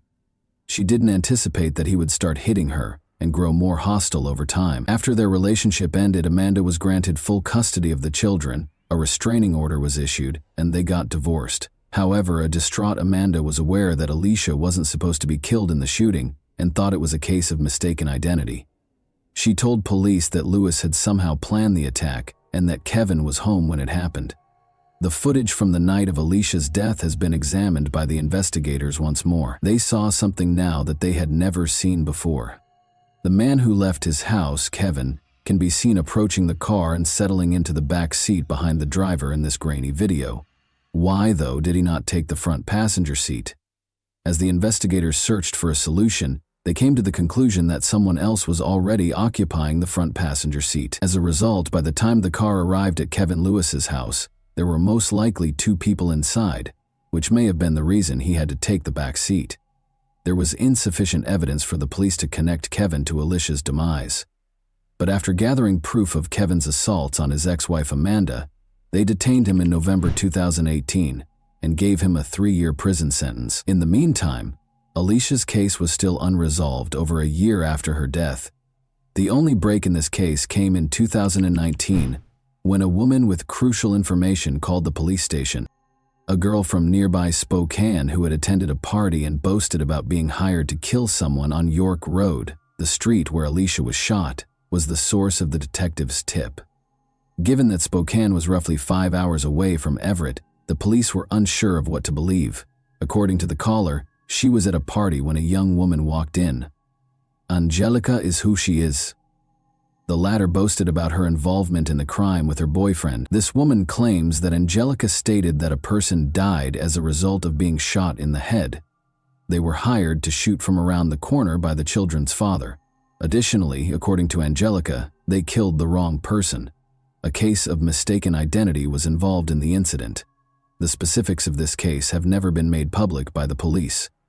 Alicia's head injury was only known to the investigators and her family.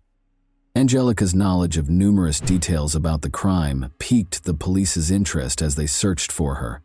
Her true name, Alexis Hale, was discovered by the investigators. On her social media, they discovered pictures of her brandishing a 9mm handgun. It might have been the crime's weapon. Additionally, there were multiple videos with a man in the background.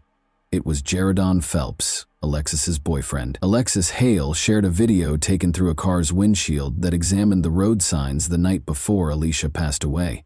The investigators were able to pinpoint the precise location of the car at that time, which was roughly 10 minutes away from Kevin Lewis's home. A few hours after Alicia's passing, Jaredon Phelps boasted about a wad of cash in the video below.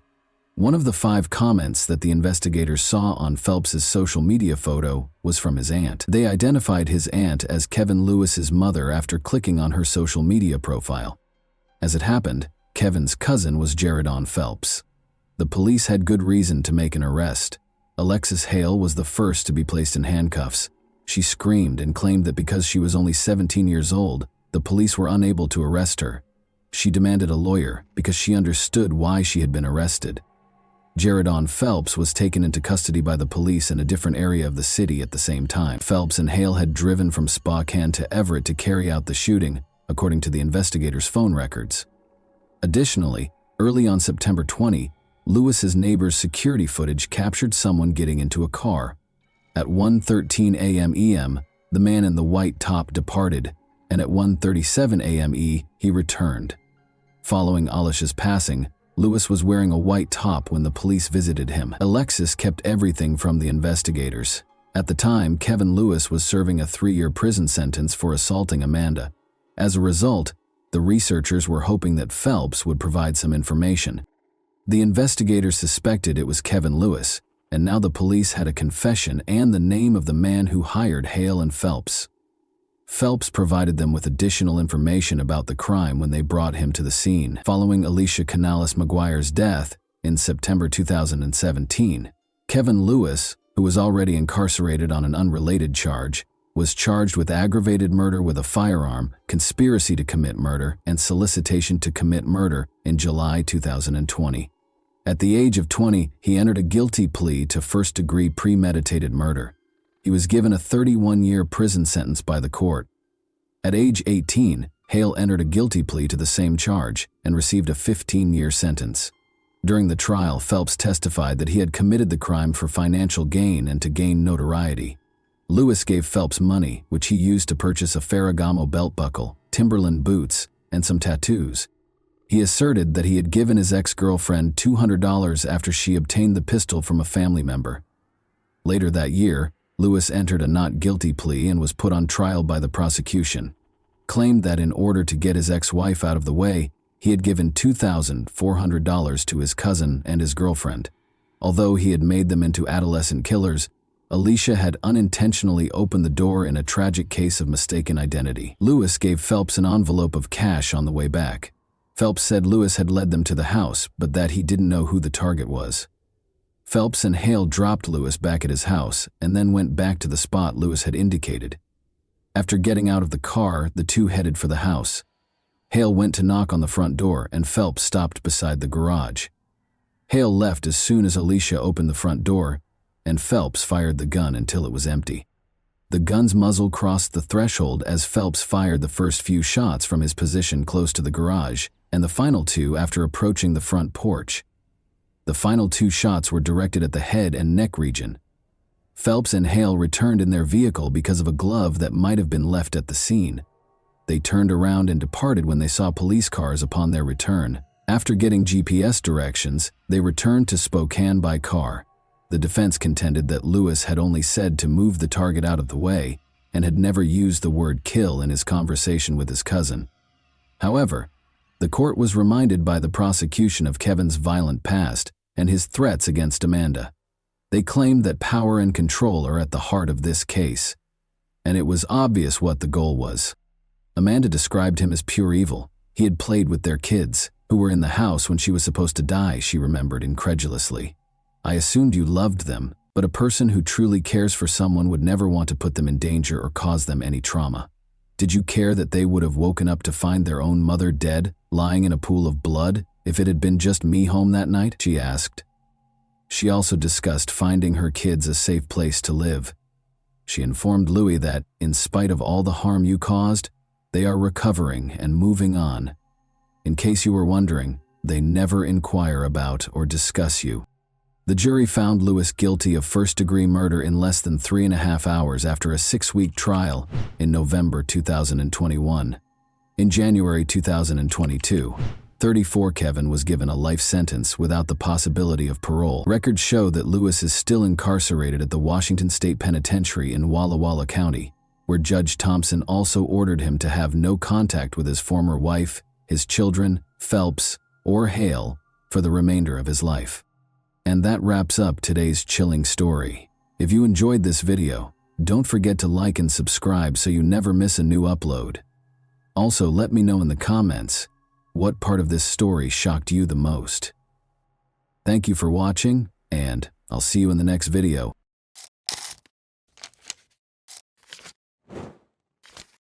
Parents can be very pushy, rude and demanding in what they want. It's helpful sometimes and not so helpful other times. There are times when being so demanding can even be dangerous. Brett Ryan found himself in a just such case.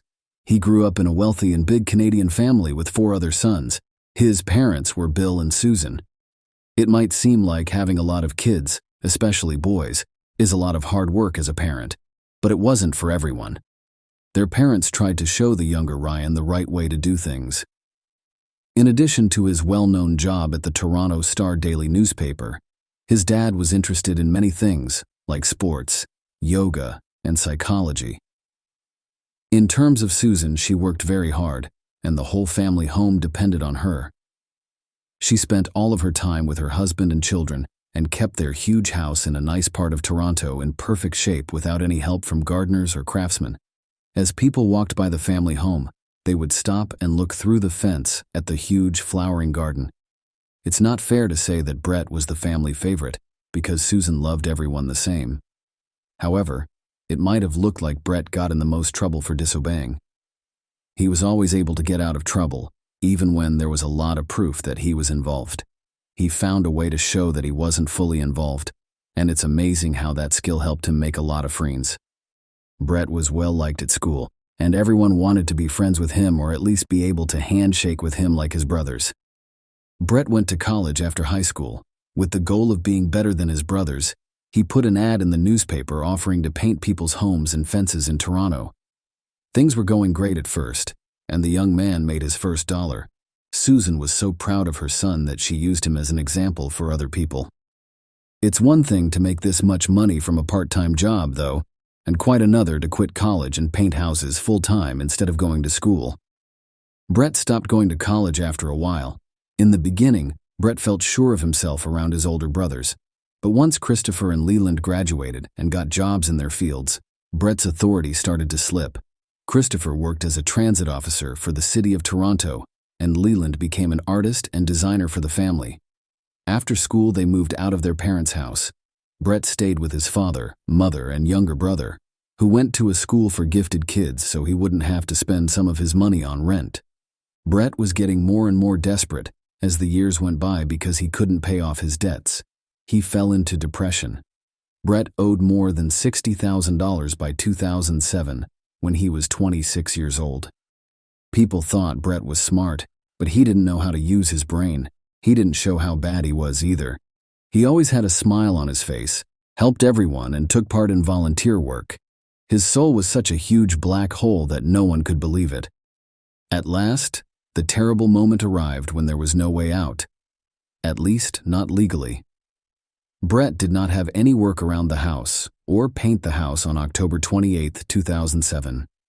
In the fall, there were almost no orders because everyone who wanted to paint their house had already done so in the spring or summer.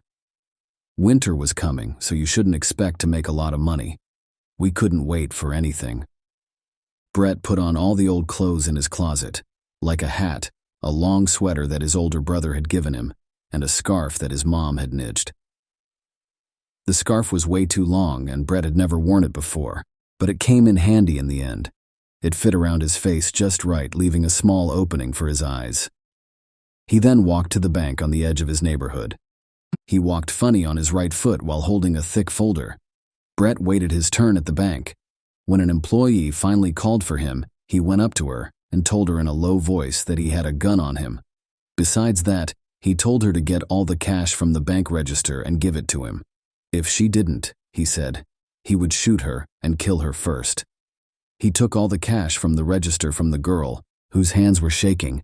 Brett then quietly left the building so as not to alert the security guards. As he ran down the street, he looked at the money he had stolen. A little over $1,000 wasn't much. He would have to rob about 60 banks to pay off his debts. It sounds great, but there was no other way out. The new thief didn't show up at home for a few days, because he thought the police would still be able to catch him. He drove all night in his car because he had an order in a nearby town, which he told his mother. Brett would sneak up on his house every once in a while to see if there was a police car in the bushes. He wasn't being looked for because it was quiet. He was going in the right direction, which was good. After the first theft, there were 2 more, then 3 more, and finally 4. Every time, Brett changed clothes because he no longer wore his old ones. He either bought them used or found them in the trash. He burned the used clothes after each crime. A store that sold costumes for parties is where Brett also bought a beard. The bank workers he threatened always noticed his beard, and later said that the attacker was a man with a beard. Many articles were written about the bearded robber in Toronto newspapers, but the robber never made a lot of money from heists. $3,000 was the most that could be stolen. Brett finally made a mistake. He was followed all the way home by the police after seeing his car on surveillance footage. At that point, they still didn't have any direct proof that he was guilty. It was chosen to just keep going after the suspect. As if Brett knew he was being watched from outside, he didn't commit any more thefts for 15 days. Before that, he usually went 3 or 4 days without committing a crime. The police felt like they were going in the wrong direction and wasting time by suspecting someone who wasn't guilty.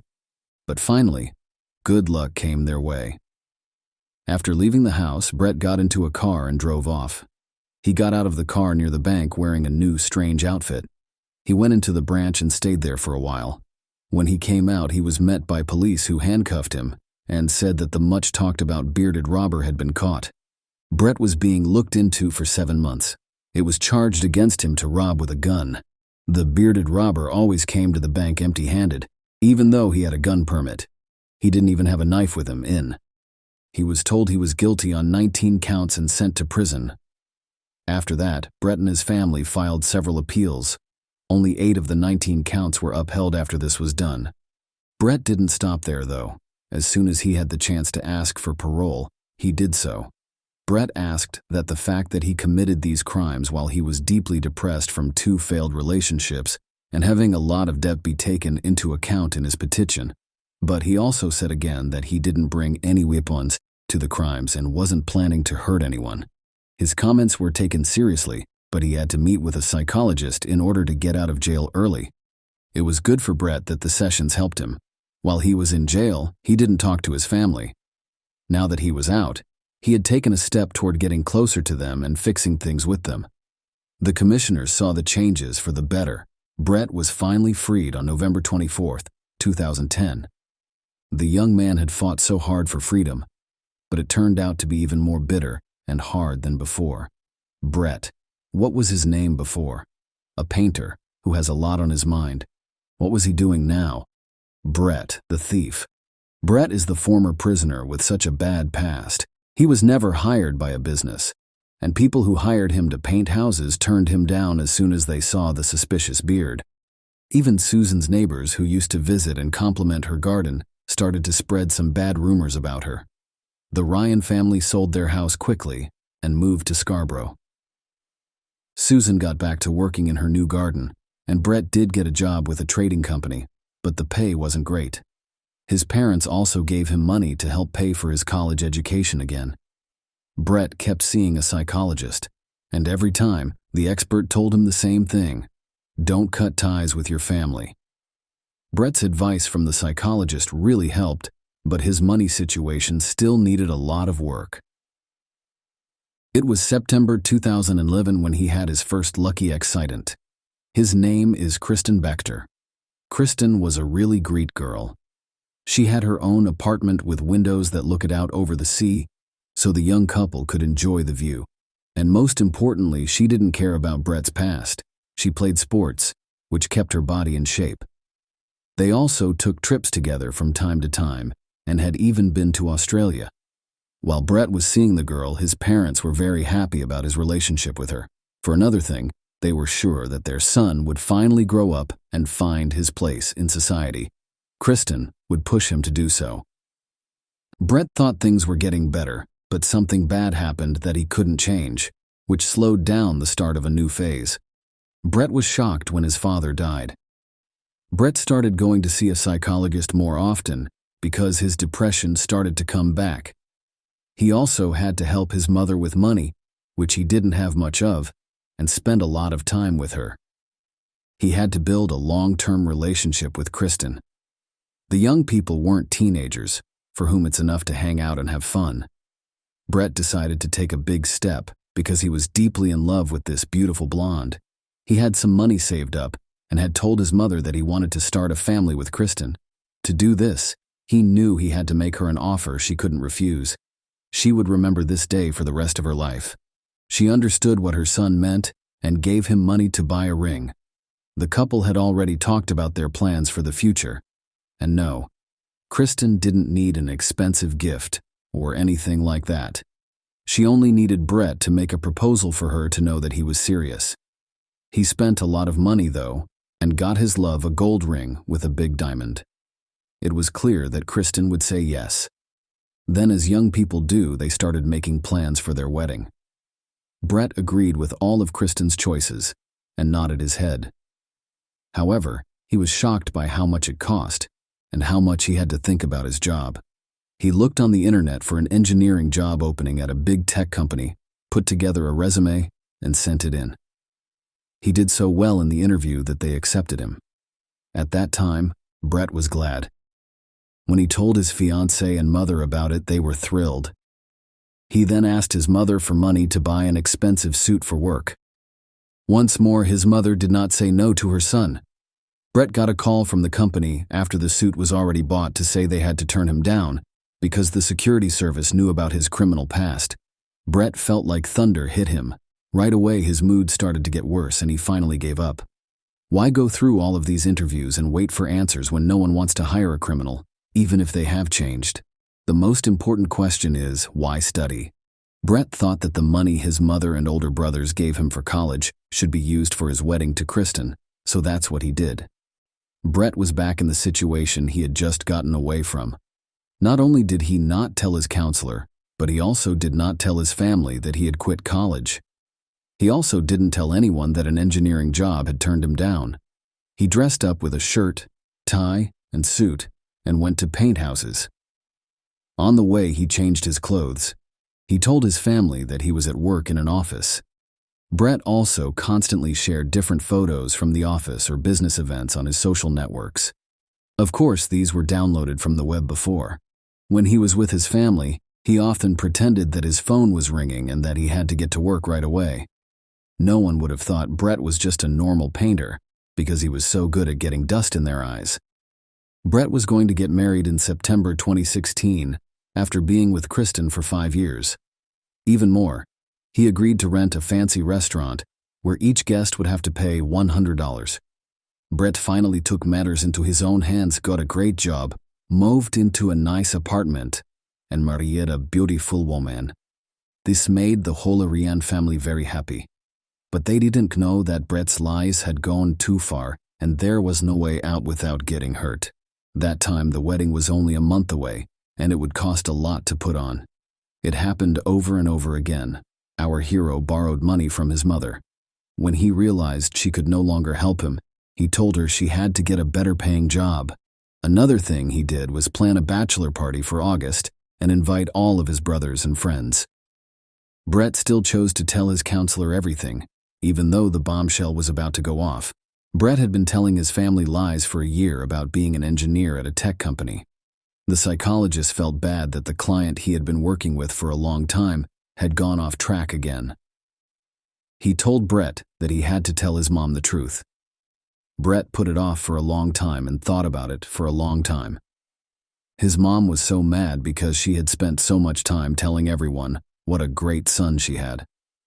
Brett had to tell Kristen everything too, because she would keep quiet if he didn't. Her son was warned that his brothers already knew what was going on and were on her side. Brett was not able to do that. He had a hard time telling his mother the truth, and he couldn't tell Kristen the lies he told her. He did know that the wedding wouldn't happen because he lied about it being less than a month away. It would have been better for Kristen to know everything ahead of time, but he didn't say anything. Brett's plans weren't clear, and he couldn't help but worry that his mother would really tell his fiancée everything. which would mean that the scandal would have to happen. Brett shook every time Kristen's phone rang. He stopped breathing for a moment when he realized it wasn't his mother calling, but a friend of his future wife, asking about her wedding plans and giving her advice. He finally found a way to permanently shut up his mother. Brett was not allowed to have guns after being found guilty of robbery.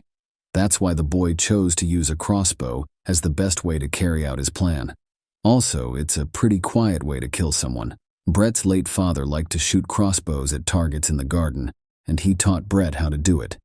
He did hit the targets well, but his late father probably didn't think he would use that skill in that way. Brett got the crossbow and arrows at a sporting goods store. He then hid them in Susan's garage behind some construction waste. He planned what he thought was a clever way to make up an alibi. He put a timer on the fan and tied a spoon to it. The fan turned on when the timer went off, and the spoon moved across the keyboard, sending comments that had already been written to YouTube. It must have looked like Brett had been at home all day, watching videos and leaving comments on them. Early on August 25th, Brett put on some strange clothes that covered his face. He then left the house through the back door to avoid the security cameras and took the train to his parents' house to get rid of anyone who could hurt him and Kristen for good. Susan was shocked when her son showed up out of the blue. That day, she wasn't feeling well, but Brett started to convince her again, even though his mother was sick. He even told her not to tell his future wife anything. The mother flatly turned him down. He got angry, and Susan knew something was wrong when she saw her son's angry eyes. She told him that she had already called Christopher, and he was on his way to help them. Brett was crazy. He ran to the garage and got a crossbow, but he was so angry and pumped up with adrenaline that he couldn't even shoot. He just hit his mother over the head with the gun. When he was sure she was dead, he wrapped the rope around her neck and put plastic bags over her body. Brett put some arrows in the crossbow and hid in the bushes until his brother came. Christopher finally showed up after some time and began calling for his mother or brother. As he did this, he was shot in the back of the neck, killing him within minutes. Alexander, the youngest brother, was the next person killed. It turns out that Susan also called him. He was also shot in the neck, but the arrow either didn't go very deep or didn't hit any important arteries. Alexander didn't die right away. He started to scream and call for help. Leland was inside the house, sleeping in his room on the second floor. He had no idea that his brother was killing people in the garage and garden. Leland woke up to the sound of screams and found Brett trying to choke Alexander downstairs. When Leland and Brett got into a fight, Leland quickly got the upper hand and pushed Brett aside. He then ran to the neighbors and called the police. Brett stayed home. He could not run away. At this very moment, he realized he had messed up his whole life. There was not anything to do. I asked Kristen to forgive him in a letter that he wrote on his phone.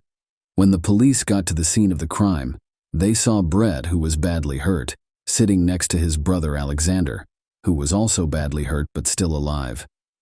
Alexander would later die in the hospital. When the police officer put his hands on him, Brett told them to take him to the station and he would tell them everything. He also said that his mother's body was buried under boxes in the garage, but no one could help her at the police station or during the trial. Brett told Susan that he didn't mean to kill her. His plan was just to scare her. On the other hand, he did plan to kill Christopher and Alexander that day, but only as witnesses. If they hadn't shown up, they would still be alive. That's how he tried to explain everything almost 10 years ago. He was depressed, but that didn't change the outcome of his sentence. It was important to the judge that Brett admitted to everything and didn't cause any problems for the police, but the young man still got 3 life sentences, 1 for each murder, with the chance to get out in 2041. Leland isn't talking to reporters, but everyone in Toronto knows him as the only person who made it out of that horrible scene alive. Share your opinion with us in the comments and subscribe to the channel for more.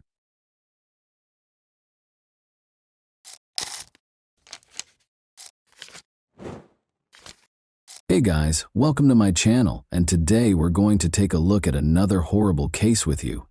In this video, we examine what happened on December 26, 2011 in Kershaw, South Carolina. Hope Melton, 30, called her grandmother to report that she was being followed while driving down a country road. Hope was terrified and unsure of what to do. The call ended before she could provide her grandmother with any information. The police were able to identify the suspect by using CCTV footage to solve this case. The subpar performance of one of the authorities, which ultimately impacted the case's outcome, is another noteworthy feature of this case. William Roger and Elizabeth Ray Hodge Roscoe were the parents of Beverly Hope Roscoe Melton, who was born in Chehaw, South Carolina, on December 4, 1981. She was a member of the Beta Club, Vocational Honor Society, Health Occupational Class, and Chorus at Chesterfield High School, where she graduated with honors in the year 2000. Hope worked as the manager of McBee, South Carolina's T&N Country Store. She was a children's church teacher at Lancaster Church of God. Hope had been happily married to Gary Lee Melton for a little more than a year. Although they wanted children, their final Christmas together was in 2011. Hope was going to see her grandmother, who lived about 30 miles away from her home, on December 26, 2011. Rather than showing up for lunch, she got a call on her grandmother's cell phone. Hope called out in a distressed tone. She asked for assistance after telling her grandmother that she was being followed. After the call ended, Hope's mother and grandmother got into their car and headed out to find her. They saw Hope's vehicle parked on the side of the road 5 miles away on a lengthy country road, but Hope was not there. Her grandmother dialed 911 right away, and the county sheriff's office received the call. The call was forwarded to police officers as a missing person report when it reached the sheriff's office. When a missing person report is received, it is imperative that prompt action be taken. At once, one of the sheriff's deputies arrived on the scene. After examining Hope's vehicle, he ruled out the possibility of a traffic accident because it was undamaged and in good operating order. Hope's wallet was gone, but her purse was in the car. Despite searching the vehicle, a forensic team was unable to uncover any information about Hope's whereabouts. Police and volunteers started searching the area for leads.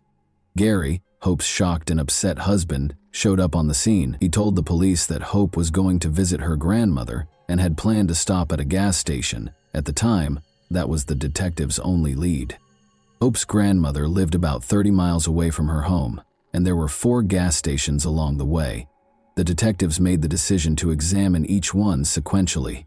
Security cameras were present at the first gas station the detective looking into Hope Melton's disappearance visited. The detective started watching the video in the hopes of spotting Hope. Her husband claims that she left the house at approximately 11:45 a.m.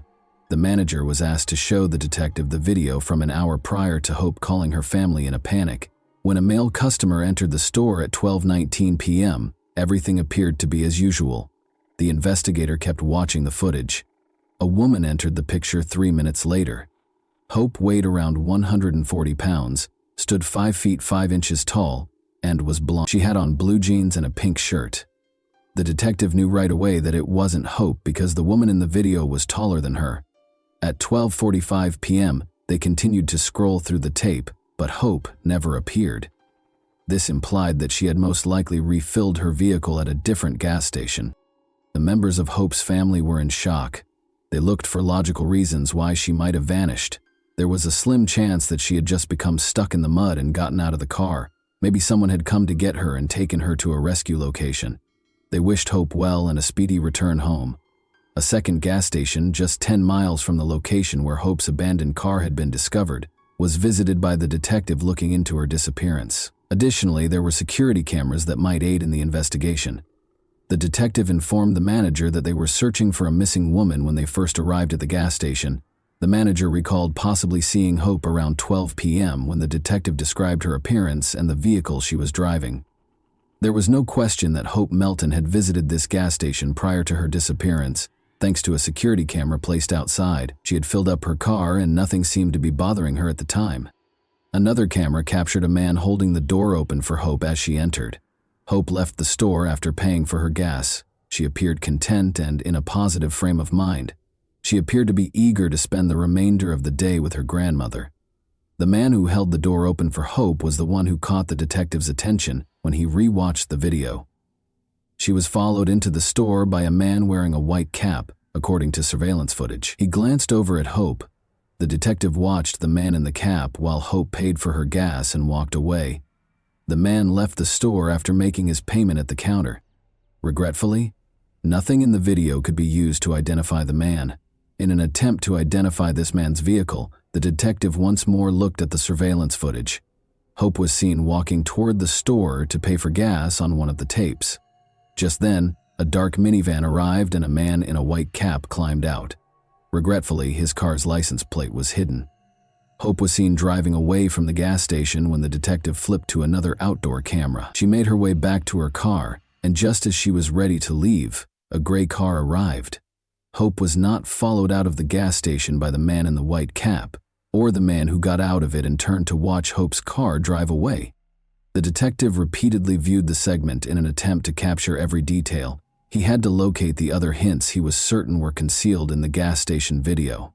He was right. When Hope was making her way back to her car, he flipped to the first camera. An orange Chevy appeared in the frame. The Chevy turned back toward the exit after crossing the parking lot. The detective saw something significant as Hope pulled away. The orange car was following her. Prior to Hope's disappearance, the detective believed he had seen the car following her. The police had to determine what happened after obtaining evidence that Hope had been followed from the gas station. The search team discovered alarming evidence in the meantime. They discovered a blanket covered in blood and a pink bracelet 6 miles from Hope's abandoned car. Hope's husband was able to identify the bracelet. The bracelet was a Christmas gift from him. Hope's well-being was seriously threatened by all of this. The detective had to confirm that it wasn't a coincidence after watching the gas station surveillance footage that showed the orange Chevy pursuing Hope's vehicle. Hope had to pass an office building with multiple security cameras on her way to her grandmother's house. The building was still closed for Christmas when the detective arrived by car.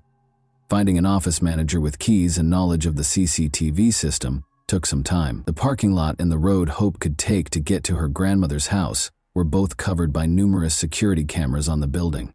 The detective's primary objective was to determine whether Hope was being followed by the orange Chevy, or if it had veered off course.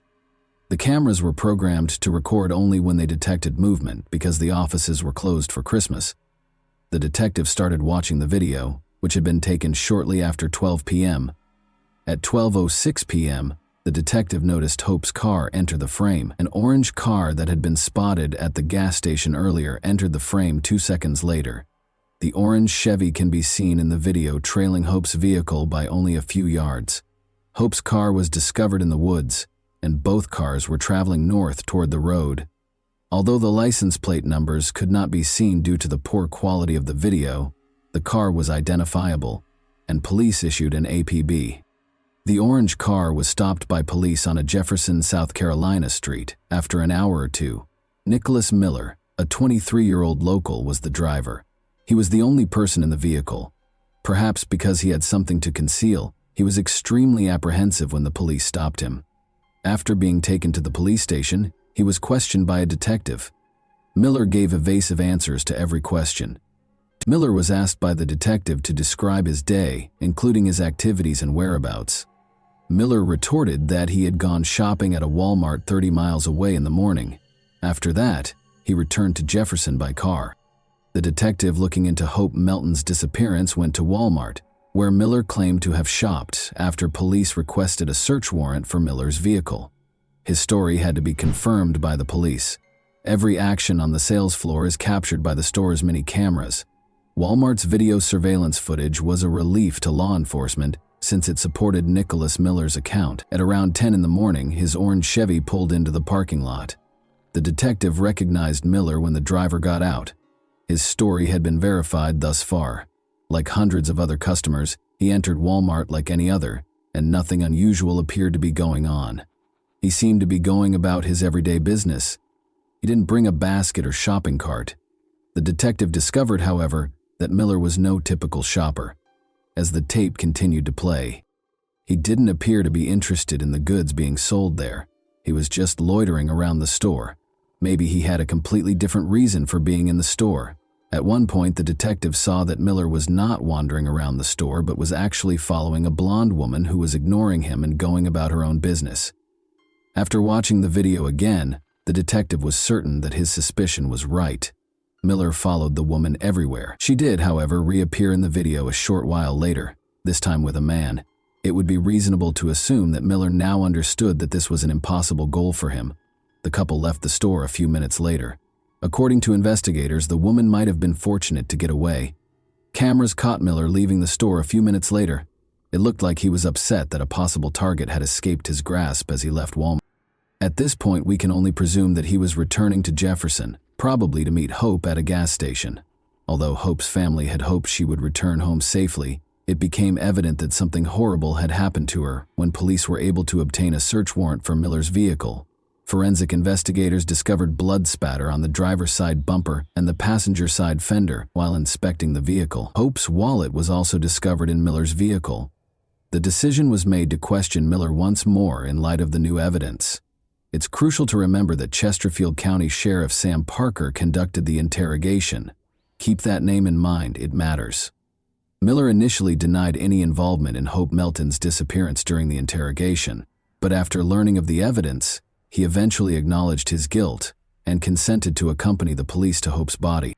14 miles from the location where Hope's car was discovered, Miller guided investigators to a secluded turkey farm. She had no clothes on and was face up on her back on the ground. The scene was absolutely horrifying. There was nothing Miller could explain with regard to his actions. The discovery of Hope's body was communicated to her family. Those who knew and loved Hope Melton were forever altered by what had happened to her. Police were now able to piece together what had happened before Hope died. Miller recently broke up with his girlfriend, investigators found out. We'll never know for sure, but they think this might have contributed to his nervous breakdown. Miller noticed Hope filling up her car at the gas station. He made the decision to go after her at that crucial juncture. She was looking forward to a great day with her grandmother after having a great Christmas with her family. She was unaware that she was being followed. Hope called her grandmother as soon as they arrived at a backwoods road because she knew she was in danger. Miller acknowledged that he had pulled Hope out of her car, pushed her off the road, and pushed her into his vehicle. After he drove her into the woods and tore off her clothes, you can probably guess what he did next. Miller made an effort to hide. After bringing Hope to a turkey farm, he killed her with a baseball bat and disposed of her body. Hope's chance encounter with the monster ended tragically after she stopped for gas. It is incomprehensible to humans. Prior to the trial, Nicholas Miller was charged with several counts. Police received horrifying evidence from his ex-girlfriend's photos. Only a few hours prior to his abduction of Hope Melton, Miller had pursued her in his orange Chevy. We must now learn more about Chesterfield County Sheriff Sam Parker. He plays a crucial role in this case, as I indicated before. I'll tell you why Parker was let go from the police department. According to officials, Parker provided uniforms, badges, and weapons to civilians, gave inmates preferential treatment, and took property meant for the sheriff's office for himself. In return for 2 prisoners working on his property, Parker let them live and sleep outside the jail.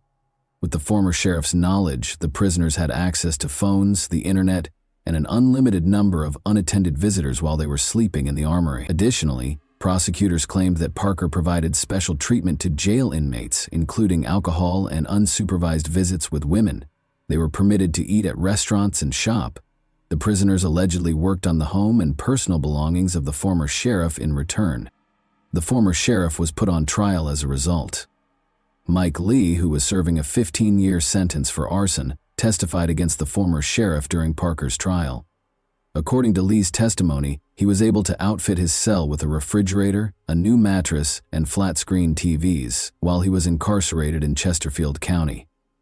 Lee used his own funds that were sent by family to buy the items. In addition to being permitted to buy and wear ordinary clothing rather than his jail uniform, Lee informed jurors that he would have lunch with deputies. Lee claimed to have had access to phones, the internet, and a Facebook account while working at one of the county's impound lots. Lee eventually left the jail to live in the sheriff's armory, where he hosted a birthday party where guests drank alcohol and ate filet mignon and had sex with a female visitor. Isn't it incredible that an inmate would throw a party at the sheriff's office? Post your thoughts about it in the comments section. Lee claimed that while he was in Chesterfield, he was able to visit his wife and child in Mount Pleasant by private jet from Charleston. Lee also testified that a deputy in a marked sheriff's car took him and another prisoner to Florence, South Carolina, so they could have lunch with a female friend. By working at Parker's house, attending church with Parker, and giving Parker's daughter presents, Lee described how he got to know Parker very well. Parker was convicted in 2014 of 5 counts of official misconduct, 2 counts of providing prisoners with contraband, and 1 count of embezzlement. He received a 2-year prison sentence with the possibility of release. The former sheriff broke down in tears as the judge was about to sentence Parker, expressing regret to his family, friends, and the residents of Chesterfield County. Parker expressed regret to his family for embarrassing them and to his fellow police officers following the verdict. Miller confessed to the crime and guided the police to Hope Melton's body after being questioned by Sheriff Sam Parker, as I previously stated. Miller was facing the death penalty, but prosecutors were unable to pursue it due to the sheriff's actions. In actuality, the sheriff assured Miller during the interrogation that he would not be executed if he confessed to the crime and told Hope Melton what had happened. Making such a promise to a suspect was beyond the sheriff's authority. Miller confessed to the crime because he trusted the sheriff. Sheriff Parker jeopardized the case by doing this. Former Chesterfield County Sheriff Sam Parker seriously jeopardized the case, according to a statement from Solicitor Dan Johnson. Johnson claimed that Miller's confession was obtained by Sheriff Parker under the false pretense that he would not pursue the death penalty. Johnson stated in the release that all statements made in reliance on Sam Parker's promise of leniency, which was used to coerce Nicholas Miller's confession, would be appropriately suppressed at a trial in this case due to Parker's egregious misconduct. Nicholas Miller, age 26, entered a guilty plea to all charges in March 2015. He received a life sentence without the chance of release. The former sheriff, who had been found guilty of corruption the previous year and had seriously jeopardized the case, infuriated Hope Melton's family. Elizabeth, Hope's mother, expressed their disappointment, saying they had hoped Miller would be executed. According to the family, they have yet to receive an apology from Parker. They will continue to fight for justice and preserve Hope Melton's legacy in the interim. And that wraps up today's chilling story. If you enjoyed this video, don't forget to like and subscribe so you never miss a new upload. Also, let me know in the comments what part of this story shocked you the most. Thank you for watching, and I'll see you in the next video.